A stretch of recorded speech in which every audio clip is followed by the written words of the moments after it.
busiest ever, with tens of millions of Americans traveling. Airports and roads are packed, but the weather might put a damper on everyone's plans. We've got everything that you need to know to plan your weekend. Savannah?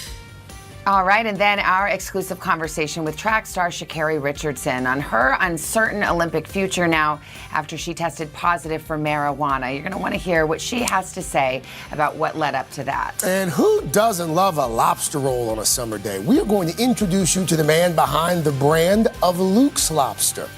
Yum, better than bones with sauce, Craig. Let's get started. It's time for Today in 30. Let's get started with NBC's Tom Costello, who's watching the road and the air travel for us. Hi, Tom. Good morning.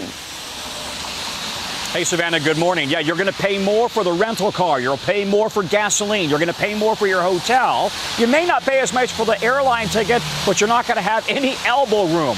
We are in the midst of a post-pandemic explosion in travel. People want to get off Zoom, out of the house, and out of here. Pick your favorite travel theme song. Hit the road, Jack, Fly Away, Proud Mary. America is humming along in post-COVID escape mode. Travel this weekend projected to be the second heaviest ever. Of the nearly 48 million of us who are traveling, 91% going by car. The top getaway destinations: Orlando, Anaheim, Denver, and Vegas. The bad news is at the pump. July 4 going to be pricier. Americans going to have to dig deeper to the tune of $10 to $20 every tank.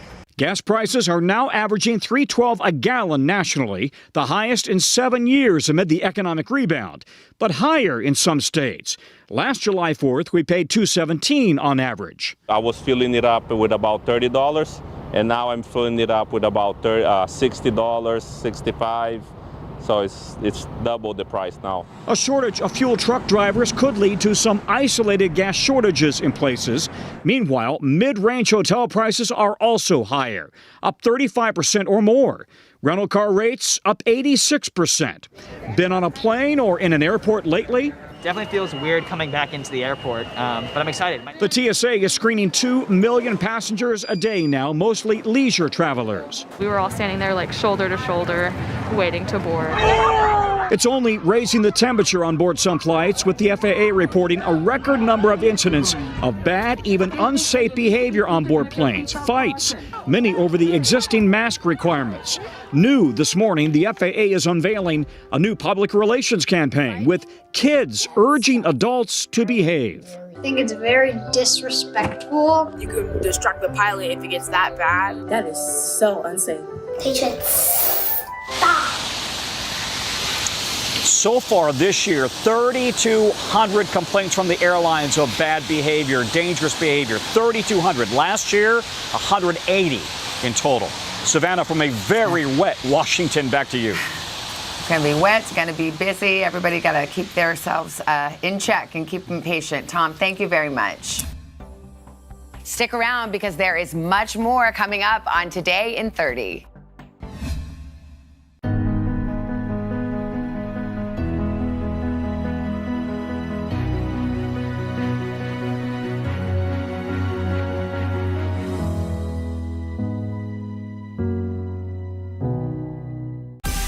Make the most of your day with Today All Day.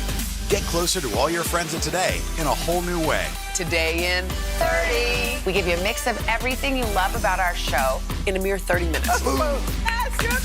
Shop today with Jill Martin. We're helping you shop like never before. The latest styles and biggest names. Today Food. Things are heating up in the Today All Day kitchen. Cooking essentials and recipe inspiration. Get ready. Are you ready? Oh, I'm so ready. Only on Today All Day. Our Across America journey here in Louisville, Kentucky. Cleveland, reporting on an America rebuilding after the pandemic. How narrow a window do you have to really get kids back where we would want them to be? NBC Nightly News with Lester Holt. Hi, everybody. Good morning. Welcome to Today. Future's looking bright. Half of all U.S. adults now fully vaccinated. Al is in Cleveland for our Reopening America series. This is the greatest location in the nation. Music is back. Y'all were exactly what we needed. Make the most of your day with Today in 30. We give you a mix of everything you love about our show in a mere 30 minutes. Watch Today in 30 on your schedule, streaming every day on Today All Day. We're back now with the stunning news tied to the Tokyo Olympics that we've been following all morning, Savannah. Yeah, Sha'Carri Richardson, the U.S. women's 100-meter champion who dominated at the Olympic trials, has tested positive for marijuana following that race. And this morning, that has put her Olympic future in doubt. Sha'Carri's going to be with us for an exclusive live interview just ahead. But first, more on Richardson's remarkable journey that's drawn her comparisons to the legendary FloJo and what could be a stunning disappointment for an athlete who's won the hearts of millions. With a blazing time and standout style, Sha'Carri Richardson recently punched her ticket to Tokyo. Richardson's going to Tokyo! Unbelievable. The fact that I am an Olympian, no matter what is said or anything, I am an Olympian. At the Olympic trials, the 21-year-old Dallas native won the 100-meter dash in a blazing 10.86 seconds, making her the fastest woman in America. But now it appears her Olympic dreams may have been put on hold. A U.S. Olympic source telling NBC News she failed a drug test after her finals win, testing positive for THC, the chemical found in marijuana. According to her lawyers, Sha'Carri has been suspended from the Olympic team, and her failed test may cause her to lose her spot on Team USA entirely. Her Olympic trial results were automatically disqualified when she tested positive. That means she won't be allowed to compete in her signature event, the 100 meters. But there appears to be an outside chance she could compete in a different event. What's unclear is whether she will appeal the test result and the disqualification, or how long her suspension will last. NBC News has reached out to the USA Track and Field for official comment. Sha'Carri captured the hearts of millions when she ran into the stands after her victory and hugged her grandmother just a week after losing her biological mother. My family has kept me grounded. This year has been crazy for me. Going from just last week, losing my biological mother, and I'm still here. And after being notified of her failed drug test, Richardson tweeted yesterday, "I am human." Savannah.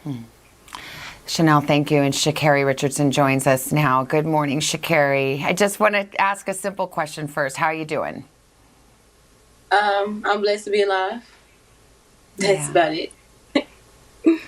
This is not easy. This is a hard moment that you're in right now. And I thank you for being on. And I know you wanted to tell your story. So tell me, what happened? What led up to this positive test? Just honestly, I want to take responsibility for my actions. I know what I did. I know what I'm supposed to do. I'm allowed not to do, and I still made that decision. But not making an excuse or looking for any empathy in my case, but just, however, being in that position of my life, finding out something like that, something that I would say is probably one of the biggest things that have impacted me positively and negatively in my life when it comes to dealing with the relationship I have with my mother. So that definitely was a very heavy topic on me, and people don't understand what it's like to have to, or people do. We all have our different struggles. We all have our different things we deal with. But to put on a face, to have to go in front of the world and put on a face and hide my pain, like who are you, or who am I to tell you how to cope when you're dealing with a pain or you're dealing with a struggle that you've never experienced before or that you've never thought you would have to deal with. Like, who am I to tell you how to cope? Who am I to tell you that you're wrong for hurting?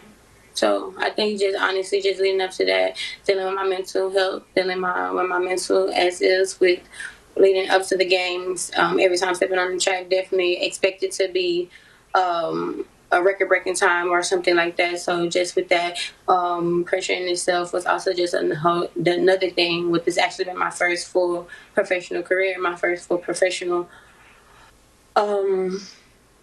circuit this year due to the pandemic. So just considering all of that put together, long time, my agent, my sponsor, my sponsorship, my family, knowing me dealing with all of this during time. So, Sha'Carri, I just want people to understand where you're coming from, and tell me if this is correct. But it was a few days before your big race and the trials, you found out that your biological mother had passed away. You found out when a reporter told you, and it was after that you ingested some kind of marijuana. I should mention, you were in Oregon. It's legal in Oregon. You didn't violate any law, but it was against the rules of your sport, and as you said, you knew that. But is that what happened? Is that how this unfolded? Honestly, yes, that is the story. I had an interview scheduled with my agent. I knew I was having an interview. I knew going into the interview, I was just thinking it would be a normal interview, and then on the interview to hear that information come from a complete stranger was definitely triggering. Was definitely nerve shocking, because it's just like, how are you to tell me that? Like, it's like, and no offense against him at all. He's just doing his job, but definitely that sent me in a state of mind, in a state of emotional panic, if anything.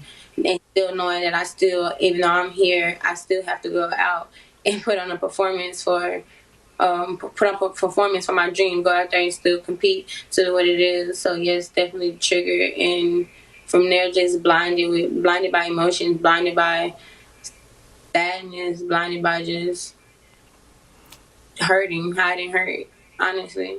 For the fact that I know that I can't hide myself, so at least in some type of way I was just trying to hide my pain. Yeah.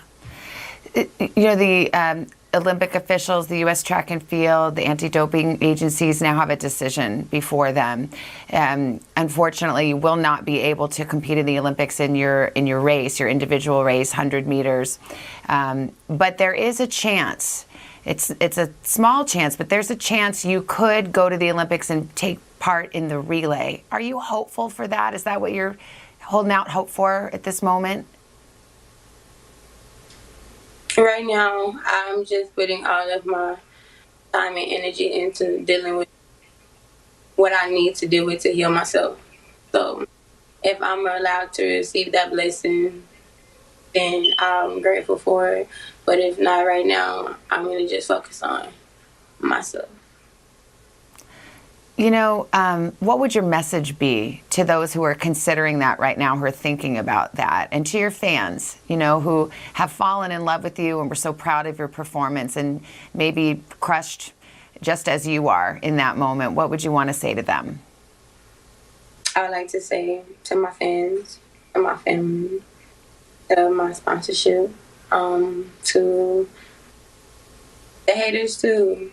I apologize as much as I'm disappointed. I know that when I swim on the track, I don't represent myself. I represent a community that has shown me great support, great love. And to y'all, I failed y'all. And so I apologize for the fact that I didn't know how to control my emotions or deal with my emotions during that time. And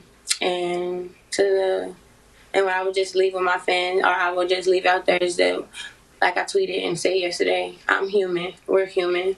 My statement, what I always say in my interviews, I want to be as transparent as possible with you guys, whether it's good, whether it's bad. But when it comes to Sha'Carri Richardson, it's never been a steroid. It will never be a steroid attached to the name Sha'Carri Richardson.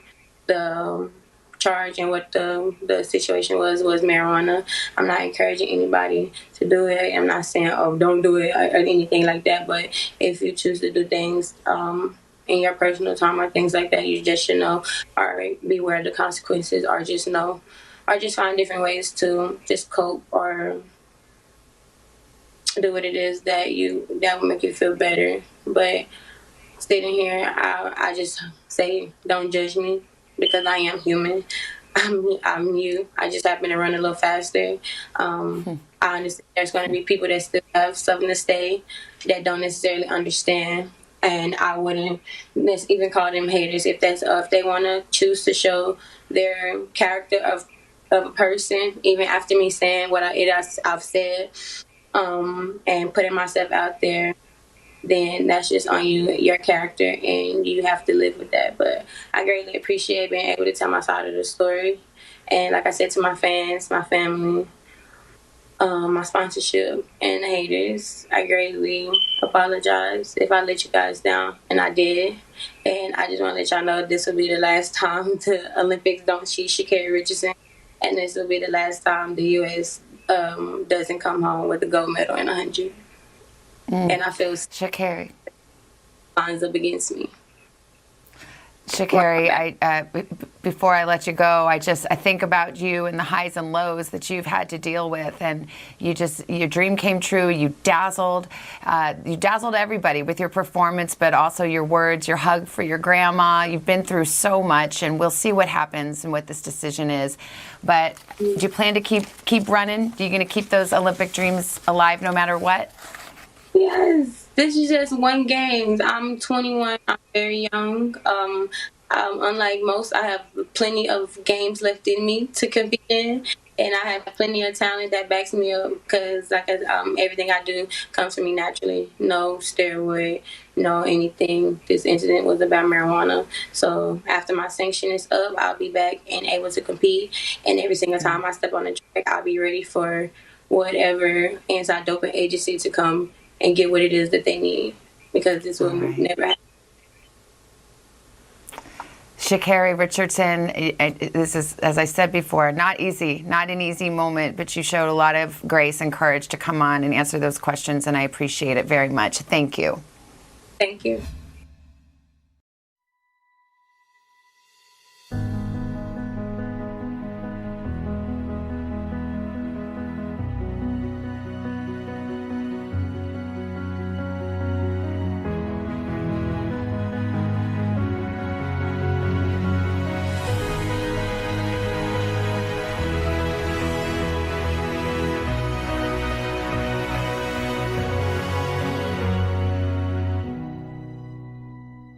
Our Across America journey here in Louisville, Kentucky. Cleveland, reporting on an America rebuilding after the pandemic. How narrow a window do you have to really get kids back where we would want them to be? NBC Nightly News with Lester Holt. Make the most of your day with Today in 30. We give you a mix of everything you love about our show in a mere 30 minutes. Watch Today in 30 on your schedule, streaming every day on Today All Day. Good morning, everybody. Welcome to Today. Future's looking bright. Are you ready? We're going to do our part to spread the word on the importance of vaccines, so crucial for reopening America. A big day around here. A very special naturalization ceremony. Many of them doctors, nurses, other essential workers. If you are a nurse, thank you. Spring has sprung, guys, and we want to fill this season with some fun and surprises. Yes, this is the face of excitement. Celebrating Earth Day. Let's change the world. Love it! Make the most of your day with Today All Day. Get closer to all your friends at Today in a whole new way. Today in 30. We give you a mix of everything you love about our show in a mere 30 minutes. Shop today with Jill Martin. We're helping you shop like never before. The latest styles and biggest names. Today Food. Things are heating up in the Today All Day kitchen. Cooking essentials and recipe inspiration. Get ready. Are you ready? Oh, I'm so ready. Only on Today All Day. Hi to everyone watching Today in 30. Savannah Sellers here, and I'm so excited to show you my piece from the third hour of today. I got to hang out with Luke Holden. He's the real-life Luke behind the popular brand Luke's Lobster. Now, he's a third-generation lobsterman, but first, he started a job in finance in New York City. But after he couldn't find his favorite comfort food, he realized he had a new dream. Take a look. I loved the excitement of dropping a trap overboard, letting it sit for a couple of days, and hauling it up and just wondering what was inside. Luke Holden grew up on the Maine coast, obsessed with lobster. I'm actually a third-generation lobsterman, so I grew up on the working waterfront. I love this industry. I love being a part of it. After graduating from college and getting a job in finance, it was that first love that sparked an idea. But you didn't think at first that you necessarily were going to do this, right? I had a great experience on it. It was a job. I was sitting at my desk on a summer Sunday afternoon. I was missing home. I went online looking for something that reminded me of home, which was a Maine-style lobster roll. And there was nothing. So Luke approached his dad with a business proposal to bring a quintessential Maine lobster shack to the middle of Manhattan. He looked at it, he said, "I think you can open a lobster shack in New York City for $35,000? And I said, "Yeah, I think I can. Let's try it." And so he actually borrowed against his 401k to come up with half the money. Okay, so you've got the money. You're like, I need a partner. So what'd you do? I wrote this post up that I put on Craigslist. It was like first time I've ever probably gone on Craigslist. You'd never needed a couch or something before. The post was something like, I have no experience, limited funding, and like, we just got to figure this out together. And I got like 700 responses, and then I come across Ben's. I met Luke, and it was immediately clear that like, this is a guy who has one passion his whole life, and that's lobster. The two signed a lease and just 30 days later opened Luke's Lobster. I left Ben and my father that morning at like 8:30. Because you, by the way, still have a day job. And I'm like, good luck. You know, not really expecting that really we're gonna do any sales. So it's like noontime and absolute crickets. 2 o'clock, either Ben or my father services when they're like, yeah, there's a line around the block. Like Jeff's heading back up to Maine to go get more lobster. 7 months later, Luke quit his day job. I took a $35,000 salary and no health insurance. I was all in. What'd your mom think of that? My mom cried. But her concern was short-lived. Over the next 10 years, Luke and Ben launched 40 lobster shacks across the country and world. All right. Wow, it's kind of interesting you put the shoe on first. And they did something else to expand too. We realized that having the direct connection to the fishermen, we were ultimately going to have to control our own destiny by starting our own seafood production plant here in Maine and not having to kind of go out on the open market and buy lobster from whoever happened to be selling. Today, Luke's Lobster controls everything from ocean to table. I mean, we've been in charge of that lobster from the moment it was caught. All right. But when COVID hit, so did a whole new set of problems. It was like I was a little kid. I literally called my father and I said, I just need you to come to work today. And I was like, just crying. We were over 600 people at the height of 2019. We laid off everybody besides 23 people. Wow. Which is crazy. And then we just, Yeah, no, it's hard. And then we just like started making plans. Slowly but surely, they've built back. I mean, how do things feel for you right now? There's like light at the end of the tunnel. The sun is starting to shine. It's lobster roll season. Speaking of which, all right, I have to tell you all something, a little bit of a confession. This is actually going to be my first lobster roll. What? Like ever. That blows my mind though. It's really good. I know you have 2 little daughters. Do you think this is going to be a 4th generation lobstering family? I have a 3-year-old who will have a license when she's 7. I want them to be very comfortable in the ocean, and I suspect they'll love just the excitement of putting that trap into the ocean and pulling up and seeing what's inside. And I'm like really excited to teach them about that. Oh. What a great guy. I know. He was so great. And now, as many companies had to do during COVID, Luke's team pivoted to keep their business going. They started an e-commerce site to sell fish directly to customers, and they launched a line of products at Whole Foods. It's actually 2 revenue streams that not only kept Luke's Lobster afloat, but all the fishermen they support, people like Captain Steve Train, who was in that piece, showed me how to fish for lobster, showed me how to band up the claws, everything. It was pretty cool. Make the most of your day with Today in 30. We give you a mix of everything you love about our show in a mere 30 minutes. Savannah and Hoda bring you what you must know. The biggest moments of the morning. One Republic! Exclusive interviews. Why did it work for you? You're right. I am more talented than the rest. And important headlines. Major medical news this morning. Watch Today in 30 on your schedule. Streaming every day on Today All Day. This is about 50 votes. If you can't get bipartisanship here, where are you going to get it? If China decided to cover this up, can we ever actually get a definitive answer? What happens if we don't act on police reform this year? If it's Sunday, it's Meet the Press.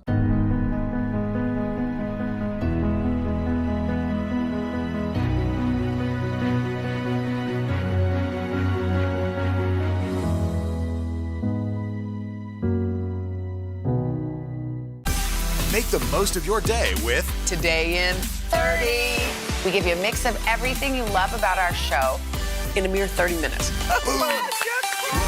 Watch Today in 30 on your schedule, streaming every day on Today All Day. For breaking news in our changing world, download the NBC News app. The Meet the Press Chuck Toddcast, free wherever you get your podcasts. For breaking news in our changing world, download the NBC News app.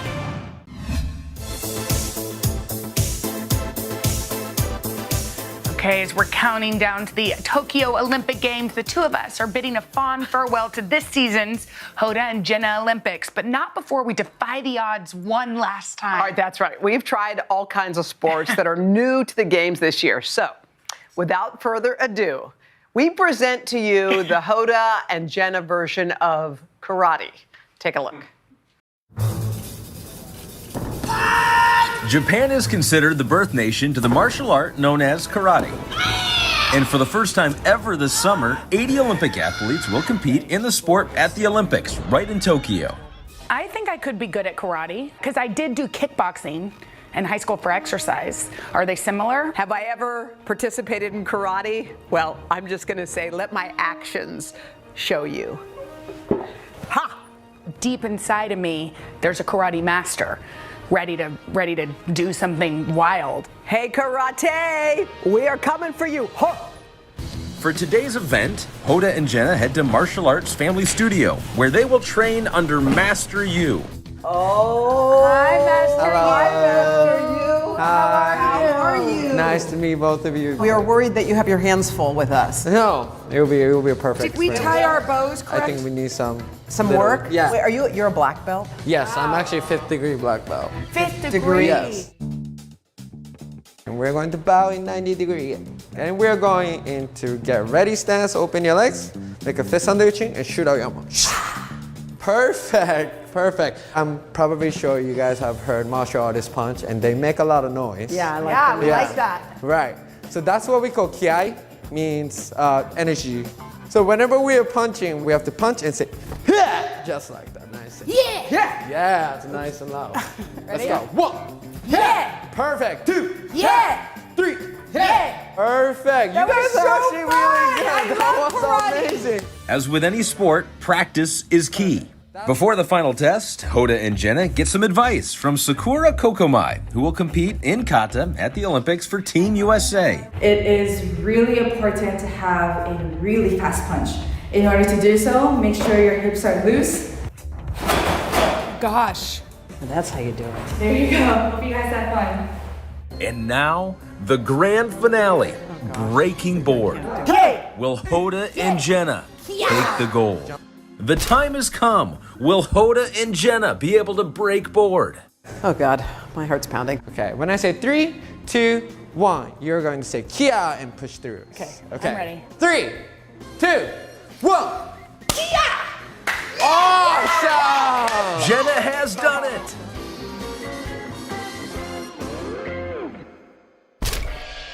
Okay, same thing. Keep your hands all the way up. Yeah.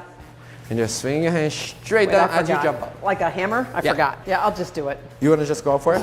Do it. I love it. Okay. You got this. 3, 2, 1. Oh! Does that hurt? Yes. Did that hurt? Yes. And Hoda with the hand.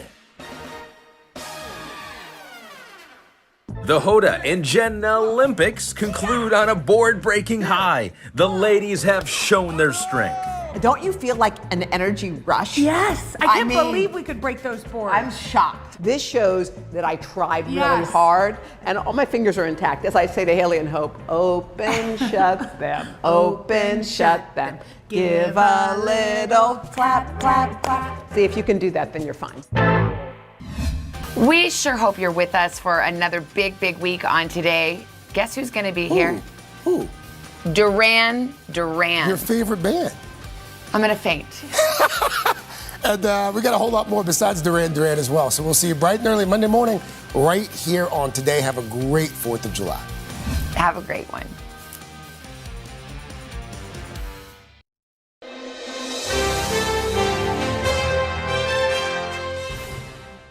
Hey guys, Willie Geist here. Hope you're enjoying Today All Day. One of my favorite parts of hosting Sunday Today every week is the opportunity to sit down with some of the biggest stars in the world and spend a bunch of time with them to dig through their life and career.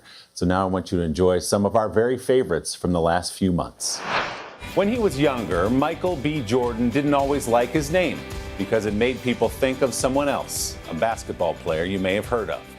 But over 2 decades of work, the New Jersey native, whose friends call him Mike or by his middle name Bakari, has made his own name on the acclaimed television series The Wire and Friday Night Lights, and in movies like Fruitvale Station, Creed, and of course the $1.3 billion blockbuster Black Panther.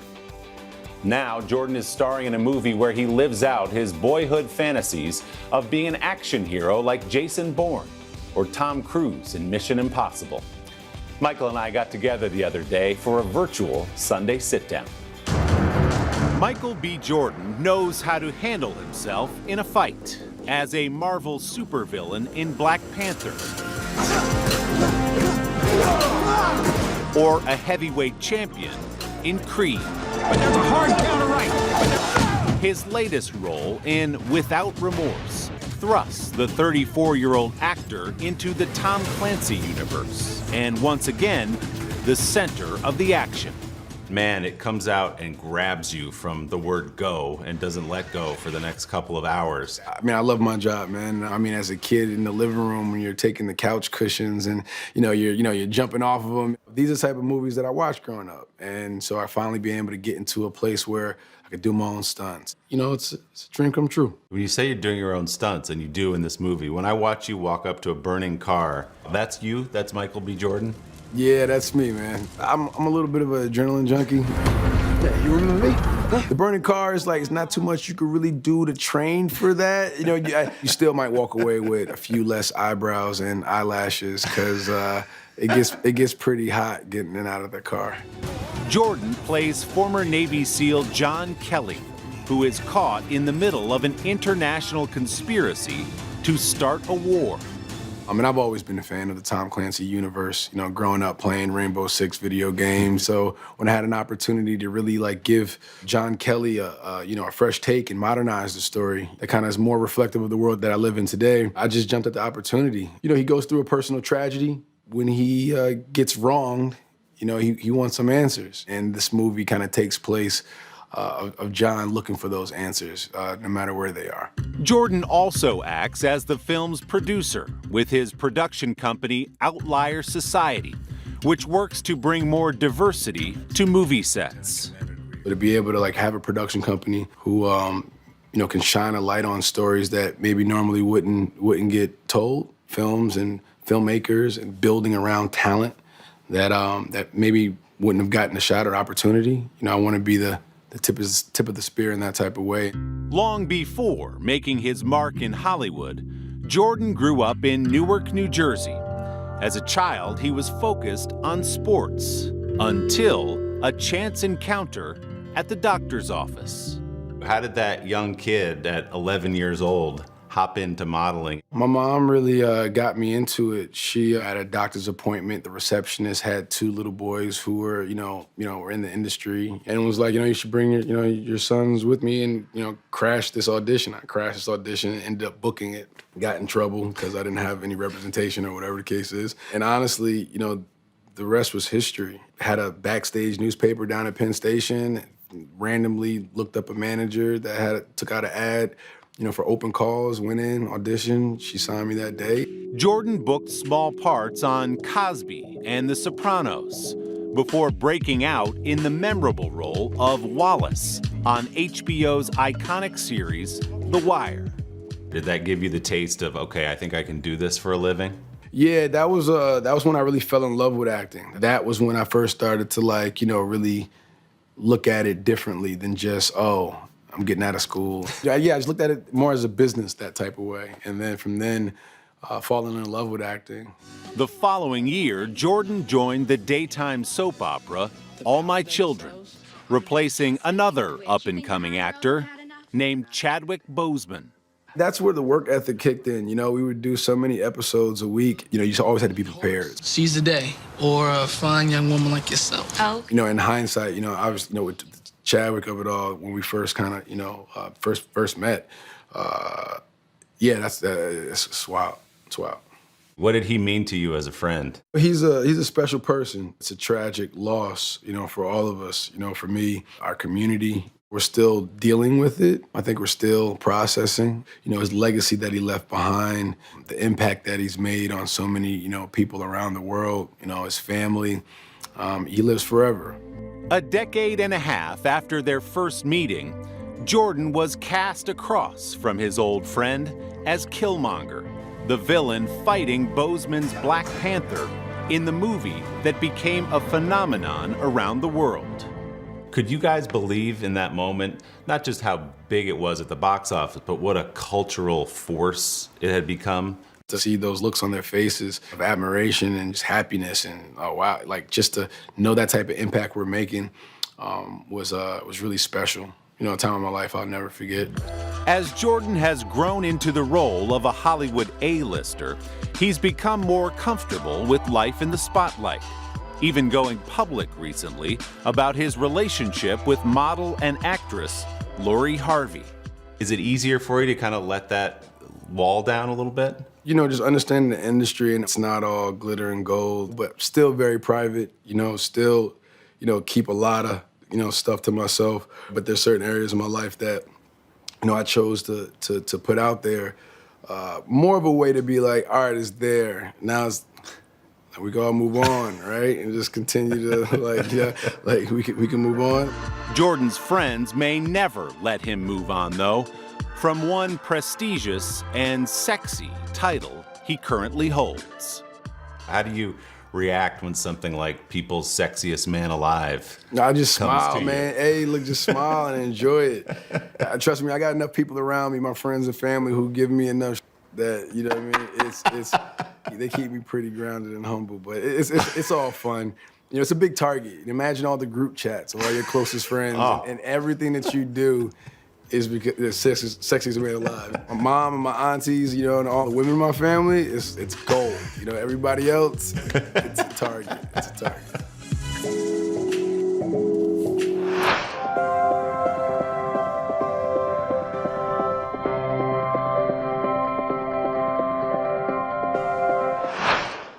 It has been a long year. Yeah, where it's been anything but normal. Well, now there's hope.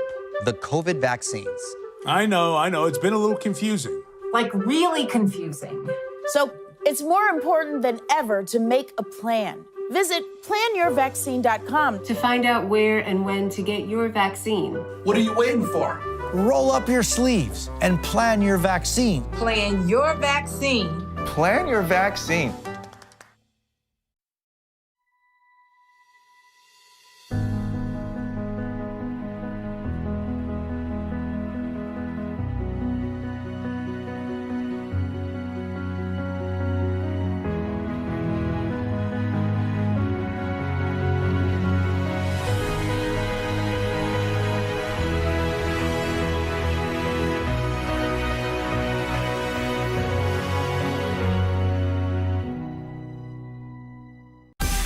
Make the most of your day with Today All Day.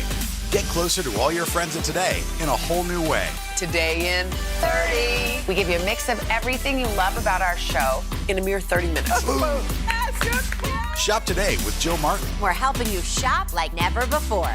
The latest styles and biggest names. Today food. Things are heating up in the Today All Day kitchen. Cooking essentials and recipe inspiration. Get ready. Are you ready? Oh, I'm so ready.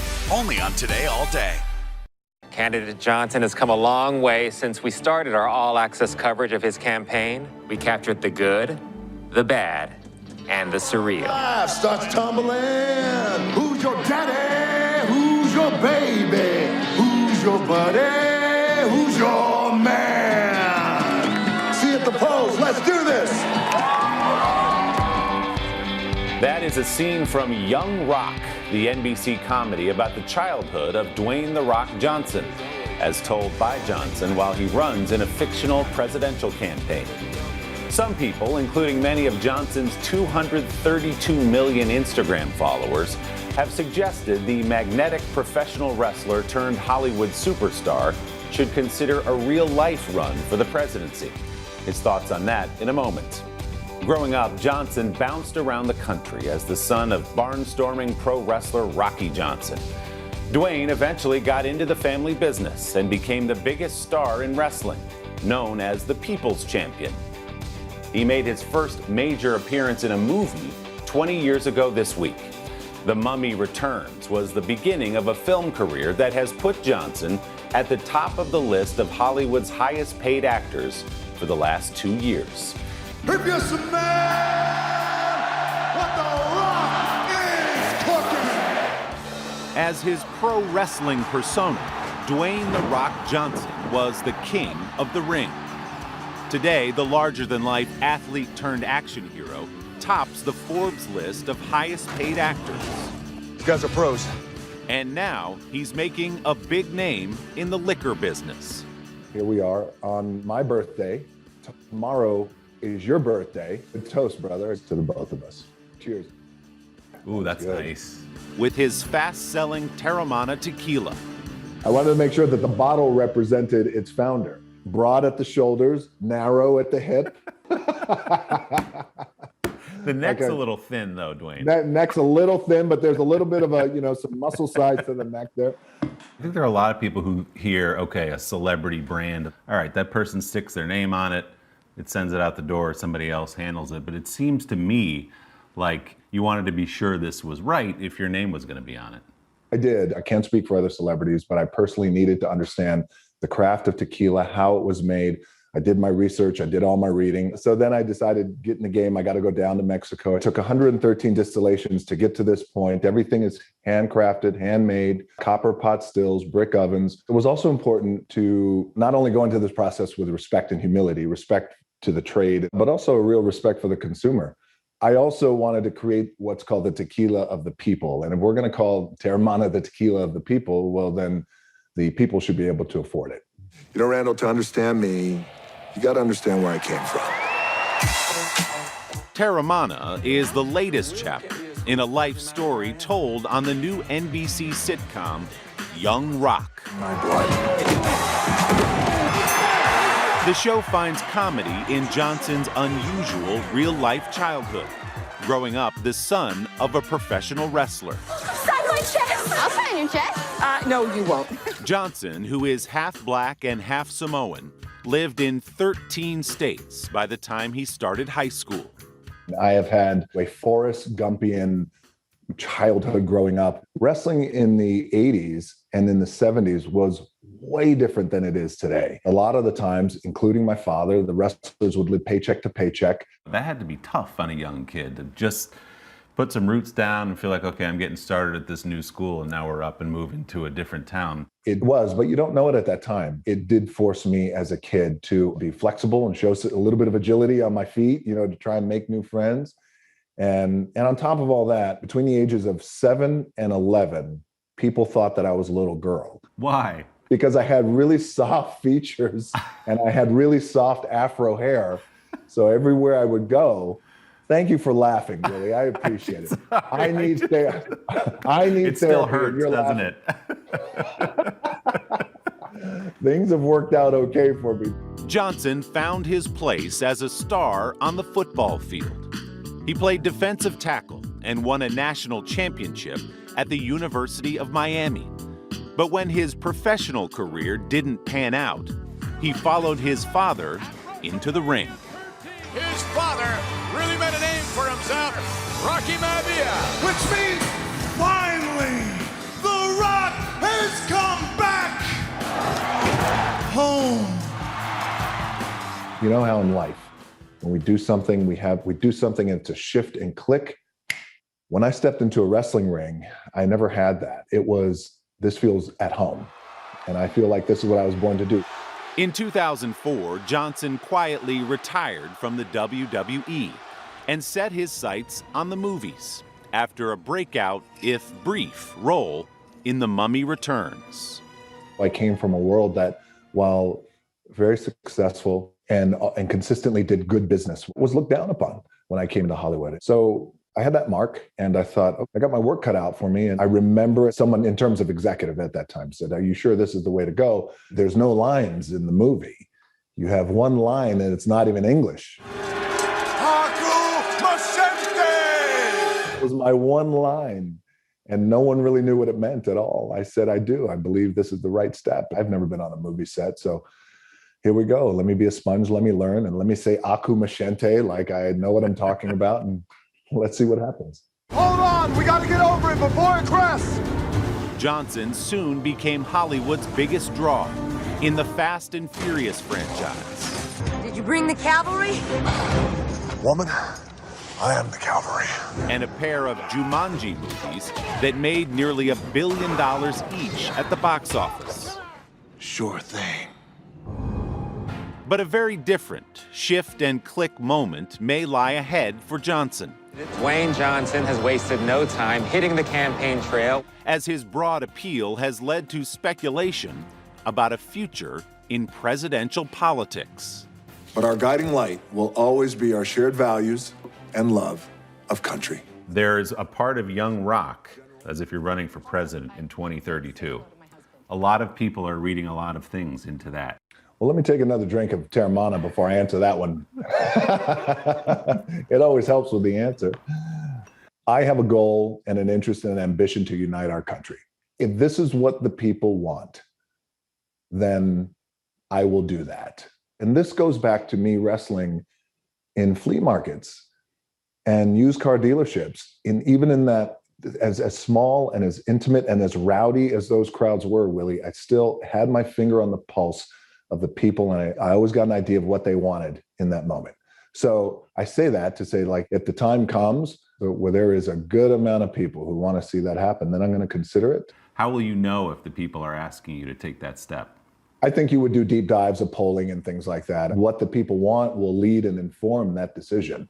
And if it is, in fact, what they want, then I'm going to take another drink of my Terramana, and I'm going to say, okay, let's do it.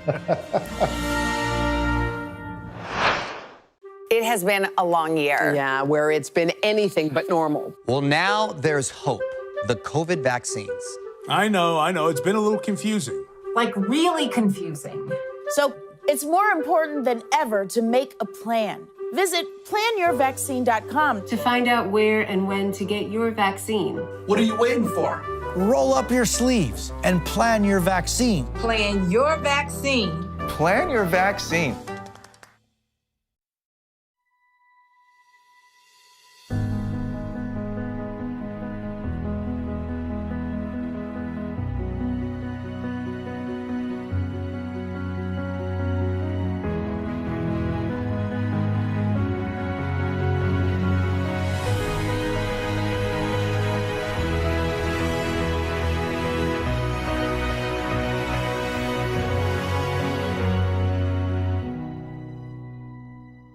I'm rolling up my sleeves for science, so I'll survive if I contract this virus. For family dinners, family vacations, family anything. For traveling somewhere beyond my living room. And for the Rebels, there is no greater feeling than being in the stadium and cheering on Ole Miss. And now it's your turn. Roll up your sleeves, America. Plan your vaccine, because every shot counts. Visit planyourvaccine.com and make your plan. Good morning, everybody. Welcome to Today. Future's looking bright. Are you ready? We're going to do our part to spread the word on the importance of vaccines, so crucial for reopening America. A big day around here, a very special naturalization ceremony. Many of them doctors, nurses, other essential workers. If you are a nurse, thank you.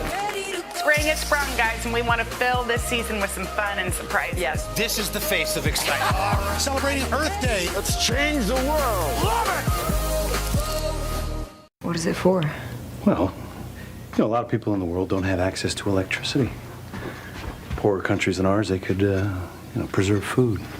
Relief organizations could preserve medicines, vaccines. It's pretty small. Oh, no. I can make one bigger.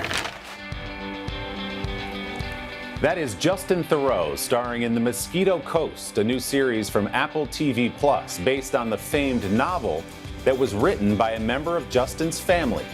More on that in a moment. Theroux began his career on stage in New York City, where he lives today. He landed roles on Sex and the City and in movies like American Psycho and the David Lynch classic Mulholland Drive. More recently, Theroux played the lead in the acclaimed HBO series The Leftovers. But the attention he earned as a self-described character actor became a frenzy when he began dating and then married Jennifer Aniston.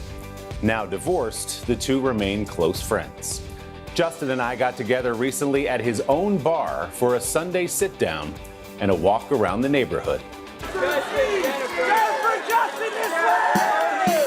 Justin Theroux's high-profile marriage made him a magnet for flashbulbs. So you get out with Kuma, walks like this all the time? Everywhere. Yeah. I'm not going to deprive myself of that. When the cameras catch him now, he usually is with a different kind of leading lady. What do we got, Kuma? What do you got there? His rescue pit bull, Kuma. Kuma doing her duty of urinating everywhere in the New York park system. Got to. Yeah. Part of being a New Yorker. Exactly. Dogs and people. Exactly. If Theroux looks like a local, it's because he is. The 49-year-old has lived in New York for the better part of 3 decades. He was a bartender here on Manhattan's Lower East Side before acting paid the bills. New York's spontaneous, you know. It's not like LA or any other place. You know, it's like you can walk outside, bump into a friend, sit down, you have lunch. Yeah. It's that great thing of like you never are at a loss for something to do. Like slipping into a neighborhood bar Come on. and striking up a conversation with the owner.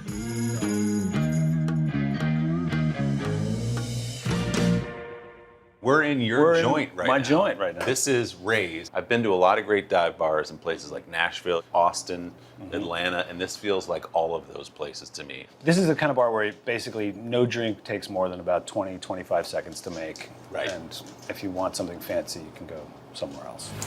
Right now, we need to go. They found us. Theroux's latest project takes him to Central America's Mosquito Coast in the new Apple TV Plus series of the same name. The kids could get hurt. They're not gonna get hurt. They're with us. Oh, that's what I'm worried about. He stars as Allie Fox, a radical inventor whose family is on the run from the U.S. government, in a story based on the 1981 novel by another Theroux, Justin's Uncle Paul. It's about a man who's sort of loosely based on several family members, my grandfather being one of them, sort of a thrifty, industrious inventor. And he's this very sort of, hopefully by turns, charismatic, charming, infuriating guy. As I was watching the episode, I couldn't decide if I was rooting for him at certain times or what his motives were or what That's exactly. kind of by design. If we've done our job, you're constantly sort of asking that question of, is he the most loving, wonderful father for giving these children this experience? We're not your family, Dad. We're your audience. Or is he the worst man on the planet? Do you really believe that? Born and raised in Washington, D.C., in a family of successful writers and filmmakers, Theroux began acting in high school. I had a desire to get to New York from an extremely early age. For me, it was Flashdance, which I only later found out was actually like Philly or something. But it was that dream of like that big loft with like, you know, a torch welder in it and, you know, windows that were floor to ceiling. And then you got here and realized you couldn't afford that and realized, remotely. Yeah, hope you like places with no showers or toilets. There are a couple of rites of passage for a New York actor. You can be a corpse on Law and Order. We know that's one. I don't think you did that. I didn't. If Law and Order, if you're listening, I'm ready to be a corpse whenever you want. So you're pitching yourself for that. I'll play drug dealer, sell PCP. Now you're getting a little greedy here. Let's just get you on the show. And then the other one is, of course, to be on Sex and the City. Yes. Which you were twice. Twice. But as different guys. As different guys. Now, how does that happen? Well, I think, you know, it's about girls who are dating all the time. You burn through every single male actor in New York, you know. Hey, Stanford. I think I did a sort of a small part on the first one. Oh, Jared, have you met Carrie Bradshaw? No, but I've read your column. Thanks. Enters frame, says a few things, and then leaves frame. And they were like, why don't you come back? Can you come back? And their idea was that they would just shave my head. I was dating someone brand spanking new. They were like, voila, total transformation. Just hope they don't notice. Totally. Playback and action. Theroux soon landed big roles in small films. This is the girl. You don't know me anymore. I'm the only one here who knows you. And small roles in big films, while co-writing blockbusters like the 2008 comedy Tropic Thunder. You guys don't read the script, right? I don't read script. Script reads me. And Marvel's Iron Man 2. Linda, you want to top that? No, All right. I won't right now. Justin had achieved a comfortable level of fame by the time he began dating Jennifer Aniston. Their relationship became an obsession of the tabloids. Was that a shock to your system, though? 10 years ago when you started dating Jennifer and got married, all that attention that you got? Yeah, I think a part of me was like, I'm essentially sort of a character actor and a writer. There's not much there. Jason Bateman actually once gave me one of the most sage pieces of advice ever. He said, look, in that side of the entertainment industry, a character is about to be born. Right. And that character is you, but it's not you. That character is, angry. That character has got a problem. That character is, sweet. It's just this little soap opera that gets written in the margins. And he said, and so my advice is, don't follow that guy's storyline. And it was a good piece of advice because I stuck to it. And that's the only way you can sort of keep sane and all that. Were you able to block all that out? I mean, that's great advice. Yeah, I mean, it's hard sometimes when you're leaving the house and there's blah, blah. It's an unsolvable riddle, so you kind of just go, I don't know why, it's that fascinating. And now what they're getting is Kuma well, listen, on if Christie it's Street. A rescue pit bull, I'm happy to promote that. New York also does a pretty good way of kind of not accepting the people that aren't geared for this. On the streets of his New York neighborhood, far from Hollywood, Theroux is at home, with a bar where he and his dog are just a couple of regulars. It's definitely not for everybody. Yeah. Oh, look, there's people that also hate it, but I don't understand.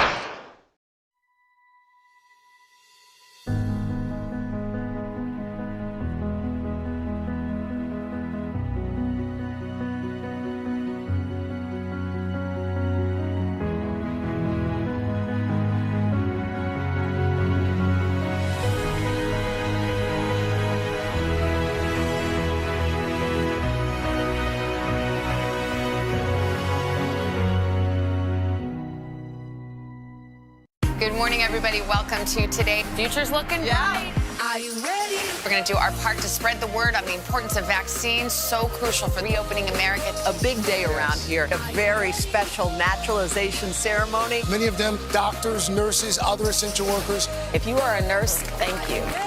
Spring has sprung, guys, and we want to fill this season with some fun and surprises. Yes. This is the face of excitement. Celebrating Earth Day. Let's change the world. Love it! Make the most of your day with Today in 30.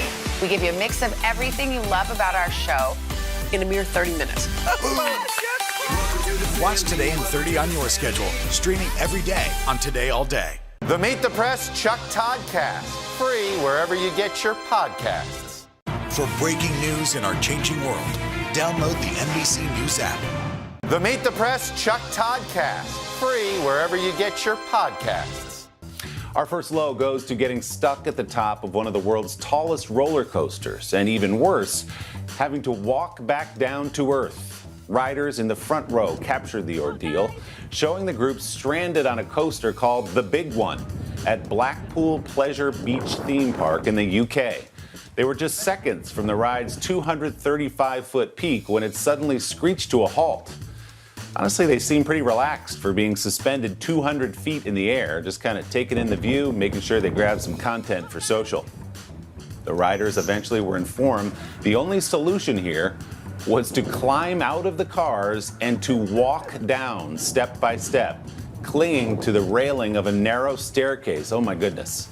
Park staff made sure that they could get up there, made the trek to escort riders down as the harrowing sight was captured by visitors on the ground. Some real action park energy there. My Jersey people.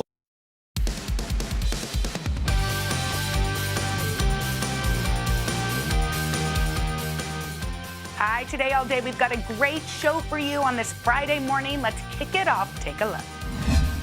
This morning, we are introducing you to Chef Eddie Massie. Born in Lebanon, he moved to the States when he was 10, and now, at just 26 years old, he's opened his own deli in Brooklyn. It's called Eddie's Grocer. And let's just say customers are lining up outside his bright and colorful shop. He's with us this morning. Eddie, good morning. Good morning, everybody. Congratulations. Thank you very much. Eddie, if a year ago, in the throes of a pandemic, someone had said you're going to be on the Today Show a year from now with that storefront behind you with your name on top, what would you have said? I probably would have not believed you, especially after closing down my catering company. It actually looks really cool. It looks like a dream to see your name front and center. It looks like something out of, I don't know, Sesame Street or something. It's just so perfect.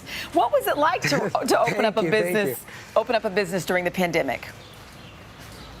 I mean, it was honestly one of the craziest things I've ever done, but it was also really fun to have, my community and my friends come in and help me out.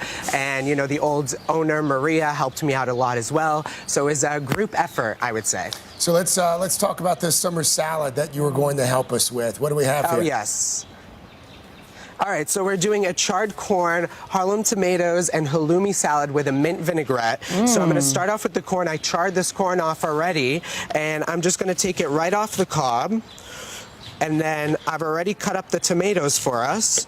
So what I'm going to do is I'm going to toss it all together in this bowl. So we've got our tomatoes, our beautiful charred corn. And then we've got a mint vinaigrette, which is just mint, lemon juice, olive oil, and a little bit of salt. And I'm going to pour that all over. That looks good. It does look really good. Very delicious, very, very citrusy and refreshing. So we're going to toss that together. This is as seasonal as you can get with summer. Yum. And then we've got some seared halloumi or grilled halloumi. Halloumi is a Middle Eastern cheese, and it doesn't melt when you grill it. So it stays in one piece, and we're going to put it right on top of here. I don't think I've ever had halloumi. You can opt out the cheese. It's absolutely delicious. It's like I would say a mixture of like a goat cheese, but a harder goat cheese. Okay. And that's all. And I'm just going to toss that a little bit more. That looks pretty easy. It does. Do we have time to squeeze in one more?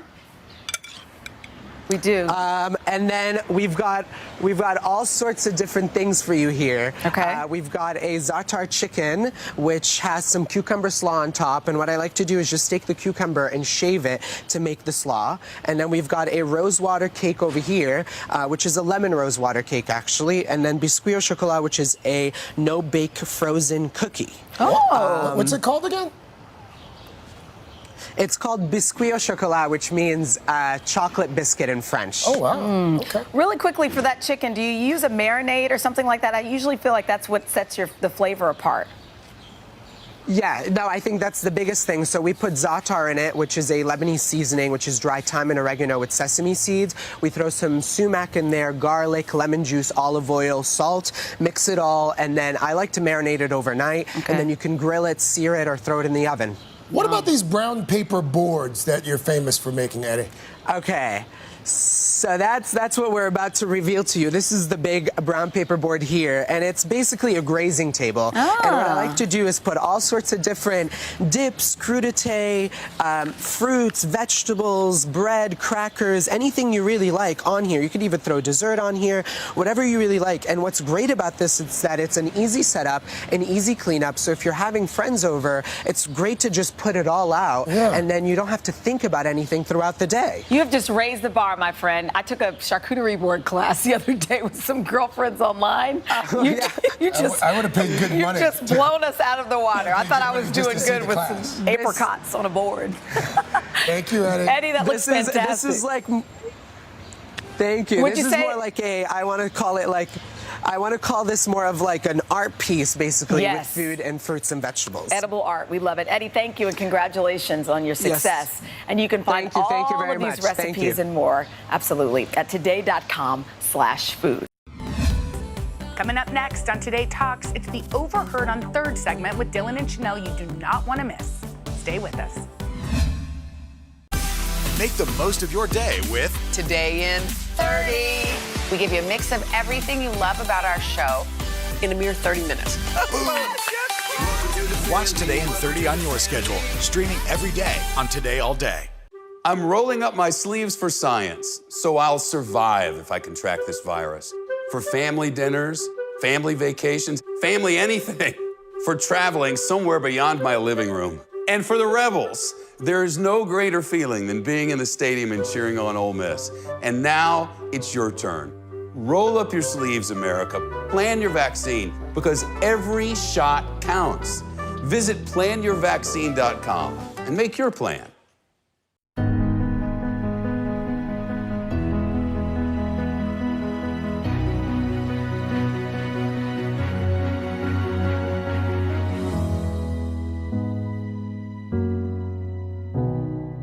Hi, everybody. Good morning. Welcome to Today. Future's looking bright.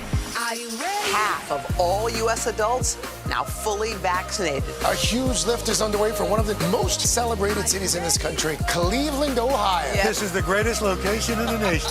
We're having a baby. Wow. The big reveal is under the lid. Hey now. Things are looking brighter, so we want to help you find the fun in 21. Music is back. Y'all were exactly what we needed. Welcome back. Today on the third hour, Dylan and Chanel dish on the buzziest stories. Take a look.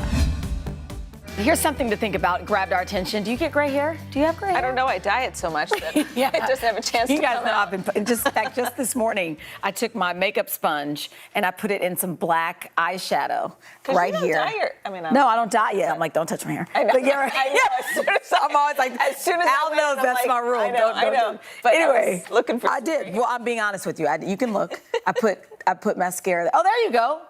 That day, the guy who does my hair texts me and he goes, can you please come to me? So anyway, researchers at Columbia University looked into why our hair turns gray. Here's the deal. The researchers say in this study that there's a direct correlation between gray patches of hair and stress. Surprise, surprise. I mean, every president you see from the beginning of their term to the end of their term, I mean, their hair totally changes. Oh my gosh, absolutely. All of the presidents. Yeah. So here's what grabbed our attention, because they claim in this particular study that when stress disappears, that your hair can revert back to its original color. But isn't it like long and all the way down here? Well, right, but when that hair comes out, I used to pick them out. And our stylist here would be like, stop doing that. So for example, one participant in the study went on vacation and 5 gray hairs, like literally she looked through it. She says 5 gray hairs changed back because she felt like she was on vacation. Wow. We can't prove it. This is just one study. It hasn't been peer reviewed. More research needed.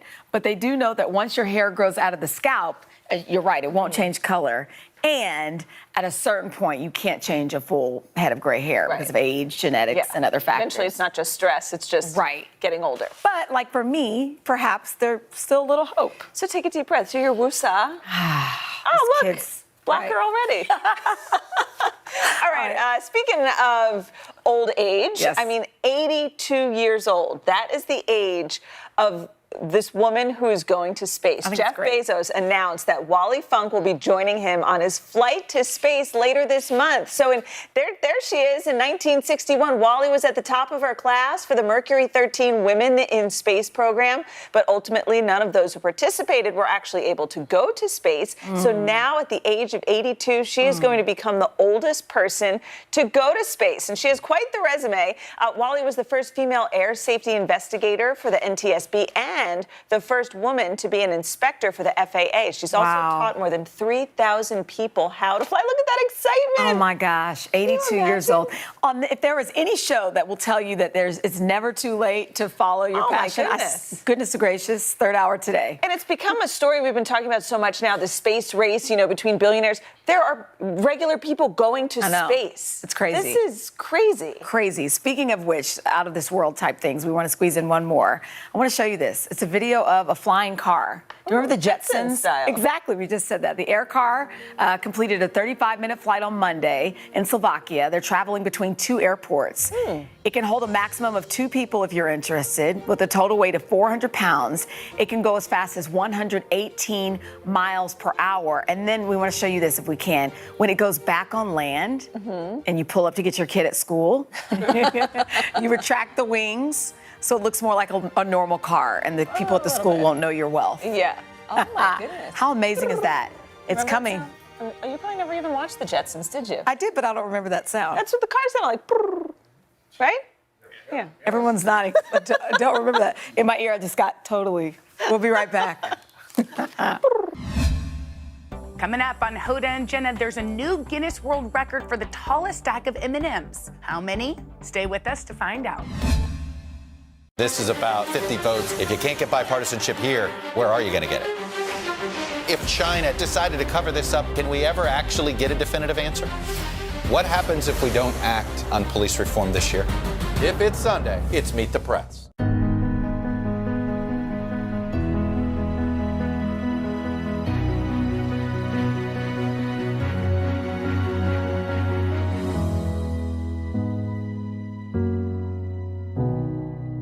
Our Across America journey here in Louisville, Kentucky. Cleveland, reporting on an America rebuilding after the pandemic. How narrow a window do you have to really get kids back where we would want them to be?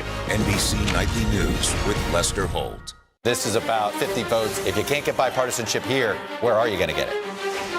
If China decided to cover this up, can we ever actually get a definitive answer? What happens if we don't act on police reform this year? If it's Sunday, it's Meet the Press. Our Across America journey here in Louisville, Kentucky. Cleveland, reporting on an America rebuilding after the pandemic. How narrow a window do you have to really get kids back where we would want them to be? NBC Nightly News with Lester Holt. For breaking news in our changing world, download the NBC News app. Make the most of your day with Today All Day. Get closer to all your friends at Today in a whole new way. Today in 30. We give you a mix of everything you love about our show in a mere 30 minutes. Shop today with Jill Martin. We're helping you shop like never before. The latest styles and biggest names. Today Food. Things are heating up in the Today All Day kitchen. Cooking essentials and recipe inspiration. Get ready. Are you ready? Oh, I'm so ready. Only on Today All Day. For breaking news in our changing world, download the NBC News app. The Meet the Press Chuck Toddcast, free wherever you get your podcasts. Welcome back. Today on Hoda and Jenna, we talk about our plans for the 4th of July weekend. Plus, we are 4 weeks away from the Olympic Games, and the Hoda and Jenna Olympics are back. Take a look. Are you ready for the 4th? I'm ready for the 4th. Wait, what are you doing? What's happening? We're going to hang. Yeah. We're going to be with Henry's mom Good. and brother and nice. sister-in-law and the kids, and we're going to, I just said I'm going to let them watch the fireworks. Now, when do they start? Usually like 9? 9. Yeah, they start late. I mean, they have to because it has to be dark. Sun goes down. I know you got to wait, but it's tough for the kids to make it up. I think this year, Mila's 8. She can do it. I keep thinking she's 2, but she's 8 years old. Yeah. What about y'all? We're going to do the same. We're just going to hang out. They have fireworks by us. We're going to watch. We'll barbecue. Yeah. Like nothing, but it'll be fun. Nothing It'll be but fun. everything, right? All right. So the reason we have M&Ms is there is apparently an art to stacking them up. Yeah. A guy, and there's a man that did it. Yeah. Will Cutbill in UK has broken the record. It seems like an easy record to break. You're supposed to stack up M&Ms on top of each other. And his record was 5. That was a world record. So it seems easy enough to beat 5. So well, it does, except for look how small these are. They're small, and but they're flat. Also round. No, they are not. They're roundish. Well, they're roundish, but their bottoms are. Let's see. All we need are 6. Okay, so we're going to try to break it. It should be But simple. we don't have anybody here to judge it. Well, we have Davey. He'll tell us if we get it. I can't even get 2. Oh, can you? I almost had 2. You know what I saw him do? He picked 2 up together, and then he put them on top of the 3rd. Let's see. No. Let me try the No, right. this is maybe the colors you need to have. Oh, yo! You got 2. Keep going, keep going, Jenna. Keep going, dude. Oh my gosh, 2! You got 3? Keep going. No. I'm scared to break 2. I feel like 2. No, you got it. You got to keep going because 5 is the record. Steady hands. Set by Cut Hill. Oh, dang it. I told you. Did it fall down? I think Maybe, you're right. maybe stack up I think 2 or stack 3, up 3 and then put it on the 4th. because I did what you told me. Did it work? Okay, Nope. but it's hard to stack the 4. Okay, my record is 2. Wait, hold on. Today's show record is 2. And now okay, ready? Nope, can't do it. Wait a minute. Wait a minute. Oh, I had three I'm at 2, almost. and I'm just gonna leave it there. I feel What very if you proud. I got 2. Let's go 3. You could do it. You could do it. No, I can't. 3 yes, ruined you my can. 2, and No. I'd rather leave my 2 looking. Okay, I have 2 looking good too. Let's try to ruin it because we could set a record. I've already set a record among us. Well, I'm going to set a record among us right now. Oh. Let's just ask people at home to just show us their 5. There's no way anybody can do 5. Well, the guy did in England. Okay, I think it's time to go. I think it's time to move All on. right, moving on. Oh, now That's he's showing 5. off. Okay, well, you know what it's time for? Best Fan Friend Friday. That's right. Our best fan friend this week is 53-year-old Kim Daigle. And she is from Thibodaux, Louisiana. Thibodaux, your favorite little town. Thibodaux. Wait, is that how you spell it? Yes, Thibodaux. Okay, guess what? It gets better. Kim's 23-year-old daughter, Catherine, says that she and her mom watch us and they text back and forth all day about their favorite segments. All right, we're going to call Catherine. She flew in to visit her mom, and she just wants to surprise her. So let's see. Catherine, calling now. Hi, Catherine. Hi, Catherine. Girl. Okay, wait a minute. Where are you? Because you're supposed to be surprising your mom. Are you in the house? Yes, so I'm in my room right now, and she's in the front. So she thinks that I'm in physical therapy school, so she thinks that she's about to be a patient from our online practical, which is normal. Oh my God. She does this all the time. Can't take it any longer. We gotta see your mom, Kim. Should we go find her? Okay, tiptoe in. Yes. So she's going to the soap shop. She has no idea. She's really different. Mom, you ready? You can come sit right here. You just come sit right here. Hey, Kim! It's Hoda and Jenna! How are you? Wait, is this for real? It's for real. For real. Go Thibodaux. It's for real, Wait, by the way, girl. Kim, is it okay if we record you for our show? Because we sort of are. It's on live TV right now. Yeah, yes, huh? Hey, Kim. I watch y'all every day. We love you, Kim. I was just telling Jenna how to spell Thibodaux. It's awesome, okay? So, okay, Kim, I have a selfie with you, Hoda. You do? Where's my phone? Here's the thing, Kim, okay? Your daughter nominated you as our best fan friend, so we're going to ask you a little question and see if you can play with us, okay? I would have got cuter, You look adorable. You're super cute. Okay, are you ready? Here we go. Here's our question. You ready to play? Okay. Okay, we recently joined a new social media platform that we're so excited about. What is the platform? Your daughter can help. A new social media platform? Like that you look at on your phone. It rhymes with Big Box. Love to watch and show you all 21. Oh, TikTok! Yes! Kim! That's it! Okay, Kim, all right. Your daughter told us not only do you like watching our show, but she also let us in on one of your all-time favorite holiday traditions. So since we know you spend some time going back and forth from New York, we are sending the 2 of y'all tickets to the 2021 Christmas Spectacular starring the Rockettes. I cannot believe this. Your daughter's hilarious. Your daughter did this. Oh. All right, honey. Thanks, guys. Bye, Kim. Bye, Catherine. Bye, I thought I was on an interview for school.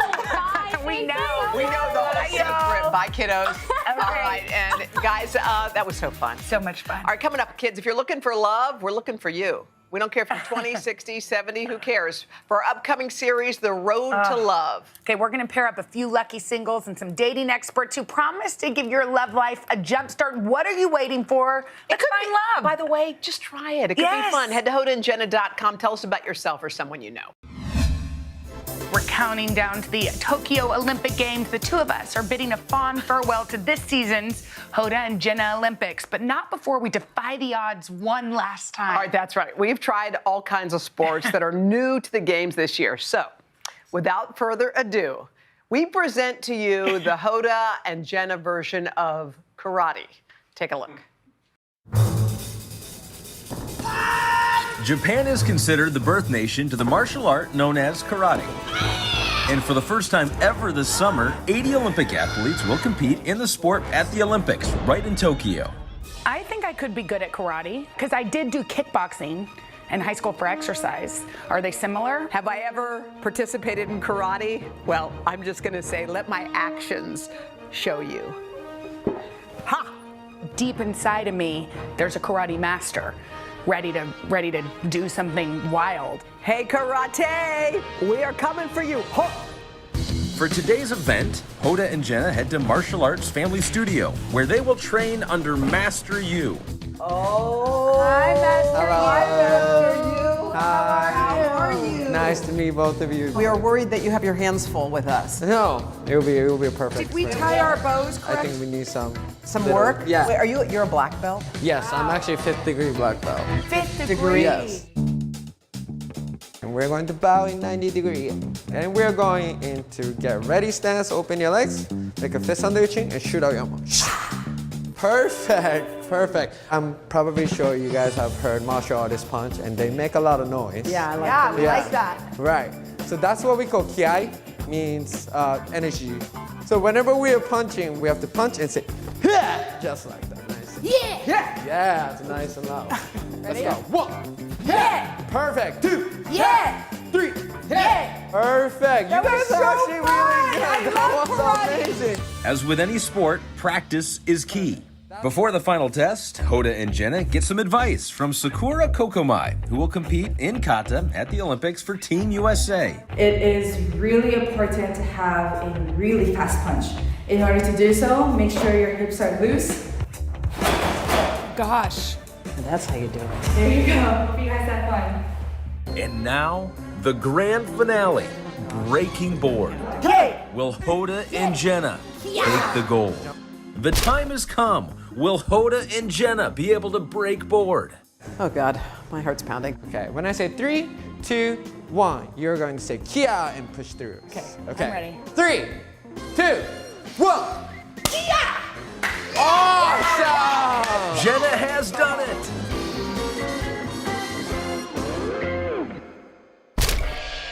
Okay, same thing. Keep your hands all the way up. Yeah.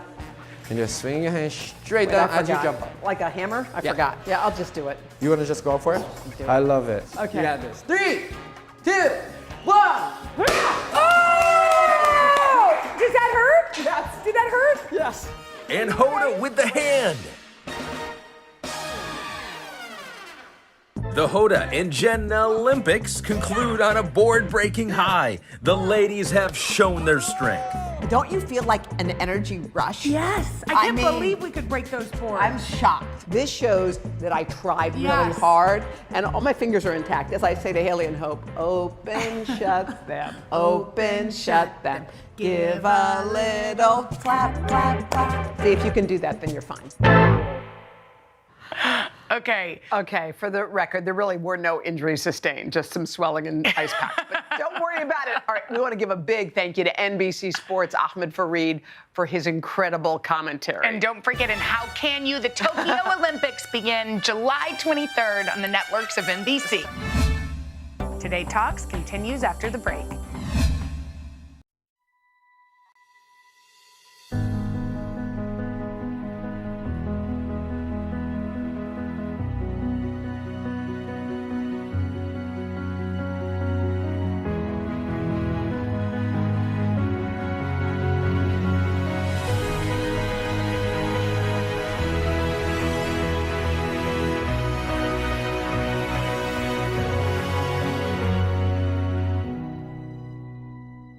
Our week-long journey begins here in Orlando, Louisville, Kentucky, Cleveland.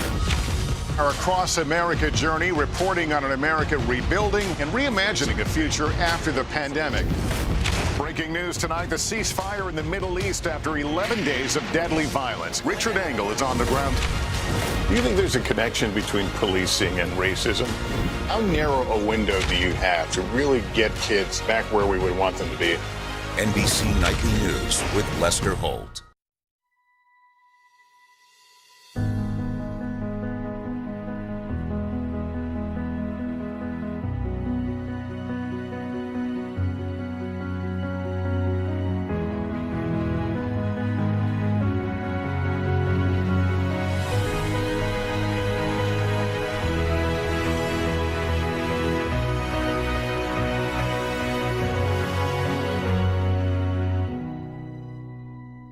We are back and now turning to ice cream. But when you imagine summer's favorite treat, you certainly don't think of it as a healthy food. No, you do not. Well, there's a woman in Chicago who was determined to change that perception, and our resident ice cream expert recently got to meet her. Well, I guess that's me. That is All right. I have to admit, I was a little bit skeptical of a plant-based gelato. It claims to be good for you, but I was happy to try it out in the name of research, of course. And here's the scoop. Not only is Kaylee Dunewald redefining sweet treats, she's the first in her industry to make them healthier for the environment, too.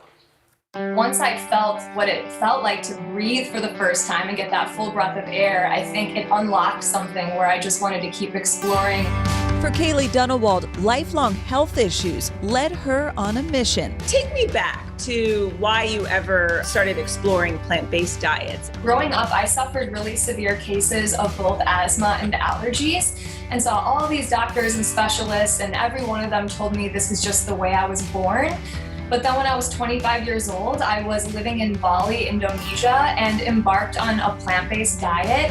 Kaylee says within 2 weeks, her symptoms disappeared. I really felt like it was my mission in life to share this really powerful story with more people, to let them know that you really have more agency around your health than you might realize.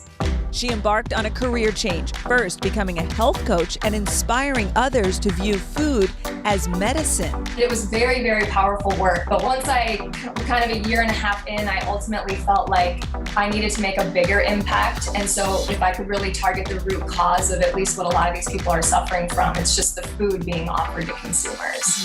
And she did, targeting a rather unexpected food. How did you decide ice cream was this niche area that you wanted to focus on? I thought that that would be a really powerful place to start, because proving that you can do that in a nutrient-dense way really shows that you can do it pretty much anywhere. In 2017, Kaylee launched Sacred Serve, a plant-based gelato made with young coconut meat and packed with superfoods and nutrition. In a thing of ice cream, we've got activated charcoal, tiger nut flour, and mucuna purines. It sounds healthy, but I don't know what they are.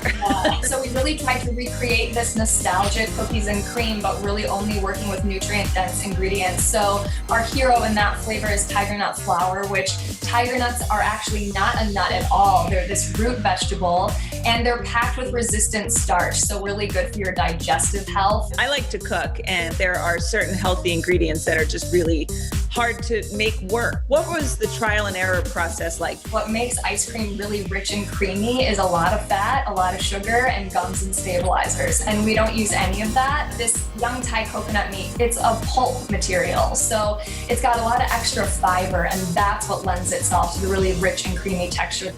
2 years later, Whole Foods started stocking Sacred Serve. What was that moment like? Very surreal. I wanted the product to work. I wanted people to love it. And we were really, really well received.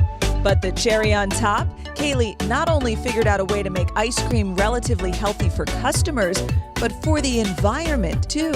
I think one of the coolest things is the actual packaging. I had no idea that the regular carton that you get regular ice cream in is not actually biodegradable, is not recyclable. How is this carton different? What people don't recognize is because it looks like paper, there's actually a thin plastic lining on the inside that acts as a moisture barrier that essentially renders it trash. And so what we've done is we've replaced that plastic moisture barrier with a water-based barrier, so there's no plastic at all in our container, which makes it fully recyclable, compostable, and biodegradable right at home. Cookies and cream. As for the taste test, looks like a thumbs up. What's Bosco doing in the middle of that? Bosco wanted some too. Hey, it's healthy for everyone.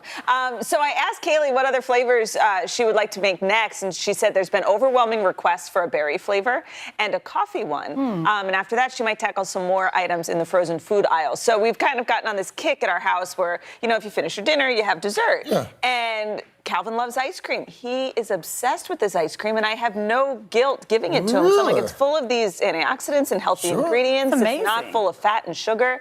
And Ollie gets in on it, too. How about it? And Bosco, too, it looked like. There you go. Bosco's like, don't forget about me.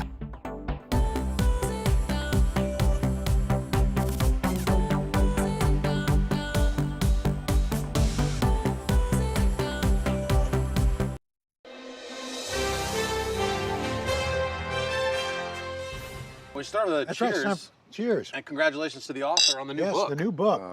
It's a heck of a book, man. Congratulations. Thank you. Just in time for Father's Day. Thank you. What prompted it? Because it's a pretty honest, raw look at a situation that a lot of people might not be willing to share. It was cheaper than therapy during the pandemic. No, it was a couple things. I mean, when I started doing the series for the show on dads, I started to meet a lot of guys like us who were extraordinary in terms of the way they parent, but otherwise ordinary folks. And I think that led me to start to really look at the relationship I have with my dad, which, you've met Dad and we've come a long way, but growing up, it was hard. There was the addiction, and then, there were multiple addictions, but for a long time, I sort of blamed him. I was angry, and then. Was he around much? Yeah, he was there. He was there physically, but when he worked third shift, which didn't help, obviously. He was sleeping during the day, working at night, and so I, grew up, and the older we got, the worse the drinking got. And by the time I left for college, we were, almost estranged in some ways. And he wouldn't show up for, Little League. We're all there for our, Dad didn't Too much. I'm there too much. Well, but what do you think it might also be, in a sense, generational and cultural?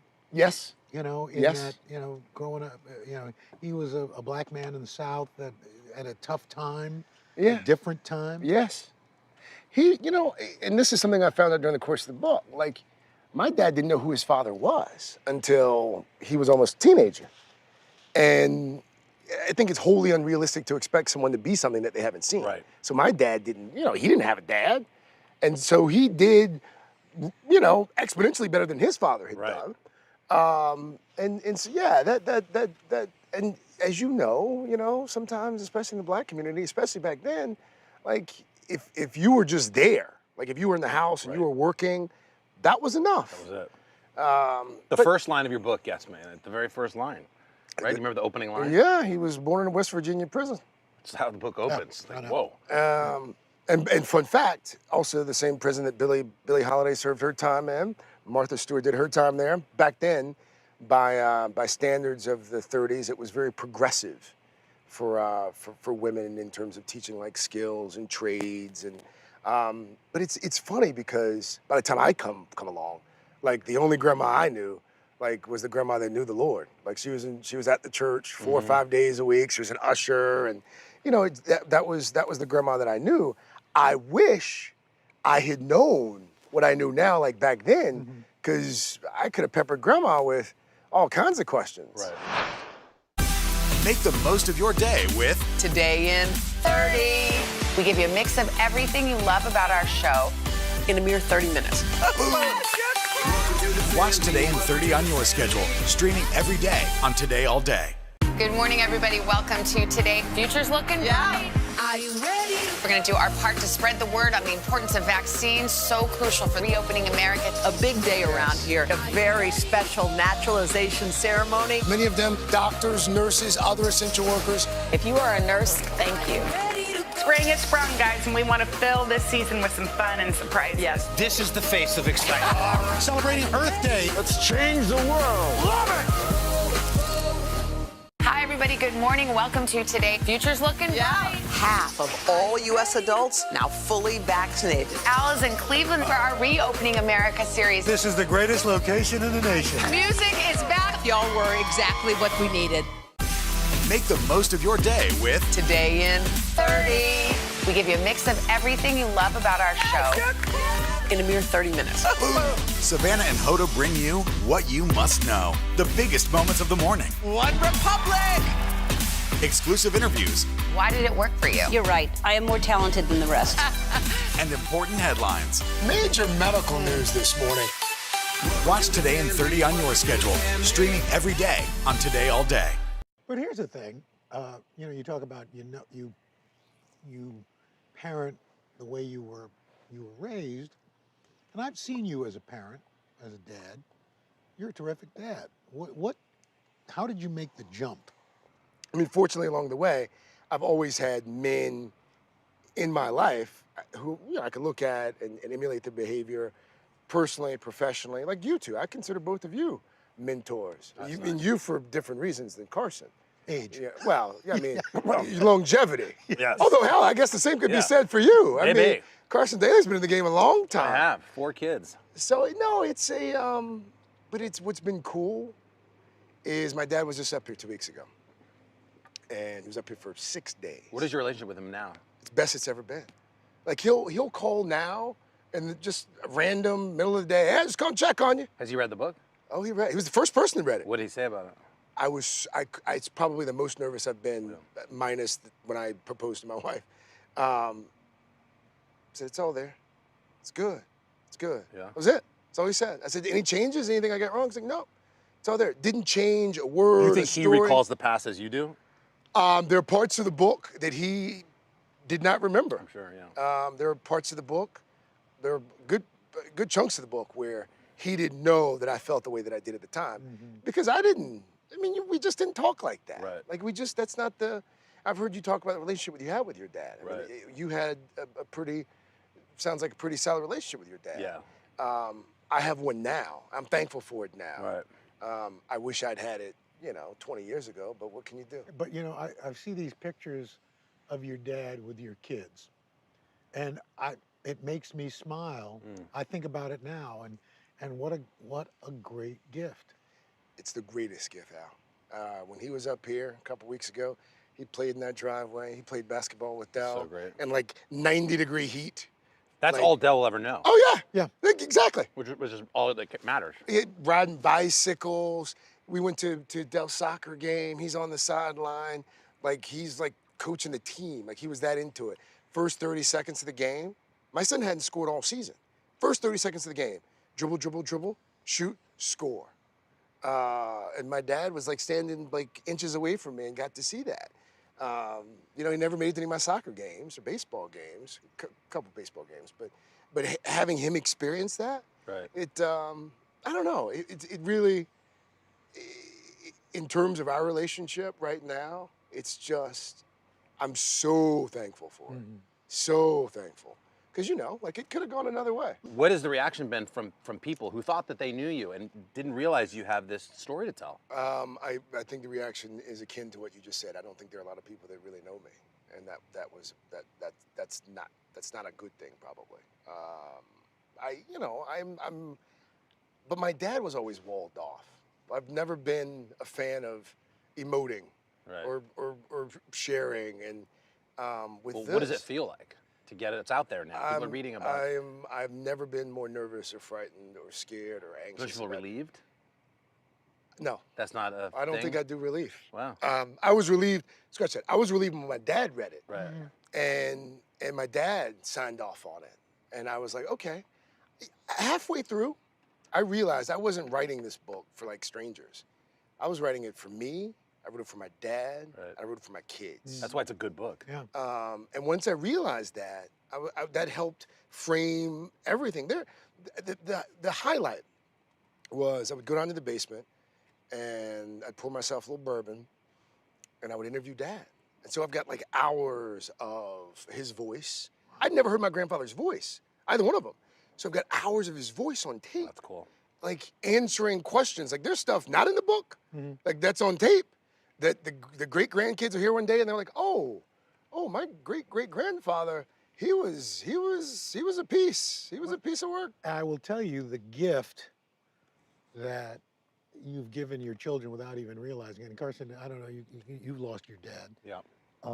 One of the things I've always dealt with is, I mean, I remember what he looks like. I know but I've had to like play back some video recordings because I can't remember his voice. Your dad? Yeah. Wow. I mean, I know his voice, but just so I can hear it, I have to go and put in the VHS and watch it. At least just you have to his hear it. videos. Yeah. Yeah. And he was on the show once, too. Yeah, you know. You don't have recordings, Carson? I do, actually. It's on a medium that I don't even know what it is. It's the smallest little cassette tapes. Yeah.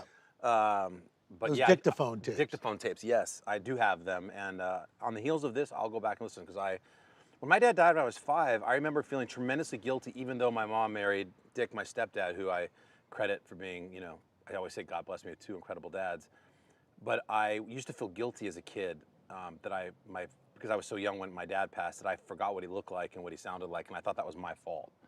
I remember that. I remember working through that as a kid, but then I was so quickly replaced by such a great dad that it all fell into place. You said something a moment ago, jokingly. You said this is cheaper than therapy, but you said you talk with your therapist. Oh yeah. You know, again, something that a lot of men don't want to admit to or admit that. By the way, to build on that, I mean, I've been doing so much work in the mental health space, as you both know. Fathers and sons going there and having a conversation. How are you feeling today? What's in your feelings? That's something else that is just doesn't happen, especially in communities of color. No. And I think about your book being out and you being so willing to talk about this. Have you thought about the impact that you're having for young men who look like you? That's the hope. That's the hope. Like I have a number of friends who are either estranged from their dad or have these terrible relationships with their fathers. And I wrote it in part for them and for that reason. Like there's, there's a part in the book I write about where I knew that my dad was a changed man when I went to his rehab facility. And part of the rehab was you have to sort of, you make amends and you write these letters and you talk face to face with the people that you've wronged. And I get down to Statesboro, Georgia, and I see my dad, and he gives me this big hug. And we're not big huggers. Right. We're not a hugging family. It's like, oh, Dad's hugging.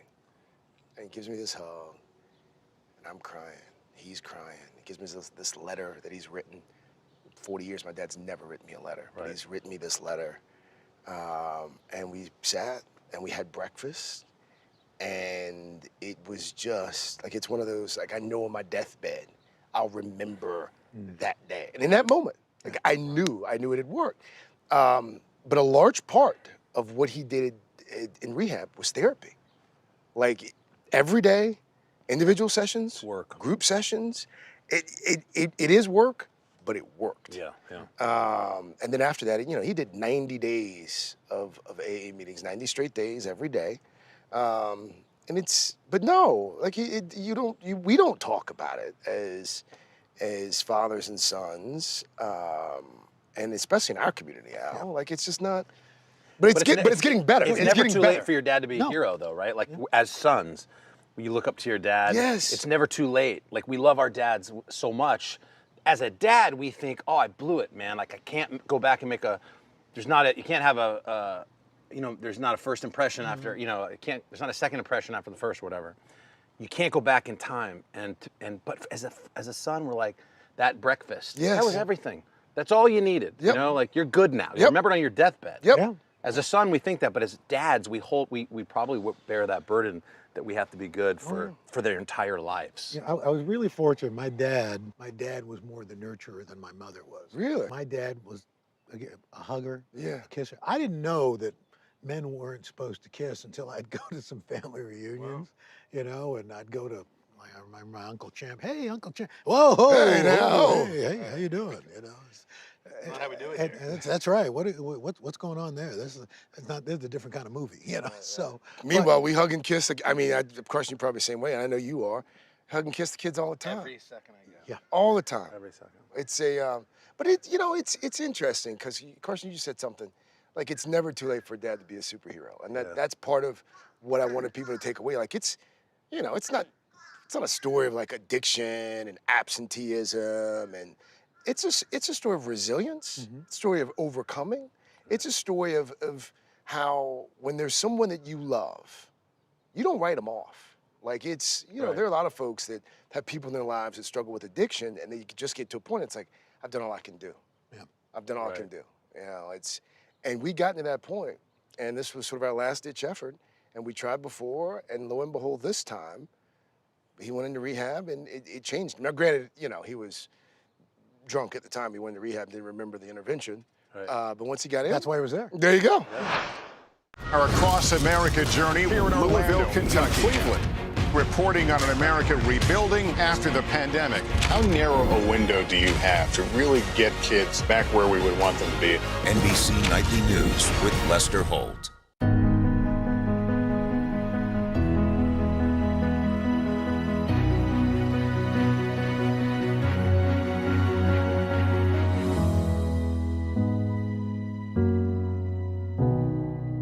Good morning, everybody. Welcome to Today. Future's looking bright. Are you ready? We're going to do our part to spread the word on the importance of vaccines, so crucial for reopening America. A big day around here. A very special naturalization ceremony. Many of them doctors, nurses, other essential workers. If you are a nurse, thank you.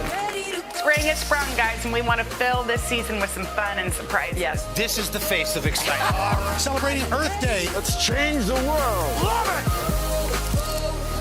This is about 50 votes. If you can't get bipartisanship here, where are you going to get it? If China decided to cover this up, can we ever actually get a definitive answer? What happens if we don't act on police reform this year? If it's Sunday, it's Meet the Press.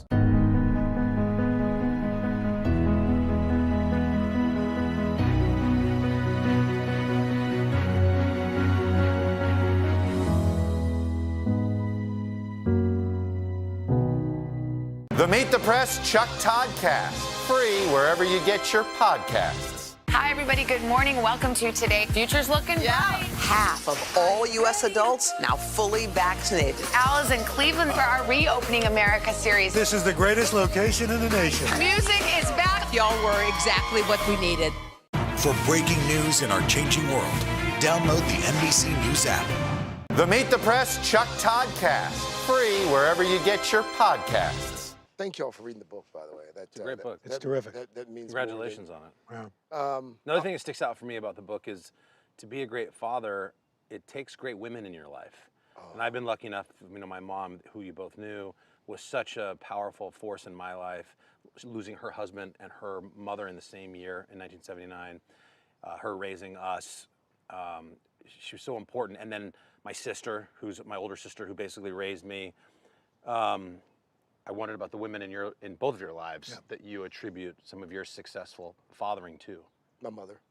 Like there's like you can't be as good of a father as you are now without her, right? No way. Right, me neither. Not even fatherhood. Like I would personhood. Yeah. Like my mother, God bless her. Like, you know, she grew up in the 50s and 60s. To moms. To mothers. To moms, because we get the Father's Day, but we all know behind every good father is an even better woman. Yeah. No, my mom, she grew up 50s and 60s. First like to integrate her high school. Grew up in the projects and got kicked out of the projects because they couldn't pay rent, moved to some new projects. Like her dad wasn't around, like dealt with addiction. Then she had to practically help rear her 3 siblings. She was the first in the family to go to college, first in the family to get a master's degree. And when my father started to struggle mightily in the 80s and 90s especially, first with booze, then with gambling, my mom had to go out and get a second job. Like she was a school teacher. She would teach, come home, make sure that we hadn't killed each other, my younger brother and I, and then she would go work at this pharmacy to and make what little ends money meet. she was making teaching, Yes. she'd gamble it away? Yes. Oh, it was. Gosh. It was like, and so, obviously, when you're 12, 13, you don't appreciate that. Right. But as I've gotten older, like mom, like she put the family on her back for like a decade, and carried us, and all the while made certain that we Didn't feel it? No, we didn't feel it. No. And there was never, like, we could never use anything as an excuse. Like, it's not like, oh, you know, my dad's got these addiction issues, I'm struggling in high school, or oh, I can't. No, Mom, there was no, like, if you complained, you did not. It was just, and looking back on it, because at the time, all we did was complain. Sure. It's like, oh, Mom's got to go to violin. Oh, she signed me up for oratorical contests. Like, that was my high school activity. Right. Which is what made you who you are today. Well, and now you realize it, but back then I was like, dude, Mom is just, and now, I love my father, you know, and we've come to a good place. But let me tell you, I would walk across hot coals. Right. Now, that being said, Carson, Al, I gave her a copy of the book. Mm-hmm. The book is called Pops. So it's a book about my father, naturally. So I give her a copy just to make sure it was all accurate. I mean, just factually accurate. Yeah. Right.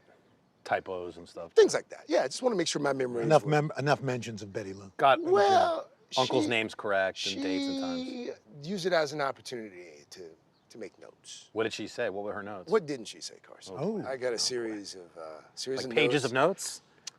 Conversations of notes. And she would say things like, because I love my mother, but she can be a little passive aggressive. She'd say, well, you know, I mean, if that's how you and your father remember it. Oh, well, I mean, well, that's how you remember it. I mean, there were some. Right. And then so I had to get to a point where I realized, oh, I know what this is about. Like, she carried the family, but I wrote a book about, you know, Dad. So the next book will have to be Moms. It'll have to be. It'll have to be Betty Joe. There you go. Got it. Have you ever thought about writing a book about, like, your mom and dad and? Well, I've included them in some of the past books. You know, and like I said, you know, my mom was, you know, one of those people who, like she was the first black cheerleader at John Adams High School in Queens. You know, back in the 40s, and that's a big deal. Like that's the 40s. Yeah, and yeah, my dad was a black man who was an artist, couldn't get a job as a commercial artist, so he got a job as a bus driver to support his family. And she went out and worked as a you know, a nursing assistant when we were younger, and eventually ended up staying home. But you know, they were partners, Al and Izzy. You didn't see one without the other. And in fact, after he passed, it was I couldn't quite put my head around just dealing with her by herself, because they were a package. Yeah. They were a package deal. You know, but she was honest. She was one of these. When I did the toast for Leela Courtney's wedding, you know, one of the things my mother said when she first met Deborah, after they got to know each other for a while, you know, she said, Deborah said, "Oh, I love you, Mom," and she goes, "Well, you know, I like you a lot. I don't know you well enough. Love's a big word. Love you, but I like you. I'm sure I'll come to love you." And I was like, oh boy. And don't think I didn't hear about that. Right. But they did come to love each other. And I'm so fortunate that, you know, Deborah puts up with me, you know. Our Across America journey here in Louisville, Kentucky. Cleveland. Reporting on an America rebuilding after the pandemic. How narrow a window do you have to really get kids back where we would want them to be? NBC Nightly News with Lester Holt. Our week-long journey begins here in Orlando, Louisville, Kentucky. Cleveland. Our Across America journey reporting on an America rebuilding and reimagining a future after the pandemic. Breaking news tonight, the ceasefire in the Middle East after 11 days of deadly violence. Richard Engel is on the ground. Do you think there's a connection between policing and racism? How narrow a window do you have to really get kids back where we would want them to be?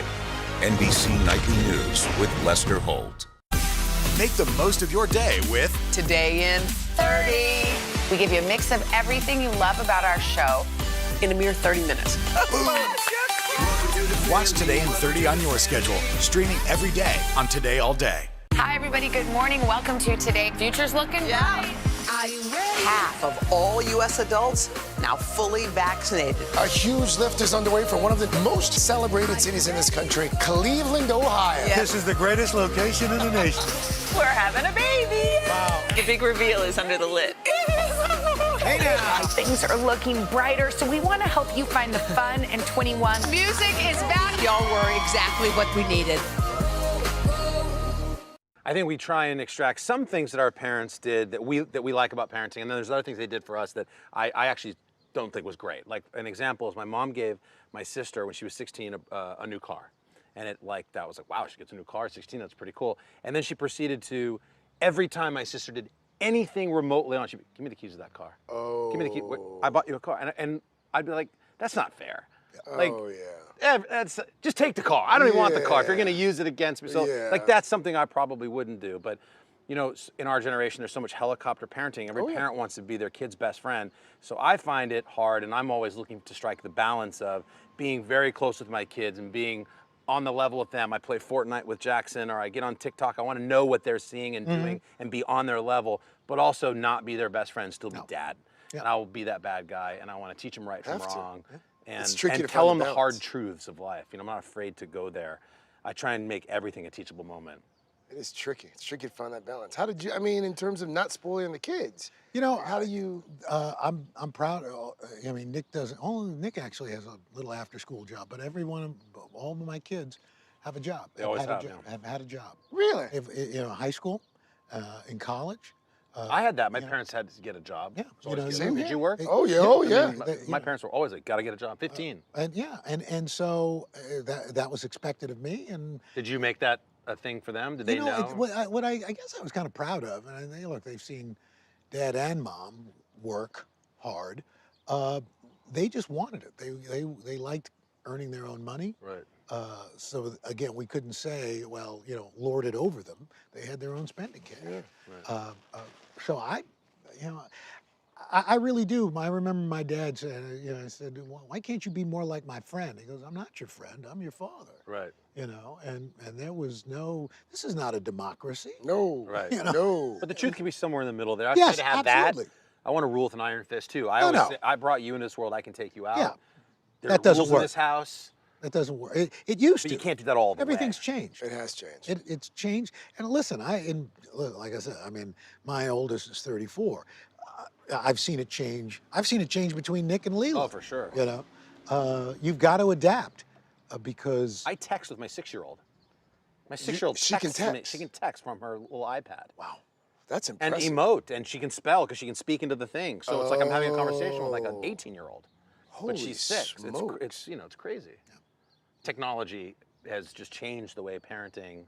And I don't think it's changed necessarily for the better. no, but I do except think, knowing where they are. I love knowing yes. where they are. That's you know, true. but one of the things I think my mother drilled into me was certain etiquette, which I think is important to to this day. I mean, I'm very proud of my son. You know, he's got his issues, but when he gets a gift or whatever, he Handwrites a letter. Handwrites a letter. We do He that. does. I've gotten a Nick Roker note before. You know, and that's, I think those things And you that shake someone's hand, you look them in the eye. yeah, Yes, exactly. sir. No, sir. Our parents pass certain things on that to me I think are timeless, and it's our job to pass those on. Let me tell you the biggest issue we've had recently in terms of perspective. Like, you remember, it was dinner time when we were growing up. Like, you ate what you ate. Like, whatever mom cooked, This that is was a great dinner. point. I like where you're going with this. Whatever, that was it. Right. Like, there were It could dinner. be a fish. It could be some sort of Right, meat you you're didn't like, oh, recognize. here's But you food. ate it because it was on your plate. Yes. Well, now we sit down for dinner. Oh, gosh. And it's like they think this is like some sort of 4-star restaurant. Well, that's your own fault. I'm not eating I know. this. I know. My daughter will say to me, "Oh, I can't eat that." I'm like, No, "What are you no, talking- no, That's no. a No, we that's a make hamburger." I make one I meal. don't like fish today. No. I was like, I don't like fish today. Yeah. It's Well, one the fish meal, likes and you that's today it. and every day. Yes. One meal. You're eating what we Well- look. We're fortunate because the kids. We don't. We make mac and cheese. No. Pasta. not This is right. what They we're get like eating. 3 options every dinner. This is the generational difference. It Like, is. I want to be like that. Well, it's But just listen. we fall. No, Because we don't feel like fighting in that moment. We just want. It's going to ruin my dinner. That's it. Make them some mac and cheese. That's it. It's been 3 nights in a row. So what? That's it. Why ruin the night? No, because right in the there with you. long term, it's easier. It's not the right answer, You but- fight the no. Listen, I get it. But again, I don't right now. I don't have 4 kids under 12, 13. I don't have 2 kids under 8. But early, and I never had. I mean, I had Courtney, and then 11 years later, I had Leela and Nick. So I never had. Yeah. I always outnumbered them. That's true. Right. That's a good point. I don't know how you do it. Like your name came I love up. every second of it, and it's great. My wife. I mean, Oh, that's it's my serious. wife, man. One point I want to get for Father's Day. Yes. How great is it to watch your kids be with each other? And I was thinking about Courtney getting married and Nick there dancing. What is it like? How great is it to see your kids with each other, the sibling thing? Jack and Etta kind of fight a little bit, but I'll catch them sometimes. And it's at night. Good night, Jackie. And she'll come over and, good night, I love you, I love you. They have their own little exchange, not prompted by me or Siri. And it's like, that is the greatest moment. It's and it's funny. They go, I think as they go in and out, as they're yes. growing old. But Yes. once they get to a certain age, they know that the love is there. These 3 people or 2 people, that is the love that will never go away. Yep. That they know each other has each other's back, Right. and that it's them against us. So as a cohesive unit, they can come after us.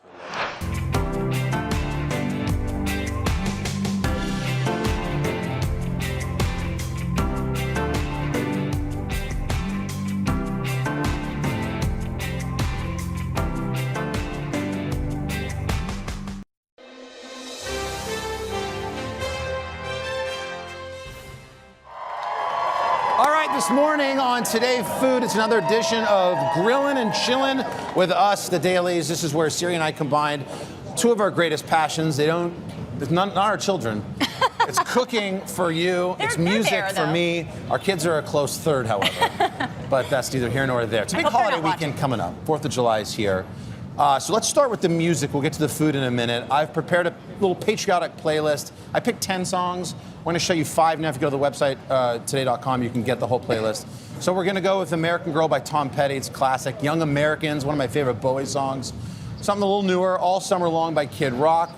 Grand Funk Railroad brings in We're an American Band. And then I'm throwing my buddy Blake Shelton Drink on it in the mix because I love Blake. And we're going to start. Should I start with my cocktail first? Yes. This is called, what do we call it? This is the red, white, and bourbon. We're just going to get a little ice. We're going to take a healthy dose of bourbon. Just We're a gonna splash. take a little OJ, just a splash of OJ, a little lemon juice, a little lime juice. You're doing so good. A little bit of simple syrup. We're gonna mix it up.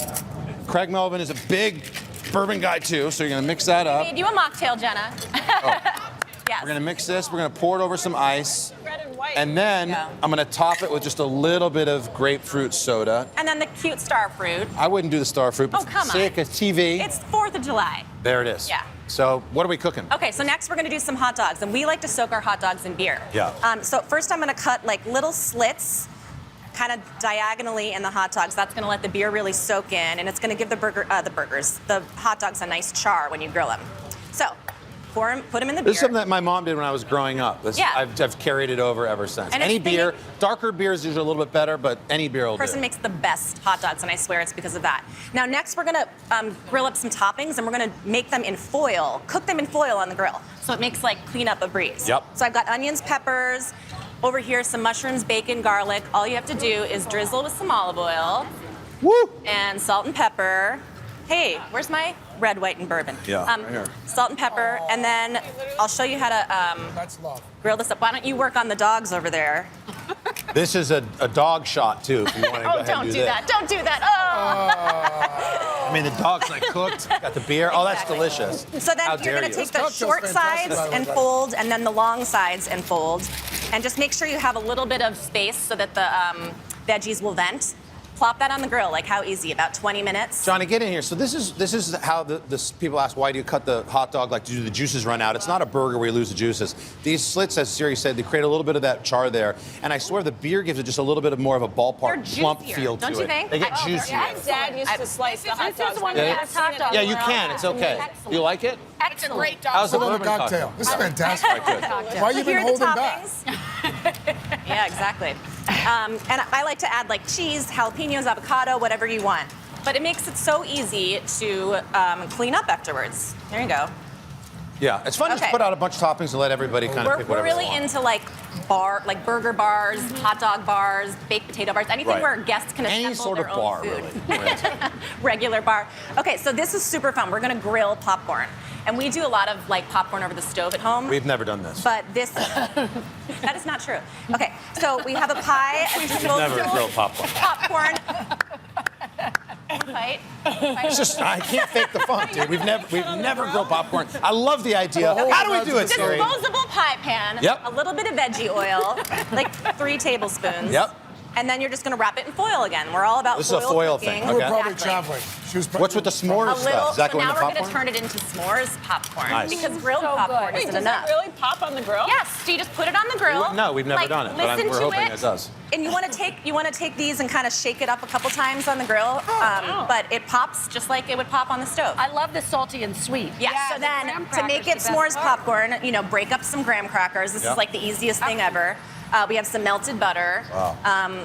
Hershey's. The butter is key. We should make this for the kids. They would love That is a healthy amount of butter, too. I like that. Yeah, you got to have the butter. And then the marshmallows. Like, how fun is that? And a little bit of salt, because again, the salty sweet is like It's good my to favorite soak thing. this in beer too, just a little bit to help pump up the popcorn a little bit. We'll just Yeah, toss there you this. go. Toss it. Toss it with your How beer. does it all taste, guys? It's Is that good? Is that a good It's snack? fantastic. What are you doing for the 4th of July, Kristen? 4th of July, well, I'm going to be working. Okay. But then, watch the fireworks. You gonna watch fireworks? Watch the fireworks, for sure. And now I'm going to try and make this popcorn. Why not? You guys got plans? I mean, everybody's going What to are be you grilling. doing, by the way? And people always trying to overthink the barbecue. Like, what protein am I going to go with? I got to do something fancy. These hot dogs are just great. Burgers. love the hot dogs. Something Burger and simple. hot dogs. It's just the way to Make go. a complex cocktail. And this is a strong funky drink. popcorn. Yeah. Especially for how we rock. Yeah, fair point. All right. Well, happy 4th of July, everybody. Siri, thank you. Cheers. You always, Thank you. you always class up the Thank you for experimenting. Cheers. Cheers. Great to see you. And if you want these recipes, by all means, come on over to the house.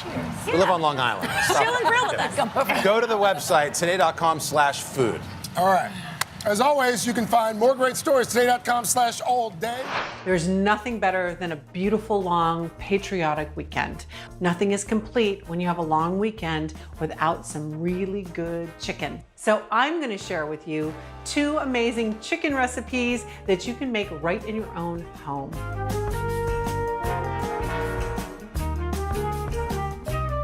This is my candy honey chicken. You're going to start off with your honey. Brown sugar goes in here. Pineapple juice. Then hoisin sauce. Now, if you don't have hoisin sauce, you can use your favorite barbecue sauce. A little bit of garlic goes in here. And then mustard. You could use yellow. I choose to use Dijon. And you want all of the honey incorporated. Let's talk about our second sauce. This is more of a barbecue sauce, but it's a cherry barbecued sauce. Starts off with cherry juice, and I take this right out of the jar of maraschino cherries. Then you're gonna put some soy sauce in there. I'm gonna use barbecue sauce and hoisin sauce, both. I'm gonna take and put chicken in each one of these and then just toss it around. Equal amounts in each one. And that way, everybody in the family gets something that they love, right? Just come in here, and I want you to coat this chicken completely with the sauce. And then you're gonna put it into a baking dish. Now, this one, I'm gonna use the cookie sheet. Always skin side up. Now, let's go for the candy chicken. Look at how thick that is. You can just see the flavor. Just pour it right onto the pan, separate it out. Into the oven, these are gonna go on 425 for about 40 to 45 minutes. One pan first, and then the other one. Let's talk about a great side dish to go with the chicken. I always buy these pre-packaged, pre-chopped, pre-washed coleslaw combinations. Also what I use is shredded Brussels sprouts. That adds a lot of crunch and a lot of flavor. And then also, of course, I love to use celery. So into the bowl, all of this goes. Into your bowl, you're gonna put your favorite vinaigrette, super easy. And then what you're gonna put in here is a mayo. This gives it a beautiful, creamy, thick, wonderful texture. Remember with the mayo, you've gotta keep it nice and cold, so keep it in the fridge. Don't leave it set out to come to room temperature. You don't wanna get sick. over all of that wonderful ingredients it goes. Combine those different ingredients like the Brussels sprouts and the celery in there because it just gives it a little special something something. And wait till you see what I serve my coleslaw on. Now let's talk about the best dessert ever. S'mores cupcakes made with brownies. And I have a secret ingredient in my brownies that you are gonna love. Now I'm a fan of the brownie mix that has the pouched syrup. So chocolate syrup goes in. Oil goes in here. As the package instruction says, 1 egg. And then instead of water, you are gonna use cold coffee. Also with brownies, I never use my hand mixer. I just hand stir it until everything is completely combined. Now let's talk about the base of our brownies, really important. This is how you make the best graham cracker crust ever. Brown sugar, graham crackers. Then melted butter. And then what you have to put in here is vanilla. Go ahead and stir this together. You're gonna make this beautiful crumble. And this is what's gonna sit on the bottom of your cupcake.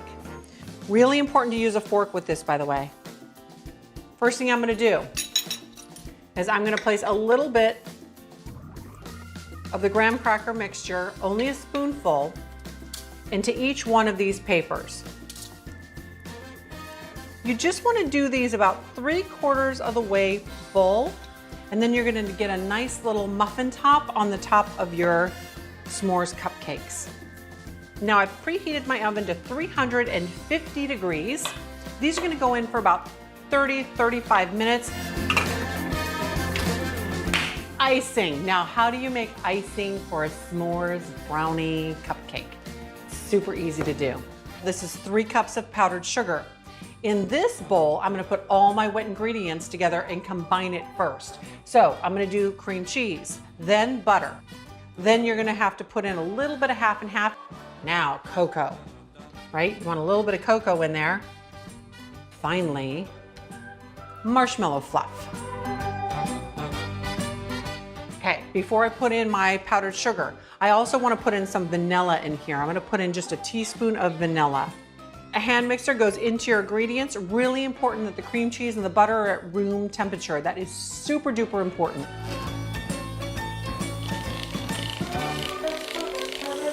Now, you're only gonna put 1 cup of the powdered sugar in at a time. And you need to put the hand mixer on low and slow.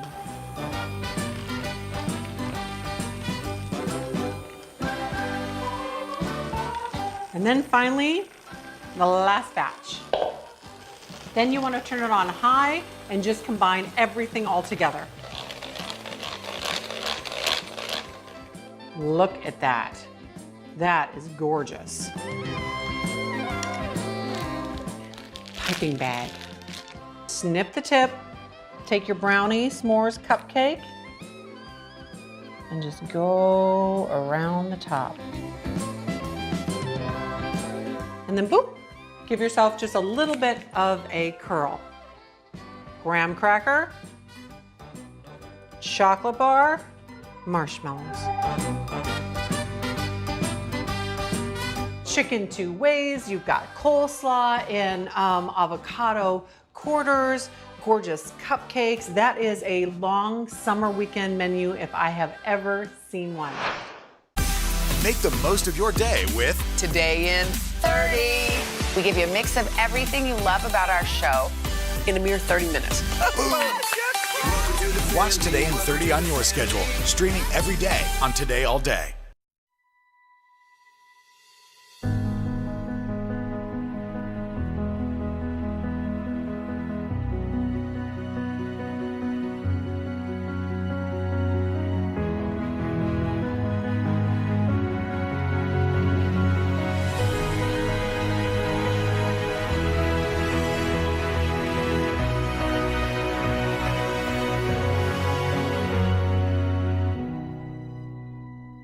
Hi, everybody. Good morning. Welcome to Today. Future's looking bright. Are you ready? half of all U.S. adults now fully vaccinated. A huge lift is underway for one of the most celebrated cities in this country, Cleveland, Ohio. This is the greatest location in the nation. We're having a baby. Wow. The big reveal is under the lid. Hey now. Things are looking brighter, so we want to help you find the fun in 21. Music is back. Y'all were exactly what we needed. The Meet the Press Chuck Toddcast, free wherever you get your podcasts. For breaking news in our changing world, download the NBC News app. The Meet the Press Chuck Toddcast, free wherever you get your podcasts. Just ask your kids, they'll tell you no 4th of July menu is complete without dessert. Or ask me. Today we've got some delicious red, white, and blue ideas and a pop of patriotism for your Hollywood table from Parents Magazine contributor Anna Helm-Baxter. Hi. Hi, thanks for having me. How are you? I'm good, thanks. So I think every holiday should start with a good drink. Yes. So we're going to start with 2 refreshing drinks that are both twists on an Arnold Palmer, which is typically half iced tea and half lemonade. The first one is a slushie. So we've added an extra twist, which is with orange juice. It really rounds everything out. Oh. So you're going to freeze ice cubes. Okay. This is non-alcoholic. No alcohol in there. Okay. And you're going to just throw these ice cubes that you've made with the iced tea, the lemonade, and the orange juice into a blender. And if you want a fun twist, this is pineapple stars. Oh, Been that's cut cool. out and frozen. A little cocktail stir. So you freeze the ingredients into different ice trays and then Put it into a blender. blend them up. And you got a nice little slushie. Okay, so then this one, I don't know about you, but lemonade is one of those things. The first 2 sips are great, and then it's too sweet, and then your ice melts. It's all bolted down. Okay, so we've done unsweetened iced tea ice cubes. Okay. And these go in, and you're going to top it off with lemonade, and that way, when the ice cubes melt, it's just going to cut through the sweetness without watering it down. It sort of makes an Arnold Palmer eventually once it melts. Not yet. Oh, that's smart. So we're just But if you're outside for 5 minutes, it will be. Right. Yeah, and then if you want to add a little tip hole to this, Willie, I'll let you do the honors here with a little vodka. Is that It was vodka? really great. Yeah, that was for you. You know what the Arnold Palmer becomes? A John Daly, they call There that. you go. Is that what Arnold it's Palmer called? with a little booze in it. Yeah. Cheers. Thank you. Okay, so I really love to make my guests work a little bit for their treats. Yes, why not? Yeah, absolutely. So this is a watermelon dessert pizza, which is essentially just a really creative fruit salad, right? That's what it is. I like to use a baby watermelon because I find that it slices easier than the big kahunas. And we're just going to put some cream on the top. Okay. And then this is where you get your guests Fun. involved. It's like it's a do-it-yourself. And you can DIY. really go creative with the toppings. Chocolate chips are great here. We've got toasted coconut and berries. Empty out your pantry with all those little extra bits. of goodies. Also, that's an easy eat, too. You just grab that little Totally slice easy. and hit it. And you know what? You can freeze watermelon too. Yes. Freeze Also watermelon very for a good. delicious treat. I like where you're going I with love that. an ice cream sandwich. Me Okay. too. I love Love an 'em. ice cream sandwich. Yes. They were So- always my go-to I as a love 'em. kid. In An fact, ice cream cake is a lot of work. So Yes. we're taking a major shortcut here, and we're using ice cream sandwiches. Okay. These are layered with whipped cream and a raspberry puree filling. You could totally cut a corner and use Look a at this frozen whipped ice cream topping. cake. Yeah. That's genius. Oh my Yeah. gosh. So, Jenna, I feel like you're sending me good piping vibes here. So do you want to try this? I don't know. I don't know where that's coming from. This is a fancy way. You're going to squeeze down wait there. to see There what you go. Okay. And let go. Oh, that's good. that's cute. Nice, Jenna. And this is just like a fancy little Look touch. at you. Yes, I can do this. Perfect Nice little touch. rosettes. Okay. Oh, this is so great. So what are you putting the sandwiches on top of? So this is a cream and raspberry puree. Oh, if you want to okay. cut a corner, you could do frozen whipped topping, would also Okay. work there. Yeah. And then you get these beautiful layered Oh, slices. that's beautiful. Just freeze And it up this for a is an while. ice cream sandwich cake. Ice cream sandwich cake.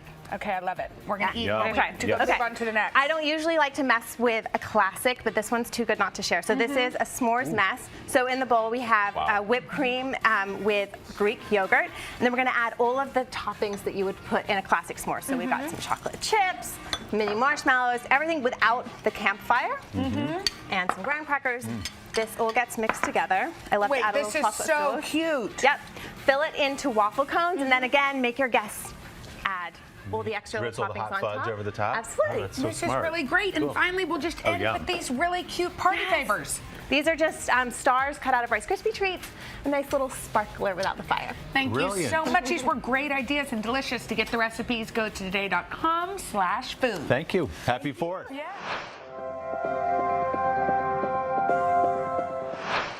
Hi, everybody. Good morning. Welcome to Today. Future's looking bright.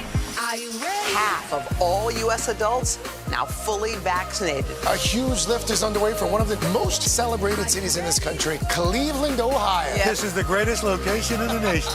We're having a baby. Wow. The big reveal is under the lid.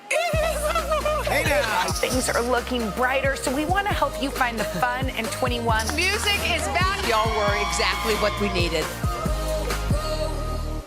Good morning, everybody. Welcome to Today. Future's looking bright. Are you ready? We're going to do our part to spread the word on the importance of vaccines, so crucial for reopening America. A big day around here. A very special naturalization ceremony. Many of them doctors, nurses, other essential workers. If you are a nurse, thank you. Spring has sprung, guys, and we want to fill this season with some fun and surprises. Yes, this is the face of excitement. Celebrating Earth Day. Let's change the world. Love it.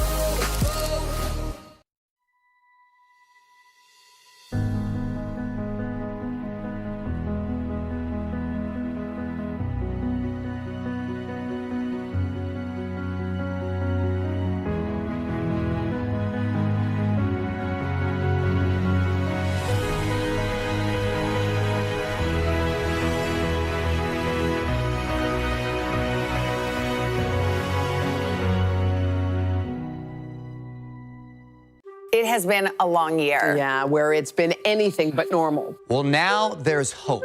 The COVID vaccines. I know. It's been a little confusing. Like really confusing. So it's more important than ever to make a plan. Visit planyourvaccine.com to find out where and when to get your vaccine. What are you waiting for? Roll up your sleeves and plan your vaccine. Plan your vaccine. Plan your vaccine.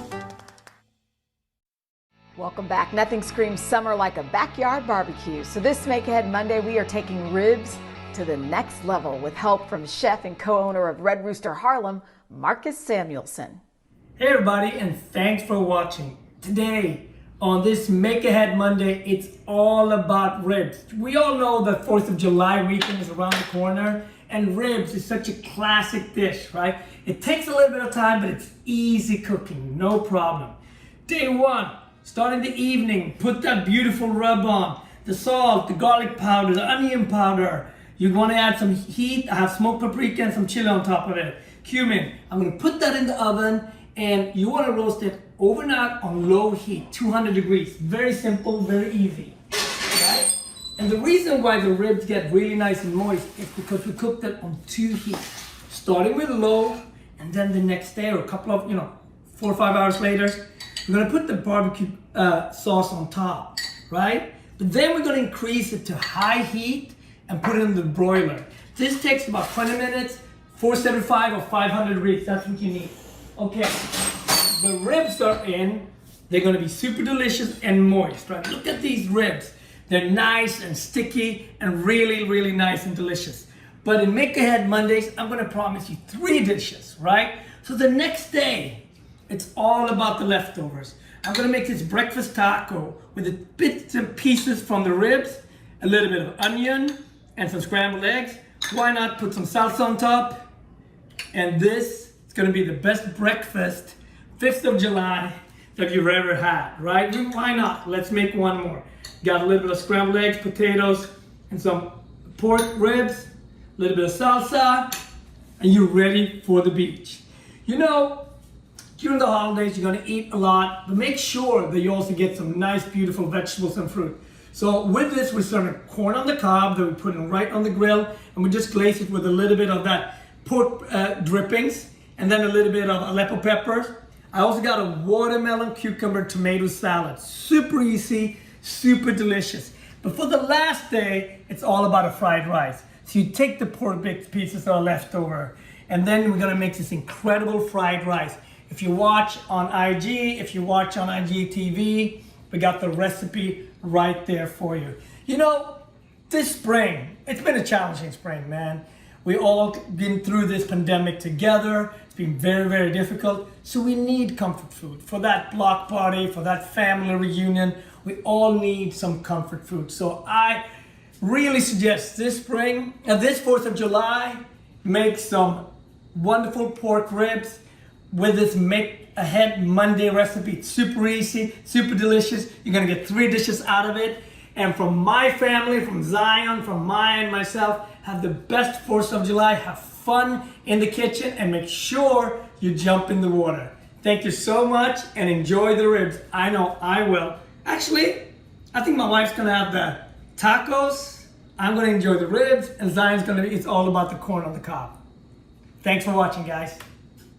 Thanks, Marcus. For these recipes, head to today.com/food and be sure to check out our Instagram page at Third Hour Today to see Marcus turn those same ribs into a barbecue pork fried rice. We also want to mention that during this pandemic, Marcus has partnered with World Central Kitchen and converted some of his restaurants into community kitchens, serving more than 100,000 meals to those in need.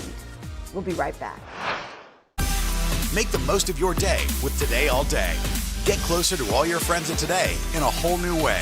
Today in 30. We give you a mix of everything you love about our show in a mere 30 minutes. Shop today with Joe Martin. We're helping you shop like never before. The latest styles and biggest names. Today Food. Things are heating up in the Today All Day kitchen. Cooking essentials and recipe inspiration. Get ready. Are you ready? Oh, I'm so ready. Only on Today All Day. Make the most of your day with Today in 30. We give you a mix of everything you love about our show in a mere 30 minutes. Watch Today in 30 on your schedule. Streaming every day on Today All Day.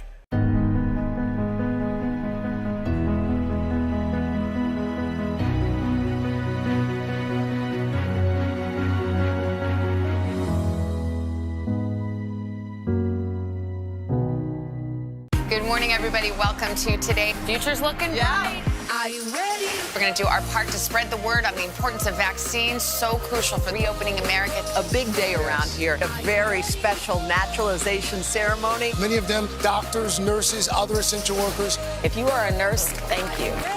Spring has sprung, guys, and we want to fill this season with some fun and surprises. Yes. This is the face of excitement. Celebrating Earth Day. Let's change the world. Love it!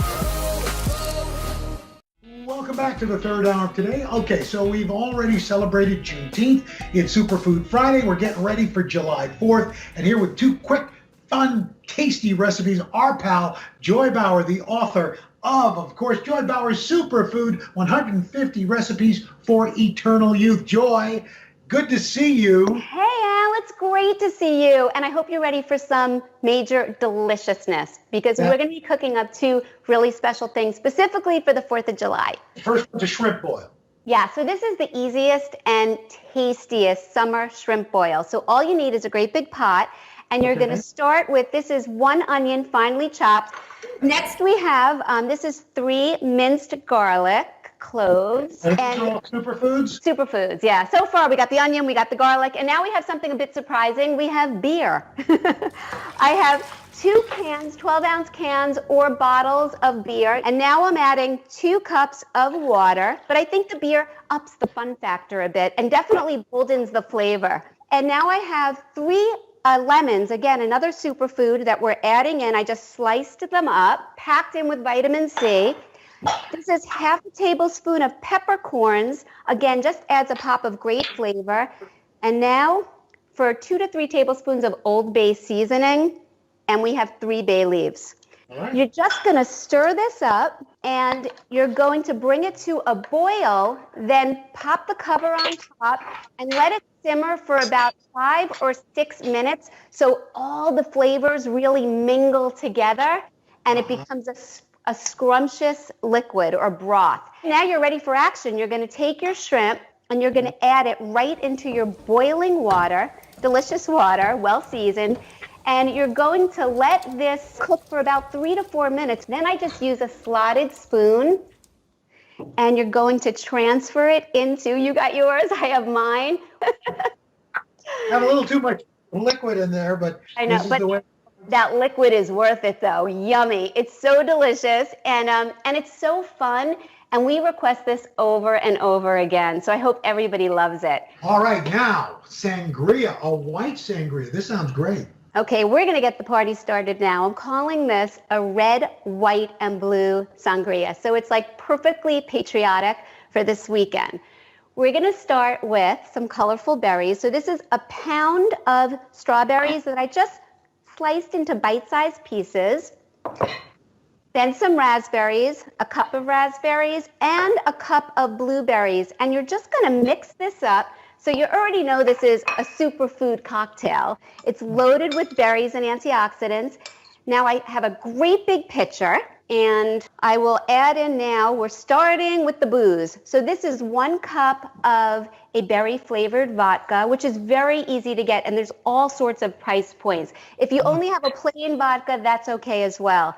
This is really nice. This is an elderflower liqueur, very trendy right now, 1/4 cup. And I'm using 1 bottle of Sauvignon Blanc because I just feel like it's dry and crisp and it's perfect for this particular sangria. So you can see we have our red, white, and blue theme going on here. And I'm going to stash this now in the fridge for 1 hour up to 8 hours to sort of let the fruit break down a little bit and let all those juices seep in to the alcohol. And then we take it out. Let's make believe this was in the fridge. And then you're going to add a 12-ounce can of any berry-flavored sparkling water. And you're going to pour this into glasses filled with ice. And then you could garnish with some of your reserve berries. And there you have it. Red, white, and blue sangria.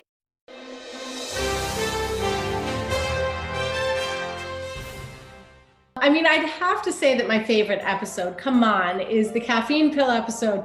There's no other episode that is quite like it. Pills? You mean you really are taking drugs? I need them. Jesse, give me those. I need them back. I have to sing. Jesse, you can't sing tonight. I especially loved it because Mark Paul and I have always been so close. He's such a good friend, dear friend, and we got to really get more dramatic and juicy with it. So it was fun for us as a change to go a little bit deeper on the show. But we all loved each other and had such a great time. It's amazing to us that all these years, all different generations have appreciated it, and it's had an impact in pop culture. I'm so excited. I'm so excited. I'm so scared.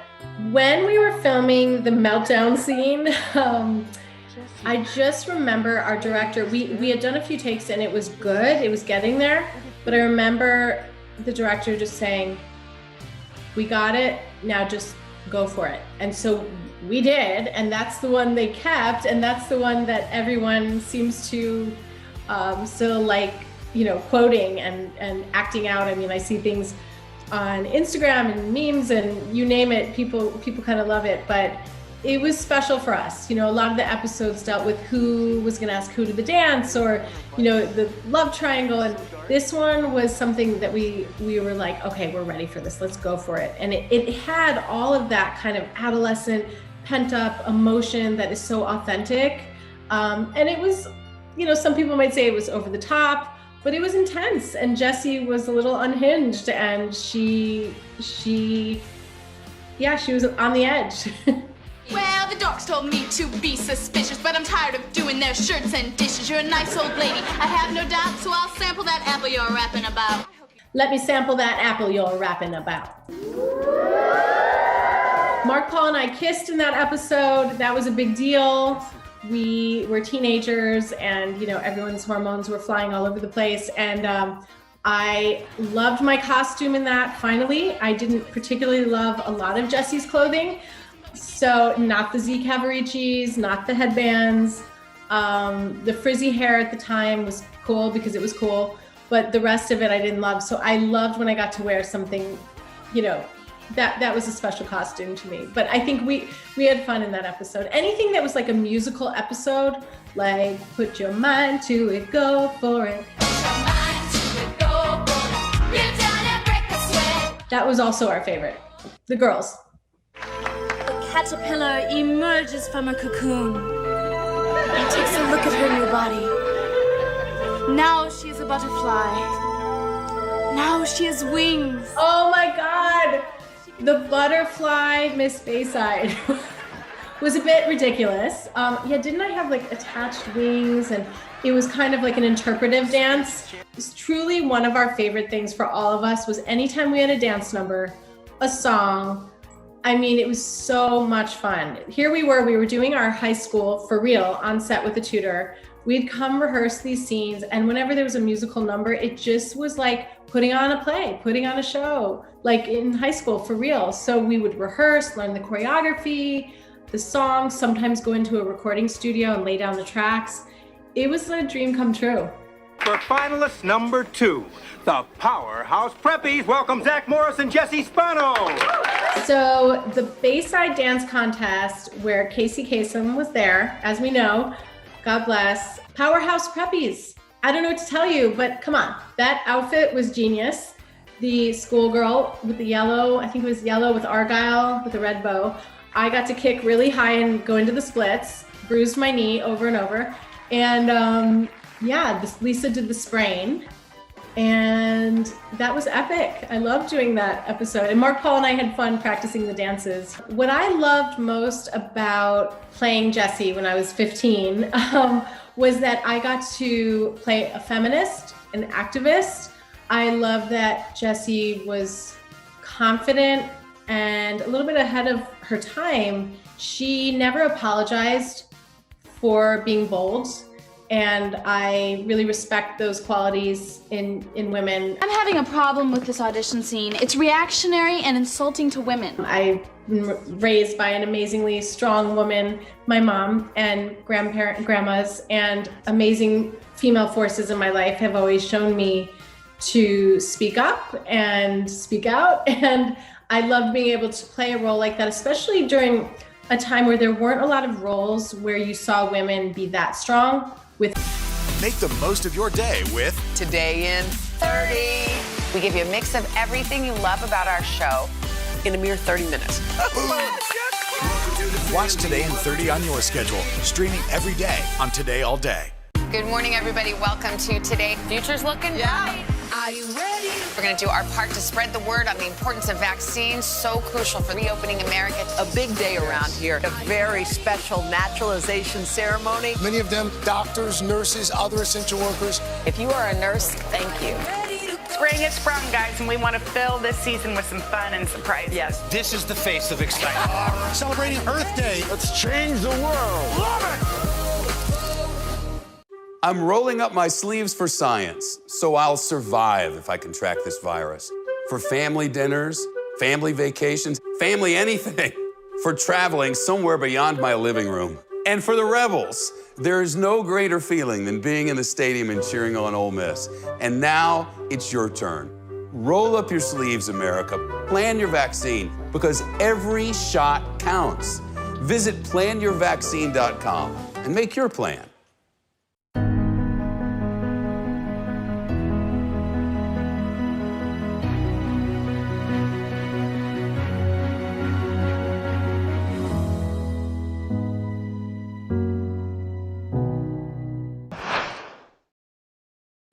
You're the funny one. Are you making fun of my size? Don't make fun of me because of my size. I would describe my friend's character, Katie, as a puncher. She liked to punch a lot. And it was so fun because my father was a Golden Gloves boxer, so I channeled my dad's boxing into that role. And it was so much fun. I loved it. I was always going, oh, you're so cute. Hey everyone, this is Katie. Hello, Katie. I was so excited to do Friends. I love the show so much, and it was such an honor. I remember being so nervous and excited to do the show, and just being so honored to be a part of the cast. It was incredible to guest star on Friends, and it is literally such a high point in my life, and my kids, my daughters, are obsessed with Friends. So literally they know like the episode number. They'll be like, you were in episode 1, da, da, da, da. You know, like they know everything about it. So it really has won me a lot of brownie points with my kids. I remember Matt LeBlanc being great and just having a blast, and the cast being so wonderful, and they were so kind, considering that I was punching them the entire time and hitting them. They took it and they were wonderful. And they still were so nice to me, considering that I was like punching every second I had. Hey, cute jacket. Oh, thanks. That's so sweet. Ow. My favorite part of the episode was really all of the punches, and then I remember Jennifer Aniston and I think kicking each other at the end, and it being really fun. Oh, you're so sweet.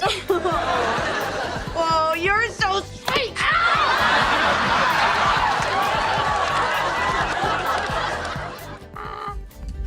I mean, it's not every day you're gonna say, it was so fun kicking Jennifer Aniston. No, I mean, I wasn't having fun. I didn't want to hurt her, but just, I love physical comedy, and they are such pros at physical comedy. So I felt so excited to be doing physical comedy with the best, with such an incredible group of people. You guys are too much. Whoa.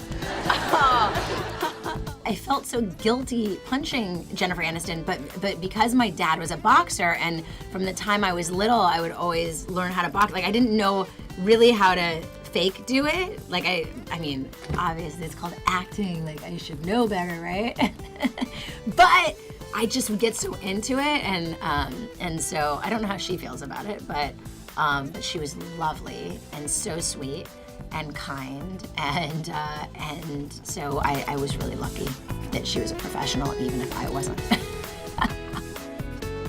I remember having a blast, and I remember Courtney being so loving and kind, and everybody being wonderful, and just having a really great time. And I remember being really nervous and excited, and just being so honored to be a part of the cast.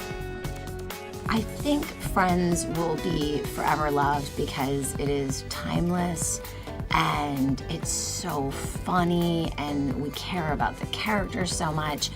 And I see it now with my daughters who love Friends so much. I mean, literally at summer camp, they had my daughter come down to do a Friends trivia with the counselors.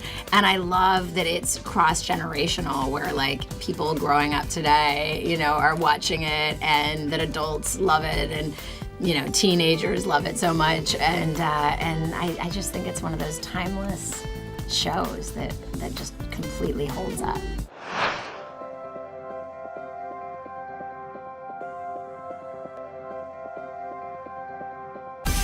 Make the most of your day with Today All Day.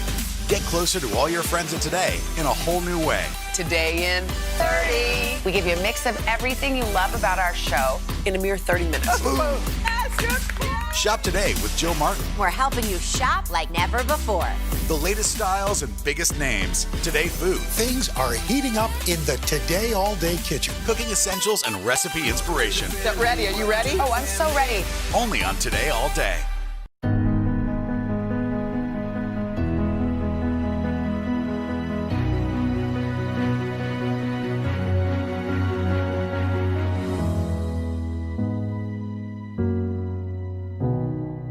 This is about 50 votes. If you can't get bipartisanship here, where are you going to get it? If China decided to cover this up, can we ever actually get a definitive answer? What happens if we don't act on police reform this year? If it's Sunday, it's Meet the Press. Good morning, everybody. Welcome to Today. Future's looking bright. Are you ready? We're going to do our part to spread the word on the importance of vaccines, so crucial for reopening America. A big day around here. A very special naturalization ceremony. Many of them doctors, nurses, other essential workers. If you are a nurse, thank you. Spring has sprung, guys, and we want to fill this season with some fun and surprises. Yes. This is the face of excitement. Celebrating Earth Day. Let's change the world. Love it!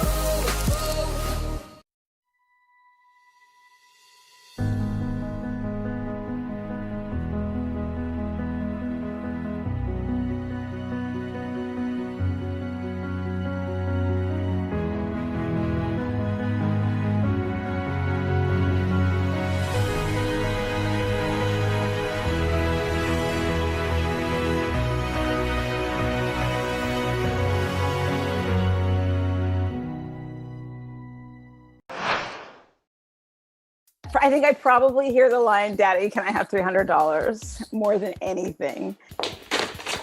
Dad, I need $300. How would I describe Hillary Banks? It's the way I've described her has changed over the years. I still think she's incredibly self-centered, And she's just myopic. You know, she's been grown up as daddy's little girl, first child, and it was a girl. You know, I just imagine that they dressed her up in all kinds of little fancy little frilly things, and everything she wanted, they gave her. And my first child was a daughter, so I'm starting to even understand it in that regard. I think I underestimated a lot of things about her. I think she's very determined. She's so self-centered and seemingly myopic, but at the same time, she's very focused and determined and has confidence. You know, the confidence we all wish we had. If she wants to do something, she knows she can do it. She's going to do it because that's what she wants, and that's it. And she's going to get it because she always gets what she wants. You know, so nothing stops her, and I think that's a quality of Hillary's that I love, and I wish I could have a little bit more of. And I do think that she has a lot more heart.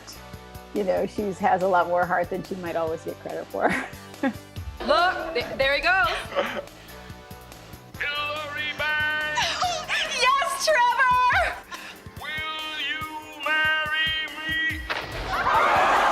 Yeah, the bungee jumping episode will forever be my bittersweet episode, because I remember when I read the script for the first time, there was this horrible heartbreak of, oh my gosh, Brian Stokes-Mitchell's not going to be on the show anymore. Because Brian, who played Trevor, was so wonderful. I loved working with him. I loved the Hillary-Trevor romance. It was really fun. And so it was horribly disappointing to read, like, oh no, you know, Trevor's gone, Brian's gone. And then you just see the way how it happened and how it played out. And then, of course, that's the laughs, the part that was so funny. Yes. Yes, what? Yes, Your Highness. I think my favorite episode still for me to do, and I liked it how it came out too, was in the first season when Hillary drops out of college and is blackmailed by both Will and Carlton.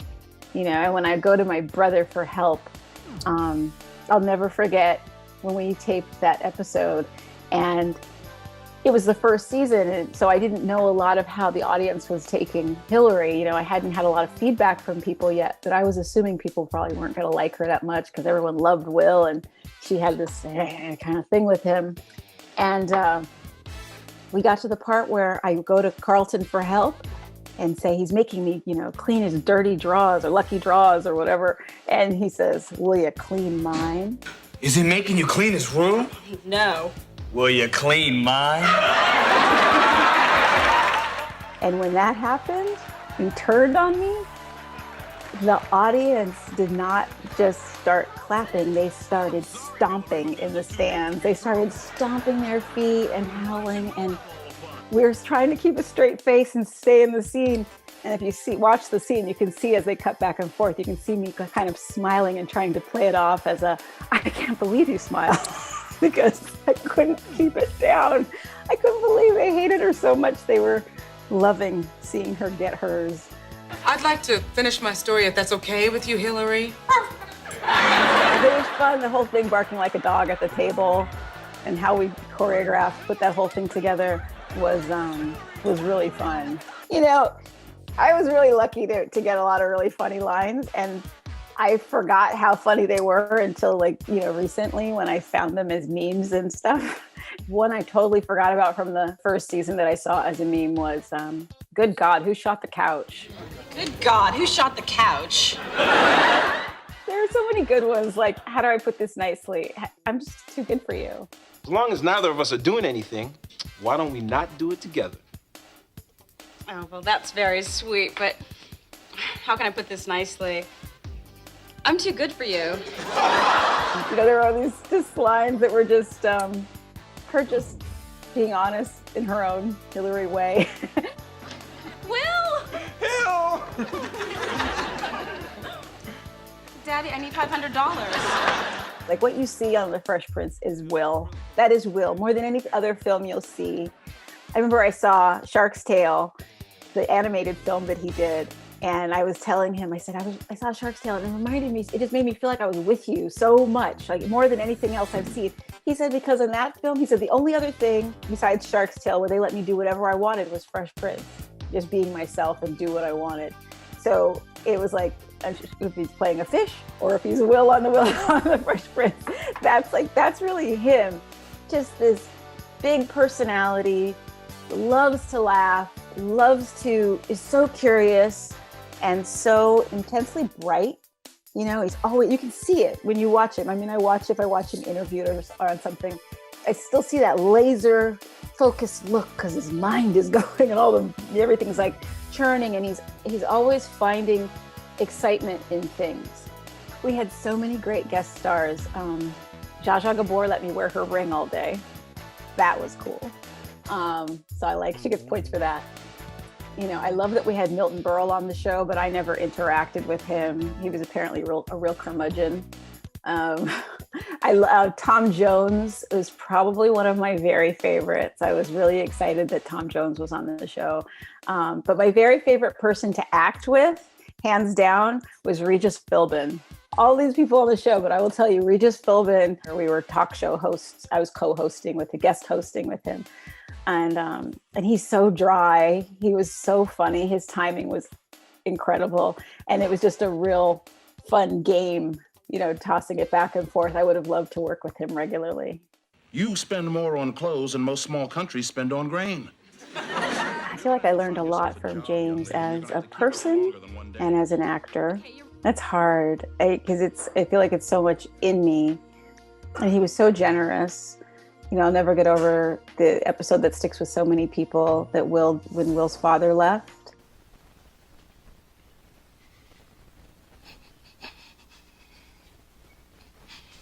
How come you don't want me, man?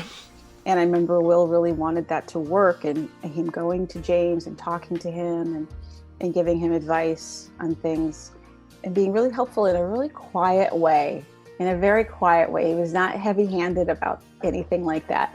But one thing James did that was really beautiful is he saw things in you that you might not see in yourself, and he saw possibilities. He used to really want me to play Lady Macbeth. It made me look at myself differently. It made me look at myself as an actor differently. It made you feel, it was nice to be seen, but it was also interesting to recognize someone seeing you through a very different lens than maybe you saw yourself, and credit yourself. And he did that not just with me. You know, with Tatiana, he had the same thing about something he wanted her to do that he really saw. And I think it landed on her, or she saw that for herself. And he was beautiful that way, that he would look at you and say, you know, it's like what you're capable of, you know, what you could do, something so different from how you might see yourself. And it made you kind of expand. Yeah, he was amazing. You know, one of my favorite things about the relationship between the siblings, the whole family, and really just the whole makeup of the family and the cast, including Jeffrey, was how different we all were. We were all such different personalities. I don't think anybody was like another person in this whole cast of characters. And that was really a wonderful thing, especially for a Black family on screen. Like whenever I see scenes with Hillary and Ashley, it's like oil and water in a way. Not in a that they don't like each other, but that they're just so different, you know. And Ashley's so kind to her sister, who she feels, she's her big sister, but she kind of feels for her because it's almost like somebody dropped Hillary on her head. It's like kind of the way Ashley speaks to her a little bit, you know, recognizing that she's different. And I love that, you know, Hillary still feels like whatever she's saying is right, and that's just the way the world is. I think Hillary now would be the queen of the internet. I have no doubt. She'd be the Instagram queen. To me, that's so obvious. I remember once I thought of it once and I was like, oh yeah, that's where she lives, you know, and that's what she was made for. She would own it. She would own it. Make the most of your day with Today in 30. We give you a mix of everything you love about our show in a mere 30 minutes. Savannah and Hoda bring you what you must know. The biggest moments of the morning. One Republic! Exclusive interviews. Why did it work for you? You're right. I am more talented than the rest. And important headlines. Major medical news this morning. Watch Today in 30 on your schedule. Streaming every day on Today All Day. Make the most of your day with Today All Day. Get closer to all your friends of today in a whole new way. Today in 30. We give you a mix of everything you love about our show in a mere 30 minutes. Shop today with Jill Martin. We're helping you shop like never before. The latest styles and biggest names. Today Food. Things are heating up in the Today All Day kitchen. Cooking essentials and recipe inspiration. Get ready. Are you ready? Oh, I'm so ready. Only on Today All Day. Our week-long journey begins here in Orlando, Louisville, Kentucky, Cleveland. Our Across America journey, reporting on an America rebuilding and reimagining a future after the pandemic. Breaking news tonight, the ceasefire in the Middle East after 11 days of deadly violence. Richard Engel is on the ground. Do you think there's a connection between policing and racism? How narrow a window do you have to really get kids back where we would want them to be? NBC Nightly News with Lester Holt.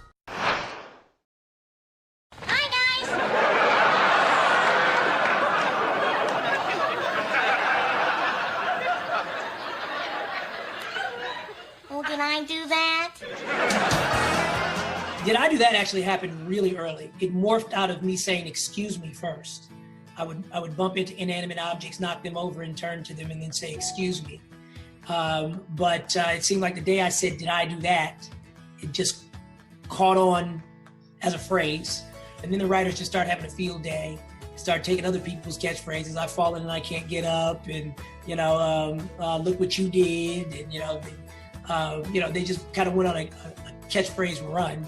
How I wanted to tackle Steve Urkel when I was a kid was very unique. I was actually, all of my inspirations were white. They were Ed Grimley and Pee Wee Herman, and the lead in Revenge of the Nerds. I remember that movie had come out and was very popular. And so I actually wanted the glasses with the tape in the middle, and my father procrastinated and I didn't get them. And I was really bummed about that, to be quite honest. So because my inspirations were white, the character came off being very authentic and original, like something nobody had ever seen. Don't put us near the kitchen or the bathroom, okay? Oui, Monsieur Raquel. I hate the sound of flushing while I'm eating. Don't you, my pet?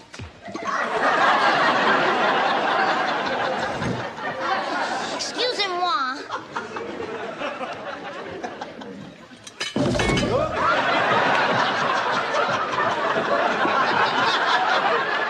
I was supposed to be one and done.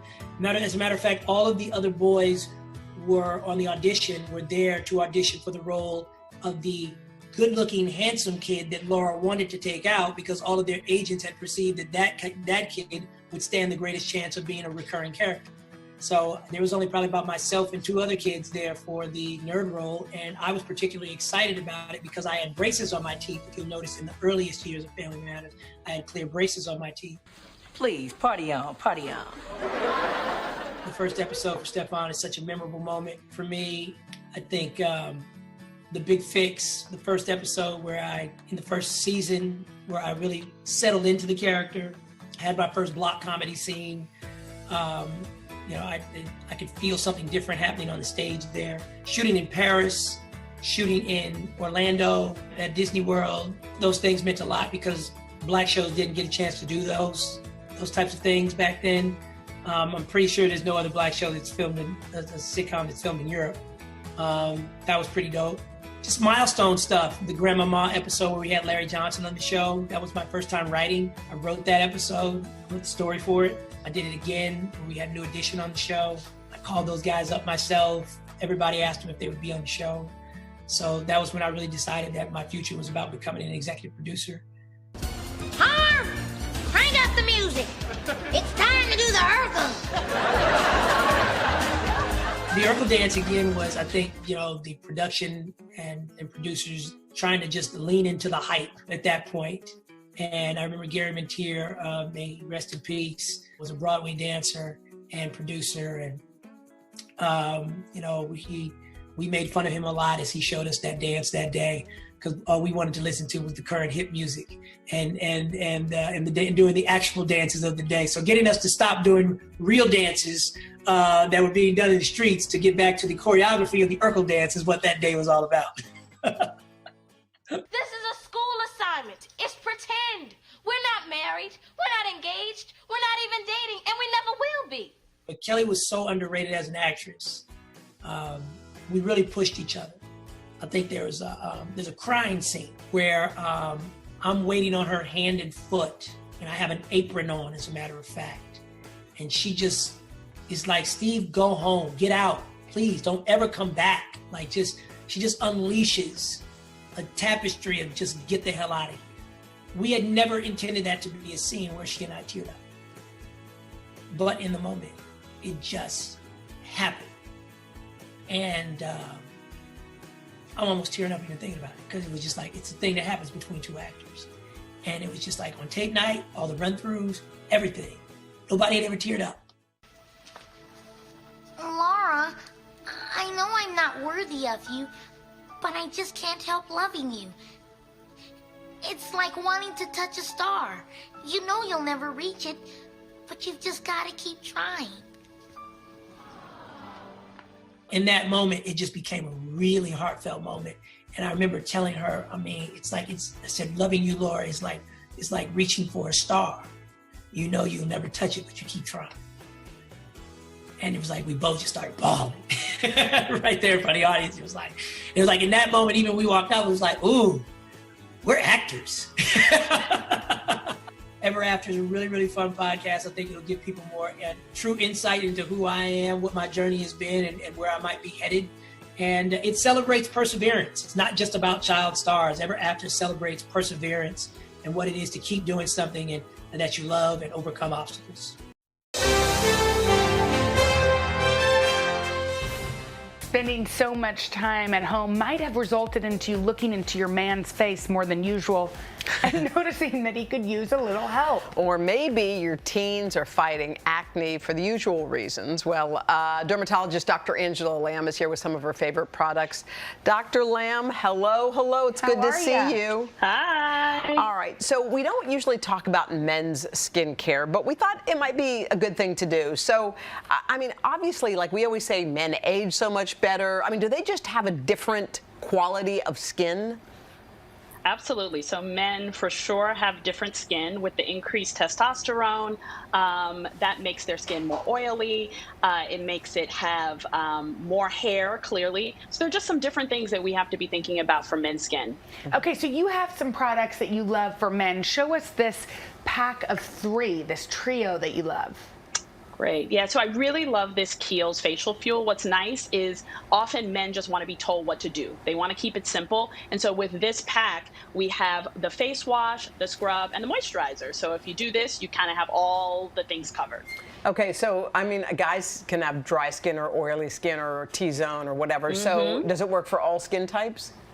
Yeah, this one's great for all skin types because you have that scrub for the days you're feeling a little bit more oily, and then you have the facial wash just more for the winter.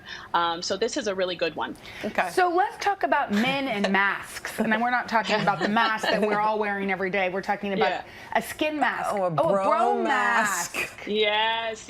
So I love this bro mask by Jackson Lane because it's actually a 2-part. They really take the men's skin into consideration. So they're looking at the fact that there's skin that's different on the top than the bottom, where we have those beards like we talked about. And this one is great. It's a hydrogel. It has collagen in it, antioxidants. You can apply it and just put it on. And so this is a really good one for moisturizing and relaxation, too. Well, Gavin, he's one of our top producers, and I think that's his dad. Or his father. Or his father-in-law. So how long are you supposed to keep that on? Yeah, you're supposed to keep that one on, they say, for 20 minutes. They actually have on the packaging long enough to have a margarita. So that's their recommendation. That's kind of nice. Okay, the next one is sort of all-purpose. Talk to us about this. Yeah. So this is like the basic. This is for the guy that doesn't want to really do much of anything. They want to get in the shower. This one covers your face, your hair, and your body. So you'll be able to use this and get a 3-in-1. They actually call it by Jack Black. I really love that one. Ben's in the shower with his clothes on. How does it smell, that one? Yeah, this one smells great. Jack Black is wonderful because they, add fragrance, but not too strong. That's one of the biggest feedbacks I get from men is they don't want to have something that smells super perfumey. Okay, so summertime is like men need to get some moisture going too. So do you have something good for that? Yeah, so I have some great summertime moisturizer. So this Bevel Duo is wonderful because this has a serum in it, which has B3, which is good for anti-aging. Men want to think about the anti-aging too. And then it also has a nice face moisturizing gel that's very light. So how often should we all be applying moisturizer? Moisturizer should be applied twice a day, in the morning after cleansing and at night, ideally after cleansing and before going to bed. Do most guys, I'm just curious because Henry doesn't and Joel doesn't. Do most guys, is this something that's trendy? Are more and more guys using all these kinds of products? Absolutely, it's trending. It actually, you know, after I did some of the other spots, I got a lot of feedback. Like, what about the men? We care about the skincare too. I got lots of texts from family and friends. So it's definitely trending. And as you can see, all of these lines are really customized for men. You know what? I think we only have a minute left, and we have to talk about the teens and the maskne and the maskne, which everybody, teen or no teen, are getting. Yeah. So let's talk about some good products if we have teenagers at home. Yeah, so if you have teenagers at home, actually, interestingly enough, a lot of these products would work. With the maskne, you have to be mindful of your mask. You want to make sure it's clean. So if you're using a reusable one, wash it every day. And if you're using a toss-away one, you know, toss that one. But some of these products will be really great. Actually, this No. 7 Energizing Face Scrub is good for teen skin. And also this oil-free Brickle. This one is wonderful, too. This is a great moisturizer that has no oil in it. All right. Thank you so much, Dr. Lynn. We appreciate it. Thank you, Thanks for being with us. Yeah, thanks good for having me. ideas. So if you want more info on any of these products, you can head to today.com/shop. Our week-long journey begins here in Orlando, Louisville, Kentucky. Cleveland. Our Across America journey reporting on an America rebuilding and reimagining a future after the pandemic. Breaking news tonight, the ceasefire in the Middle East after 11 days of deadly violence. Richard Engel is on the ground. Do you think there's a connection between policing and racism? How narrow a window do you have to really get kids back where we would want them to be? NBC Nightly News with Lester Holt. It has been a long year. Yeah, where it's been anything but normal. Well, now there's hope. The COVID vaccines. I know. It's been a little confusing. Like really confusing. So it's more important than ever to make a plan. Visit planyourvaccine.com to find out where and when to get your vaccine. What are you waiting for? Roll up your sleeves and plan your vaccine. Plan your vaccine. Plan your vaccine. For breaking news in our changing world, download the NBC News app.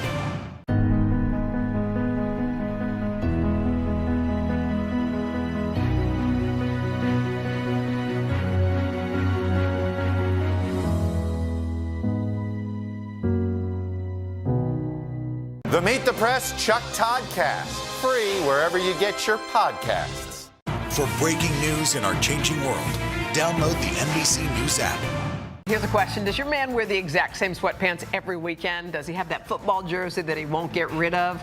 Does he still bust out his favorite flannel shirt from college? If you answered yes to any of the above, we are here to help you with him.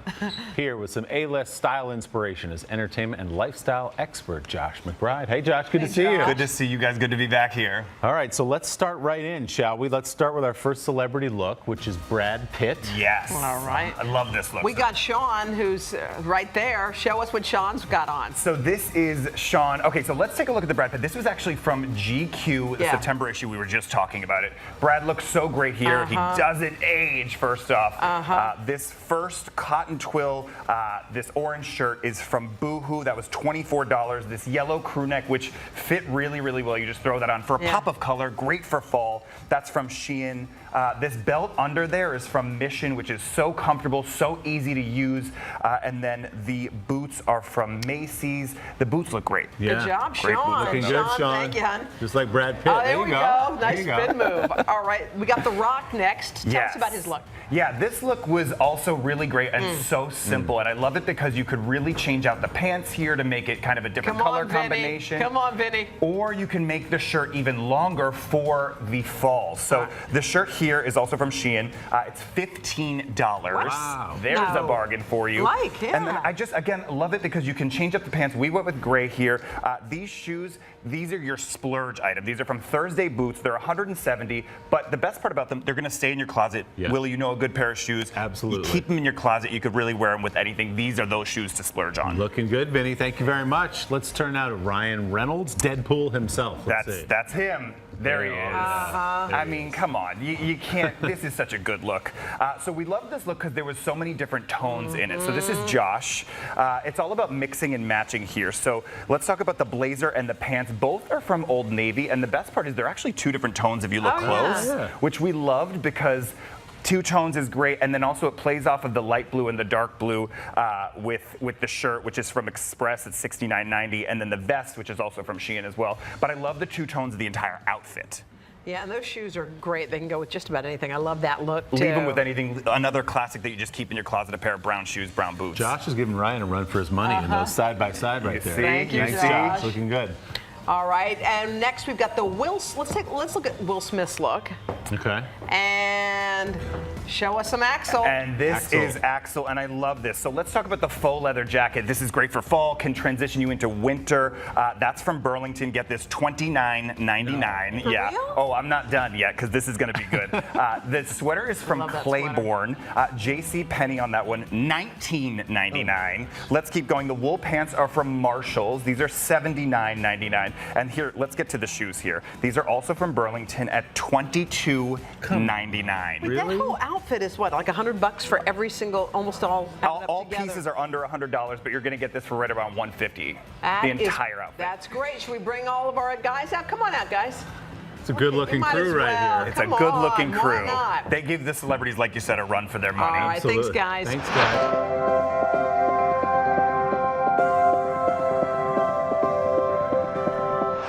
Thanks for that. So as the saying goes, your first impression is your last impression. I didn't even know that saying. But there's one organization that's making sure men look the part. The nonprofit Sharp Dressed Man helps men in the Baltimore and Los Angeles areas get back on their feet. So check out how one suit can make all the difference in someone's life. It's been 4 years since Danny Jarrell last put on a suit. When I put a suit on like this and look at myself in the mirror, the first words were, that's me. That's who I am. It's been a little difficult to see that. Things got a little shaky, a little rocky. Through it all, I persevered, and now I'm here seeking some help. Danny, who is in the process of looking for a job, will go home with a 3-piece suit, completely cost-free, because of the efforts of the nonprofit organization called Sharp Dressed Man. Coming here put me exactly where I wanted to be. And having this new suit will affect my attitude when I go into the interview. My mood, my morale, all of that is affected just simply by this new suit. Sharp Dressed Man is the passion project of custom suit designer Christopher Schaefer since 2011. Sharp Dressed Man is an opportunity for men that have the desire to get back up on their feet. I love that part of it, of seeing what the clothes can do for someone when they've been doing the inward change as well. There wasn't anybody that was really just focusing on the clothing. When it came time to go and interview, what were they going to wear? So Sharp Dressed Man found its purpose, transforming men one suit at a time. The men are referred to the organization from other nonprofit programs in the greater Baltimore area. We believe that we're empowering men. You don't get a second chance to make a first impression. It might even be even more true with guys who have a record or a history and don't yet have the confidence in themselves. When you see a guy look at himself, that's where the magic happens. The group accepts donations on Fridays and Saturdays and then opens the door to Sharp Dressed Man every Wednesday. As each man searches for the perfect fit, a hot meal and a haircut are also provided. Over the last 8 years, the nonprofit has suited up over 7,000 men. Men like Emmanuel Claiborne. I'm president in recovery right now, trying to get myself together. I have a job interview coming up. And Sharp Dressed Men is the best thing could have happened to me today. When I become a productive citizen of society again, I'm gonna put my all into it. And I hope they have more places like this, Sharp Dressed Men places, where people can go. This is also personal for Christopher, who knows the struggle of having to get back on his feet. My past was not custom-made suits, and I was a starving artist for a long time, and that led to all kinds of other problems. I see myself in them. I constantly think, like, if I wouldn't have made the changes that I was making, I probably would have been a guy that was in line just like them. Sharp-dressed man is spreading an attitude of looking good and feeling good to Los Angeles with the opening of a storefront there. Level would be to expand into more cities and really be able to chapter this out. I think that Sharp Dressed Man could be in every city around the world. If we're able to go and help other people by what we're doing and we're making a difference in their lives, they're making a difference in mine. And they all look so sharp. With us now, the founder of Sharp Dressed Man, Christopher Schaefer. Christopher, this is so necessary what you're doing, and you've dressed 7,000 men very sharply. What's that feeling when you give them a new suit and a tie and when they walk out of there? Well, I have to say that we have a great team of people. I'm the founder of it, but there's so many people that make it work. I mean, I couldn't dress 7,000 people by myself. So it's really powerful to see when everyone works together. It's great teamwork. You know, someone's helping picking out the jacket, someone's helping picking out the ties, and people are sorting the clothes. It's quite an operation. Chris, we want to walk over here and we'll ask you what it's like to see these men's life transformed. It must be pretty cool, right? Yeah, it's awesome. Okay, well, we have a little something we want to share with you. Okay. Our Today Show staffers rated their closets. Some of these are in better shape than others. Oh, cool. Yes. These suits will be donated to Sharp Dressed Man to help suit up more men in your community. I'm rolling up my sleeves for science, so I'll survive if I contract this virus. For family dinners, family vacations, family anything. For traveling somewhere beyond my living room. And for the Rebels, there is no greater feeling than being in the stadium and cheering on Ole Miss. And now it's your turn. Roll up your sleeves, America. Plan your vaccine, because every shot counts. Visit planyourvaccine.com and make your plan.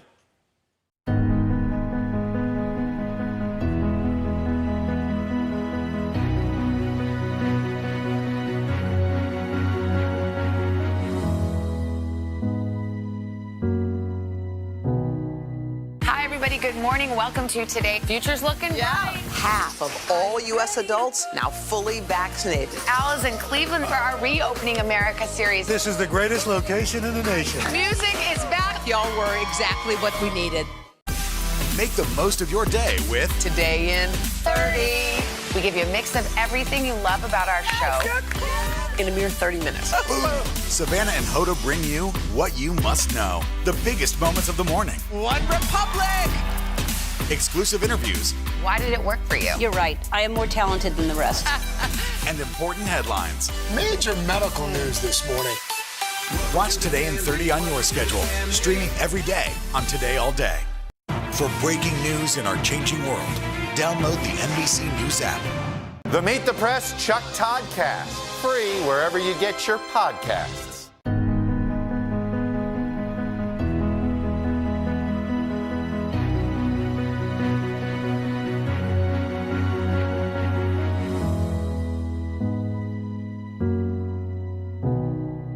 The Meet the Press Chuck Toddcast, free wherever you get your podcasts.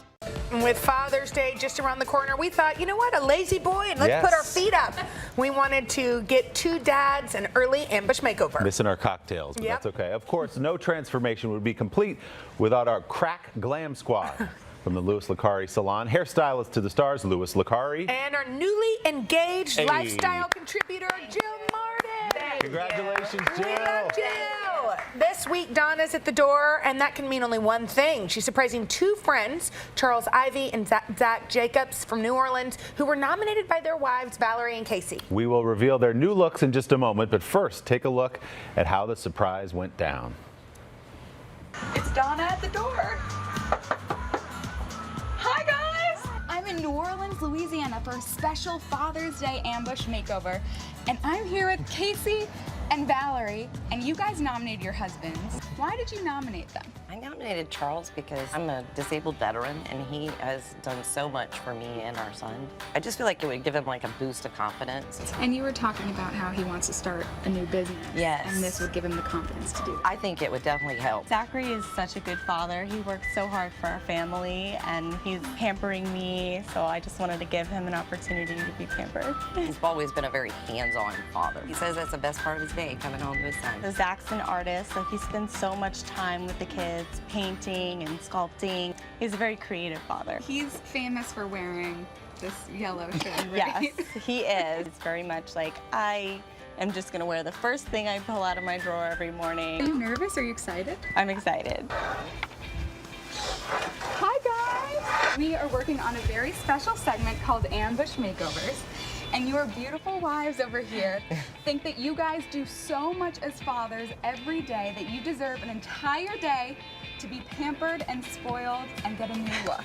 You do so much for your family every day, and they wanted a reason to be able to celebrate you in kind of an unconventional and unique way. Yeah. And this is their gift to you. Well, they got that. Positive surprise? Yeah, this is great. Yay! Yeah, sure. Yeah, I reckon. Happy Father's Day.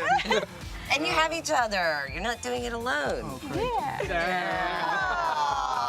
We appreciate everything you do for us. You wake up so early and you work so hard. Can't wait to see how you guys look. Yes, indeed. Yay! Happy Father's Day. Thank you. All right, here with Charles is his wife Valerie, son Charles, and Aunt Deborah. And here with Zach is his wife Casey and children Zach and Elle. Are you guys, Ellie, are you guys ready? Ready, guys? You have to keep your blindfolds up. First up is Charles.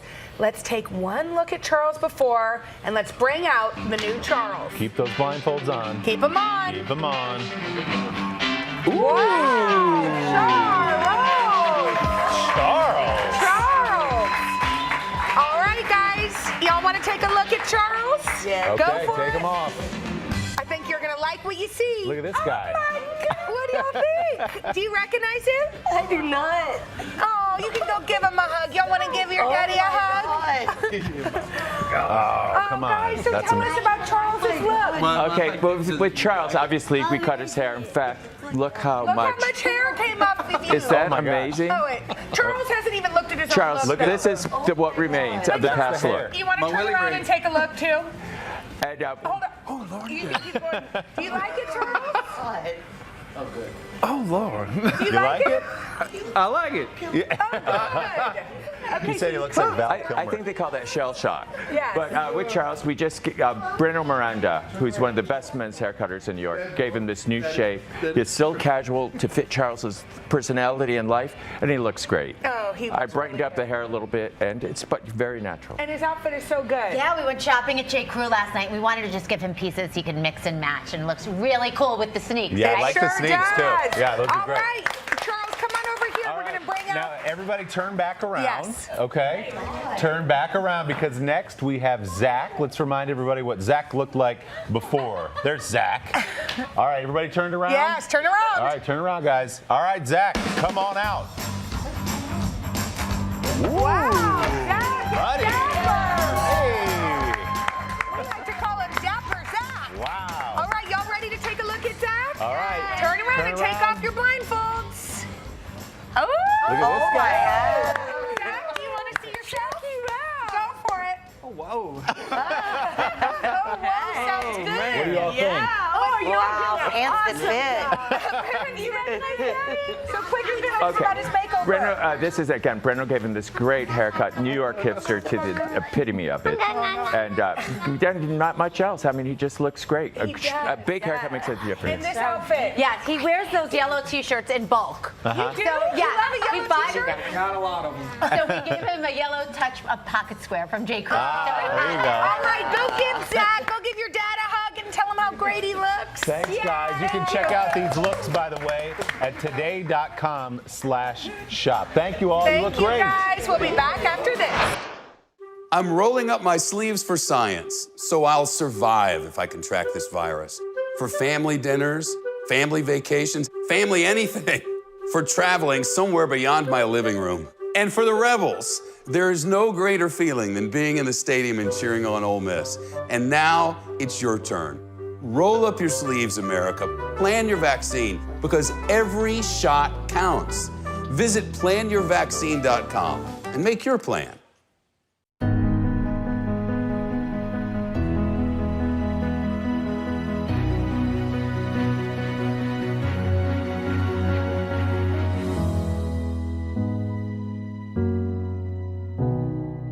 The Meet the Press Chuck Todd Cast, free wherever you get your podcasts. Hi, everybody. Good morning. Welcome to Today. Future's looking bright. Are you ready? Half of all U.S. adults now fully vaccinated. A huge lift is underway for one of the most celebrated cities in this country, Cleveland, Ohio. This is the greatest location in the nation. We're having a baby. Wow. The big reveal is under the lid. Hey now. Things are looking brighter, so we want to help you find the fun in 21. Music is back. Y'all were exactly what we needed. For breaking news in our changing world, download the NBC News app. The Meet the Press Chuck Toddcast, free wherever you get your podcasts. Let me learn a little bit, and I'm gonna have you all the way together like mommy be having you together. Let me check you out. Let me see you. Oh, okay, let me see. Not yet, not yet? No. I ain't got it yet? All right, sit back down. Let me try again.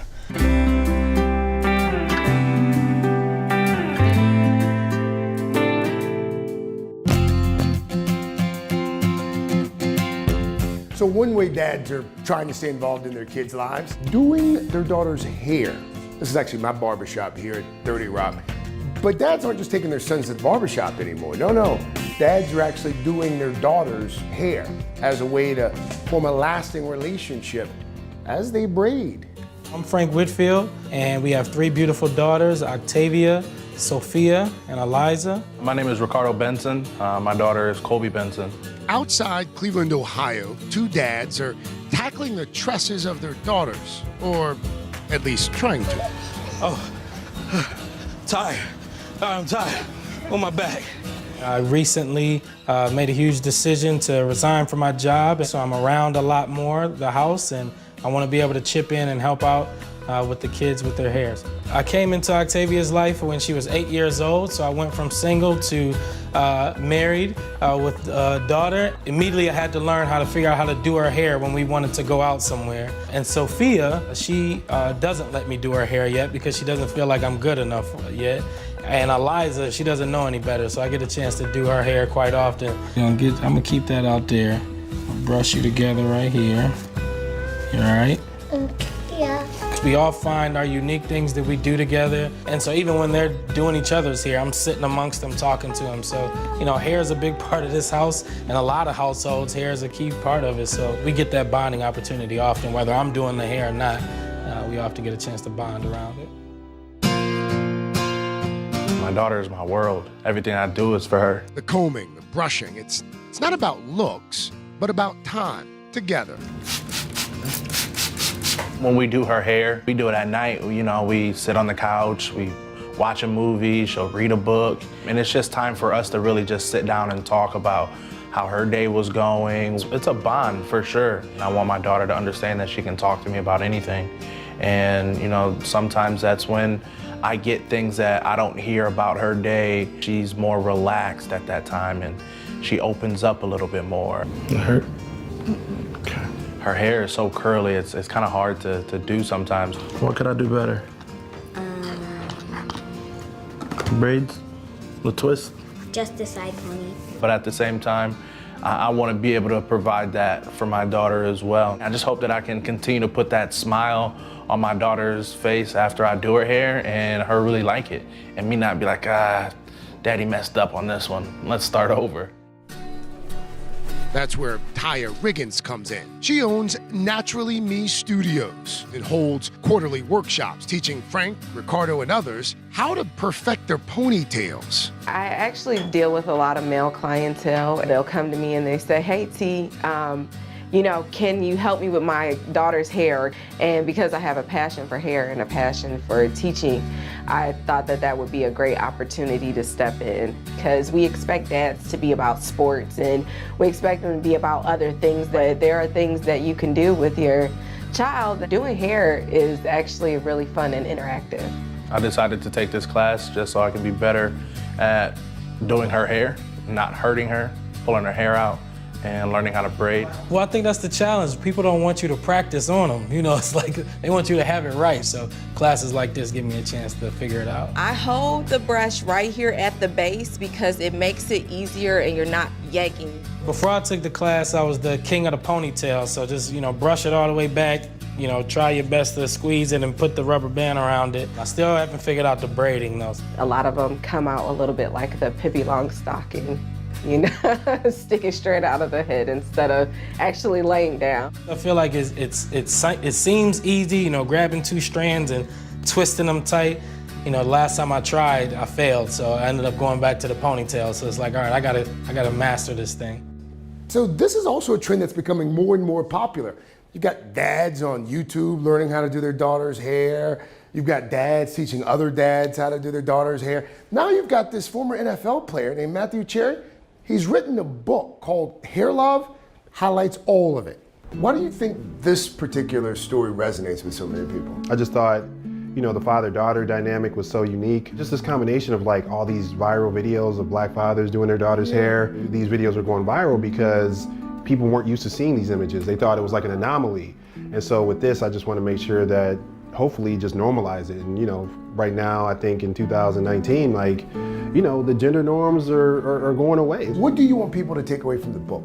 I think there's a big stereotype that African-American men aren't involved in their kids' lives. And so just trying to normalize and show that, yeah, we definitely, not only are we a part of our kids' lives, like we'll do things that you probably didn't think that we would do, like doing hair and, things you do because you want to show your daughter that she's the most important thing in your world. And so I think that really is the messaging behind it. But for those dads back in Ohio, it's the daily practice, the small moments with their girls that they treasure.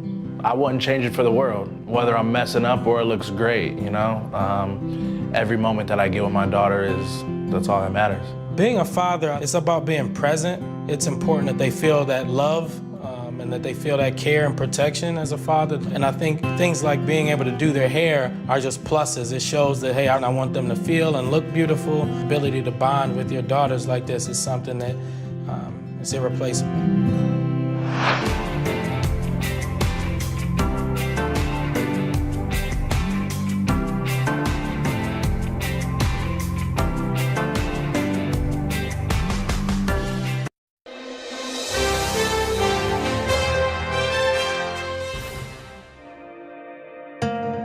What I would love for everybody to understand about a surrogacy process is that even though there's so many mixers and tinkers, at the core, it's like this magical thing called life. And that's what this is all about. Guess where we are? We're at the airport on our way because the babies are coming early. And so here we are in LaGuardia about to board the plane. So you're gonna be an auntie. Hey love, it's gonna be sooner. This is crazy. My name's Rike and this is my husband, Antonio. I always knew that I was going to be a dad. I never thought about the process, but I really knew that I wanted to be a dad and that I was going to be a dad. All right, are you excited? I am. These are the last steps that you're gonna have as a non-dad. I know. So Rike and Antonio I've known for many years, and I remember having conversations about their dreams to be parents and how they envisioned it and wanting 2 children and ideally wanting a boy and a girl. Finally one day we sat down in my office and said, okay, let's talk about this. How does this work? There are so many misconceptions about surrogacy, egg donors and all that stuff. So I said, okay, we can get an anonymous egg donor. I collect the eggs, and I can take half her eggs and fertilize it with Antonio's sperm, and half her eggs and fertilize it with Rike's sperm. And now we have biologic embryos from both of you that have the biologic link of the egg as well. Once we were done with the embryo process, we found Conceivability's our surrogacy agency, and we went through the application process. It has to be extremely overwhelming. Like, how do I find somebody who now wants to carry a pregnancy for me?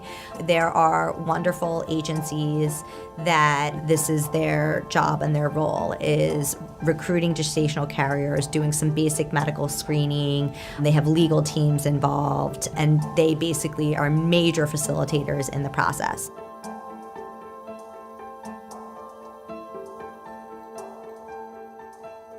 At some point, the embryos have to be transported out of New York and into a state where it's legal to actually do the implant.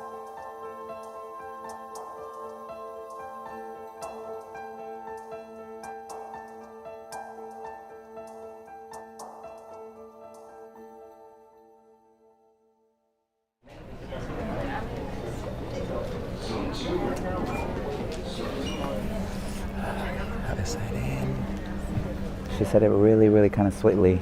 You guys might want to book your flights right now. And I was like, wait, what? What is exactly happening? And she's like, yeah, I have preeclampsia, so the doctor thinks you should come now.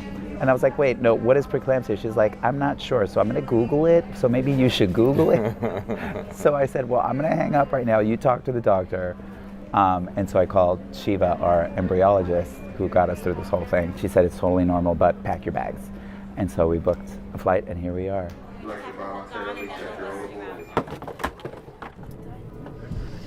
I'm sure for Rike and Antonio, there was, there's such anxiety around, like, it's not our body. We're not in control of it. We're not there at all times either. And these are our babies. When are they doing the Pitocin again? What time? At 8 my time. You need to run Macaulay Culkin. I think I'm gonna call Atlanta police or the state police and get a police escort. All right, love, hang in there. All right, love you. Love you. Love Bye. you. See you soon. Bye.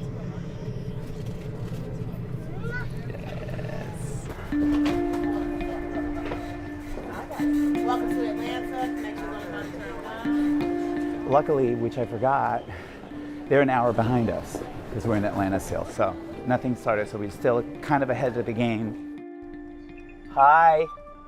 Hi. What's going on? How are you? I'm gonna get a C-section after y'all get here. What? Yeah. What happened? I'm thinned out, but I still haven't really dilated any. So they're gonna do the C-section when we get there? Yeah, it's not an emergency. They're Right. just not gonna put me through Pitocin when my blood pressure's not really getting back down. Okay. I haven't been pregnant in 10 years. My daughter will be 10 in July. She's my one and only. You think about, helping somebody else who can't have babies of their own, obviously, whether that's same sex or a female who can't have their own. And you're like, oh, I would love to do this. And then it gets closer and closer to delivery and you're like, oh my gosh, I have not delivered in 10 years. Like, they have to come out of me. You kind of forget about that whole part when you're thinking about, how exciting it is to be able to help somebody else. All right, love you, and I'll call you in like an hour or so. All right, bye. Okay. Woof. That's the update. We thought that it was really, really far when we started this process 40 years ago.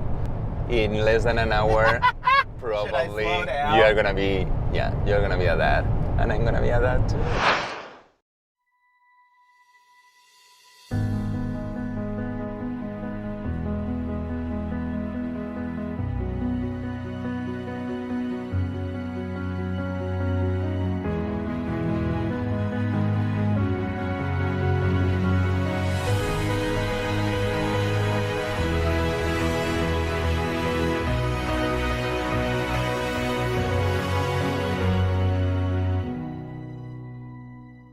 I'm rolling up my sleeves for science, so I'll survive if I contract this virus.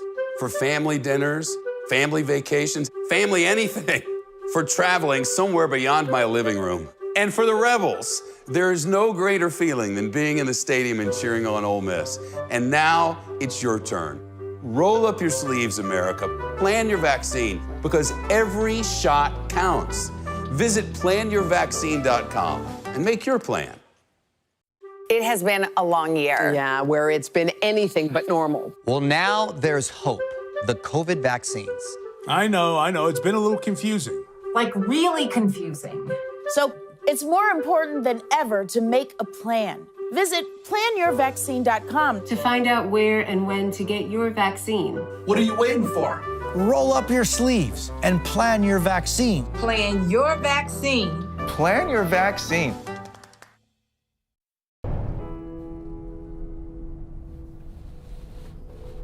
All right, here we go.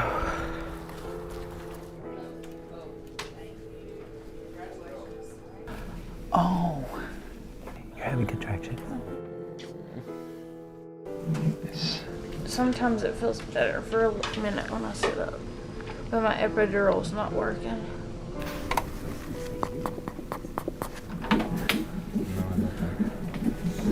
Wow, heartbeats, and they're like neck and neck. Yeah, both of them at the same time. excited. Are you ready? No, I'm not. Are you sure you don't want to come with me? No, I'm not allowed. Conveniently. You're going to be the first one that sees the baby. How amazing is that? It's just so overwhelming that I cannot even think about what is about to happen. We are gonna have 2 babies right now. Love you guys. Go the long way. Love you.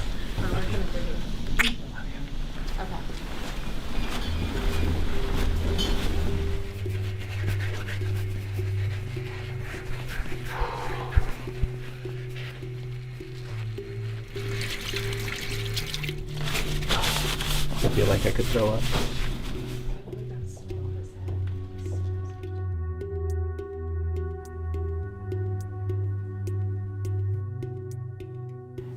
There was this loud, strong, lung-filled cry that pierced through my soul.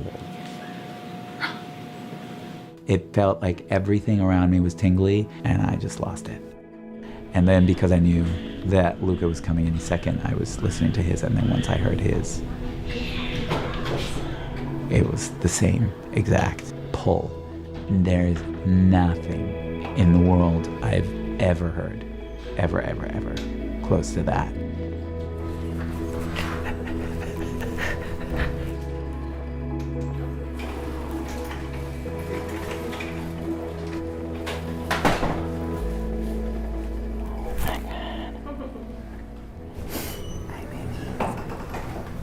Who's Bubba? Oh, your face. Hi, baby.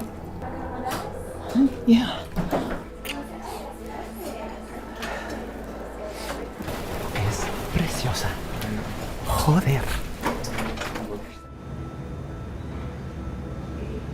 I've never had a C-section before, so you don't know what to expect. The babies came out a minute apart from each other.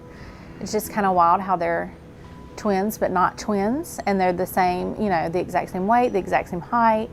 But I was just relieved when they came out to know that they were okay, no NICU time. They got to go straight to their daddies. They are so gorgeous. I can't obviously express how grateful and blessed we are to have found her. And how selfless her gift of all of this is, and her complete, genuine, authentic persona, which makes her perfect for this.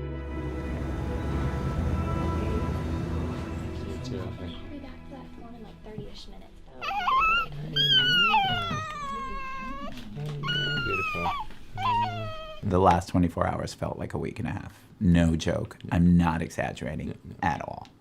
But it's like that Aerosmith song, I don't want to miss a thing. I don't want to close my eyes. Like, literally, that's how I felt all night long. As tired as I was, I just didn't want to stop.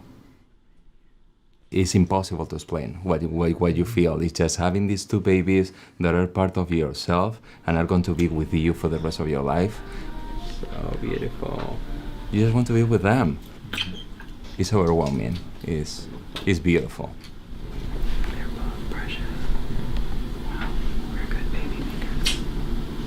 And Ash is a champ. I love those 2 babies. I mean, I always will. It's just kind of surreal that they're here, because surrogacy is such a long process that when they're finally here, you're like, oh my gosh, it's finally here. They're here. I've never experienced anything like this before, so if anybody has any kind of stigma or any kind of preconceived notion about what the connection between you and your surrogate child is, it's incredible.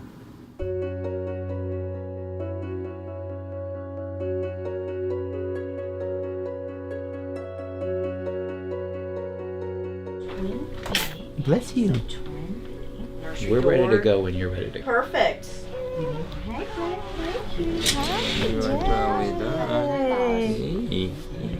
I mean, they look really small, but they are still big for you. When you're pregnant, you're fixing up a nursery, you're having baby showers, you're buying all these things and doing all these things to prepare for a baby. And so when you're a surrogate, It's really weird to not have to do all of those things. I gotta at least get a picture holding the both of you, you know. It's such a long process, and you know, you've got to be in the right mindset. You know, not everybody can be a surrogate. I've had people say, oh my gosh, are you giving your baby away? And I'm like, it's not my baby to give away. I'm extreme babysitting. You're tooting, you're hiccuping, okay. You know, to know that you're growing somebody else's family, and then you're going to birth them and then pass them over, and then they're going to go home. Be careful. I know. Okay. I love you. Okay. We'll see you later.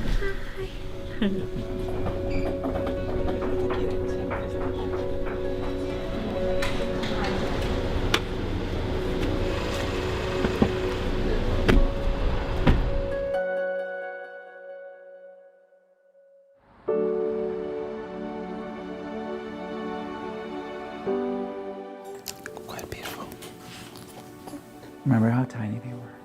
They were the size of peanuts. It's so amazing, so beautiful, the whole scene of us being parents with these two babies. Nobody can prepare you for this love. They're just so happy. That's just all I wanted for those two. It's been a really long process, 4 years, more than 4 years. For me, it seems like it was really easy, that it's been really, really fast. And it's been completely the opposite. So you just forget about everything, forget about the process. When you just hold them, it's just so magical. They are just here, and this is the rest of your life.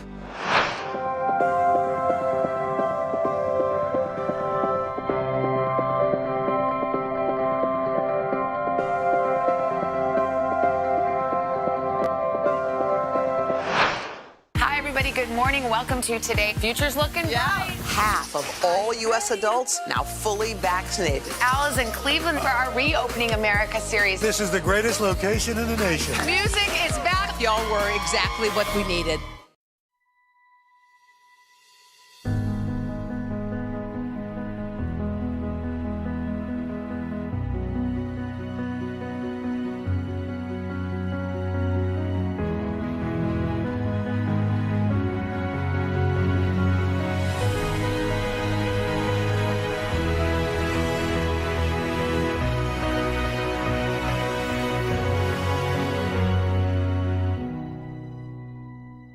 Our Across America journey here in Louisville, Kentucky. Cleveland, reporting on an America rebuilding after the pandemic. How narrow a window do you have to really get kids back where we would want them to be? NBC Nightly News with Lester Holt.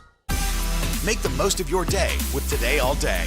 Get closer to all your friends at Today in a whole new way. Today in 30. We give you a mix of everything you love about our show in a mere 30 minutes.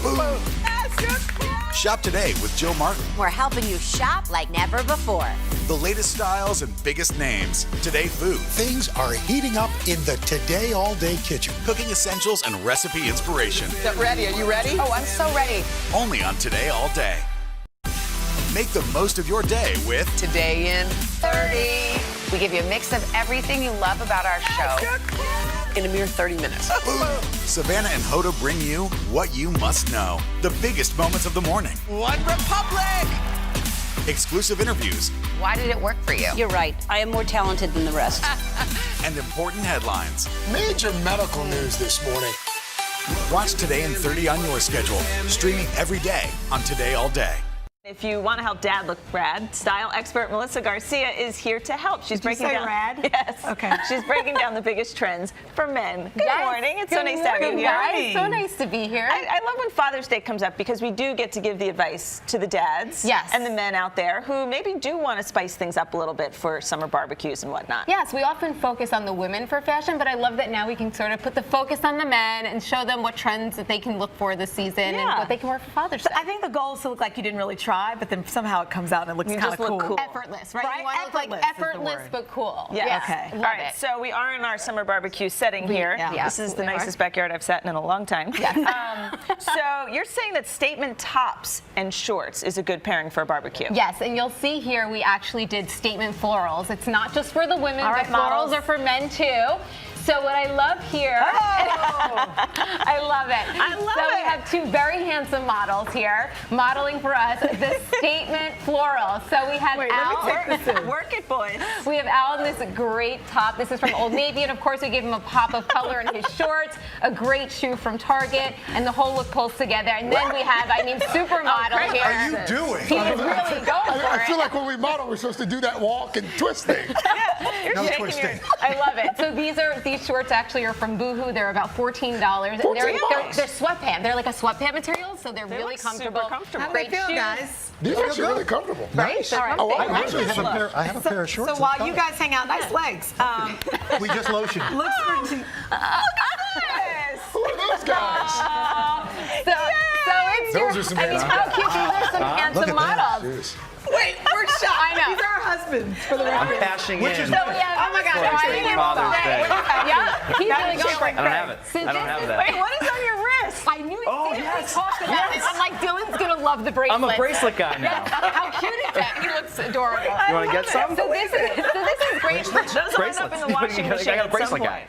So this is great for a Sunday night dinner. And we put them in white pants, which a lot of men are afraid of, but they're so great. They look crisp, clean, tailored. His are from Banana Republic. You have a great pair of Levi's on, and then linen tops. The linen. Yep, that's linen from Abercrombie. Right. The jackets from the Gap. And What about those shoes? And the shoes, yep, these are great loafers, which is great for a guy just slide on. These are super. The ones that you're wearing are like under $20 for Boohoo. I don't know. I'm showing you. It's not balanced. Yep, You don't have and to a lift great, them for the camera. right? And I love it. Right, a great pop of teal on the top with this great top from Ice Kohl's. cream teal. Can I ask a ridiculous Okay. question? No, yeah, of and what course. color underwear are men supposed to I'm wear wearing purple. with white? I was terrified. I would stick in the nude, like a gray Okay. or a white. Not And or now, not. fire I was just or gonna say. not, and No, have you a know blue what? one. Nothing between us and a thin layer of gabardine. Sunday brunch. Sunday brunch. So it's all about doing the essential layering piece. Oh, wait, so there's cute. more? Oh. So we have two more models. So Okay. this is the essential layering piece, and it's all about the lightweight bomber jacket. And I love this because it really just spices up your whole outfit. So, oh my God, we have someone's daddy here. I know. We have Judge Jones and Jim Breyers here. So sweet. I had so much fun working with your family. Sorry you guys didn't get that reaction, but No, no. They're not at see you. How are you? Good, how are you? And your dad's wearing jeans. Wait, I'm not even paying attention. okay, I know. my father never wears jeans. You got him in jeans. We got him in jeans. He was telling me that. So I was like, he put on the jeans, and they're like, they're going to be shocked. I never wear jeans. I think I was in my 8th grade the last goodness. time I had a pair of jeans. So we put him in a great pair of Levi's. And again, it's all about this bomber jacket, the lightweight essential, because he's really just wearing t-shirt and jeans. And it pulls all together. This one's from, this is so great, from Target, and great shoes from Old Navy. And then we have Dylan. My dad. We have your dad. He looks adorable. I don't think I've ever seen him wear sunglasses. He's got sunglasses on, and he has this great bomber. This is from H&M, and it's reversible, Wait, as come you back can around, see. husband. He Oh, look at has that some line. floral That's inside. awesome. Yep, and the shoes are from Clark's, and the whole this pull. They're I perfect. They love look this. great. Best So surprise cute. ever. Melissa, this is thank so you. awesome. Thank you. I loved it. So much fun. That's it. That's all you have to do.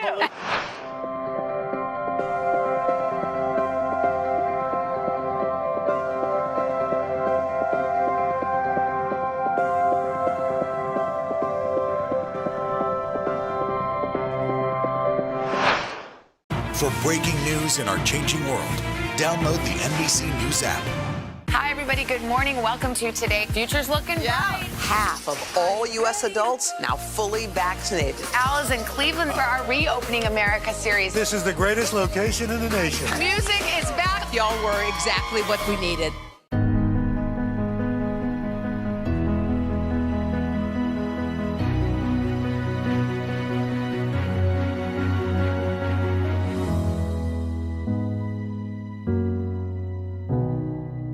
It has been a long year. Yeah, where it's been anything but normal. Well, now there's hope. The COVID vaccines. I know. It's been a little confusing. Like really confusing. So it's more important than ever to make a plan. Visit planyourvaccine.com to find out where and when to get your vaccine. What are you waiting for? Roll up your sleeves and plan your vaccine. Plan your vaccine. Plan your vaccine. The Meet the Press Chuck Toddcast, free wherever you get your podcasts. This is about 50 votes. If you can't get bipartisanship here, where are you going to get it? If China decided to cover this up, can we ever actually get a definitive answer? What happens if we don't act on police reform this year? If it's Sunday, it's Meet the Press. For breaking news in our changing world, download the NBC News app.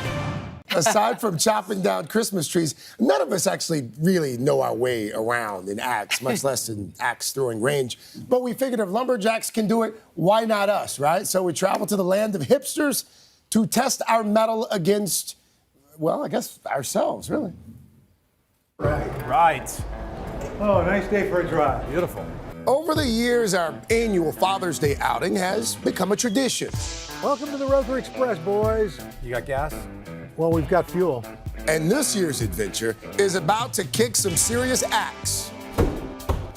We decided to try one of the hottest trends sweeping the country, axe throwing. Who comes up with this stuff? People trying to kill us. And we're off in our best plaid, down the highway and over the bridge to Brooklyn's kick axe throwing.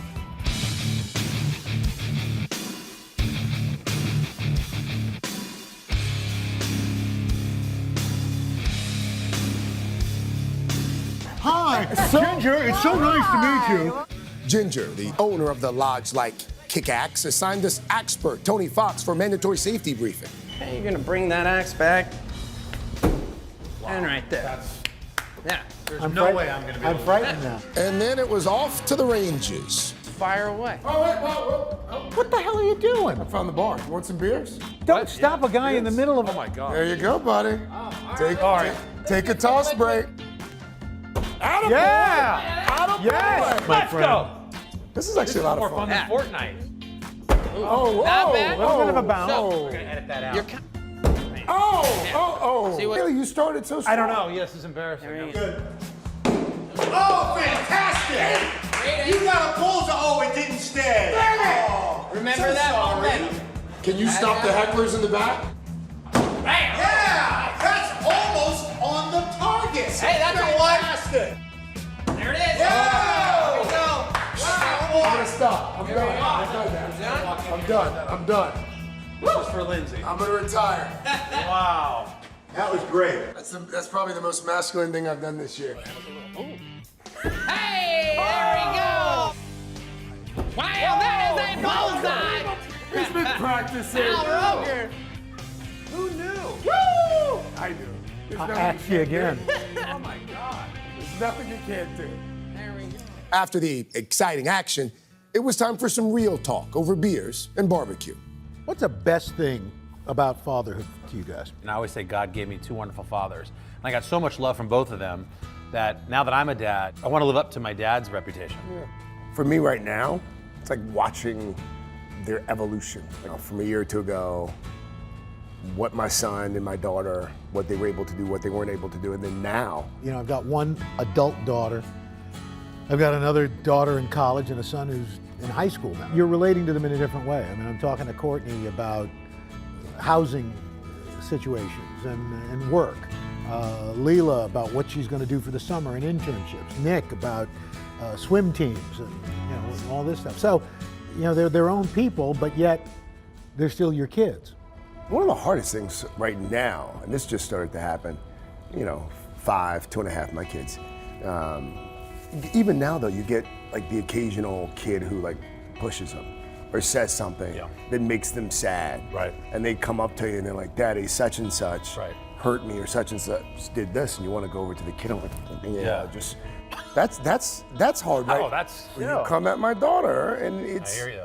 I look at my daughters. I got two. They're 4 and 6 right now. When they're sleeping, I look at them. I think about what their world's going to be like when they're in college or when they're young adults, and I get a lot more worried. You worry about your daughter getting her heart broken. You're worried about people mistreating them. What about when boys started to come around? You go to the door with one of these axes. You do see. you immediately start thinking these guys are losers. They're not good enough. All of them. All of them. The whole lot of them. They're all losers. I'm very fortunate.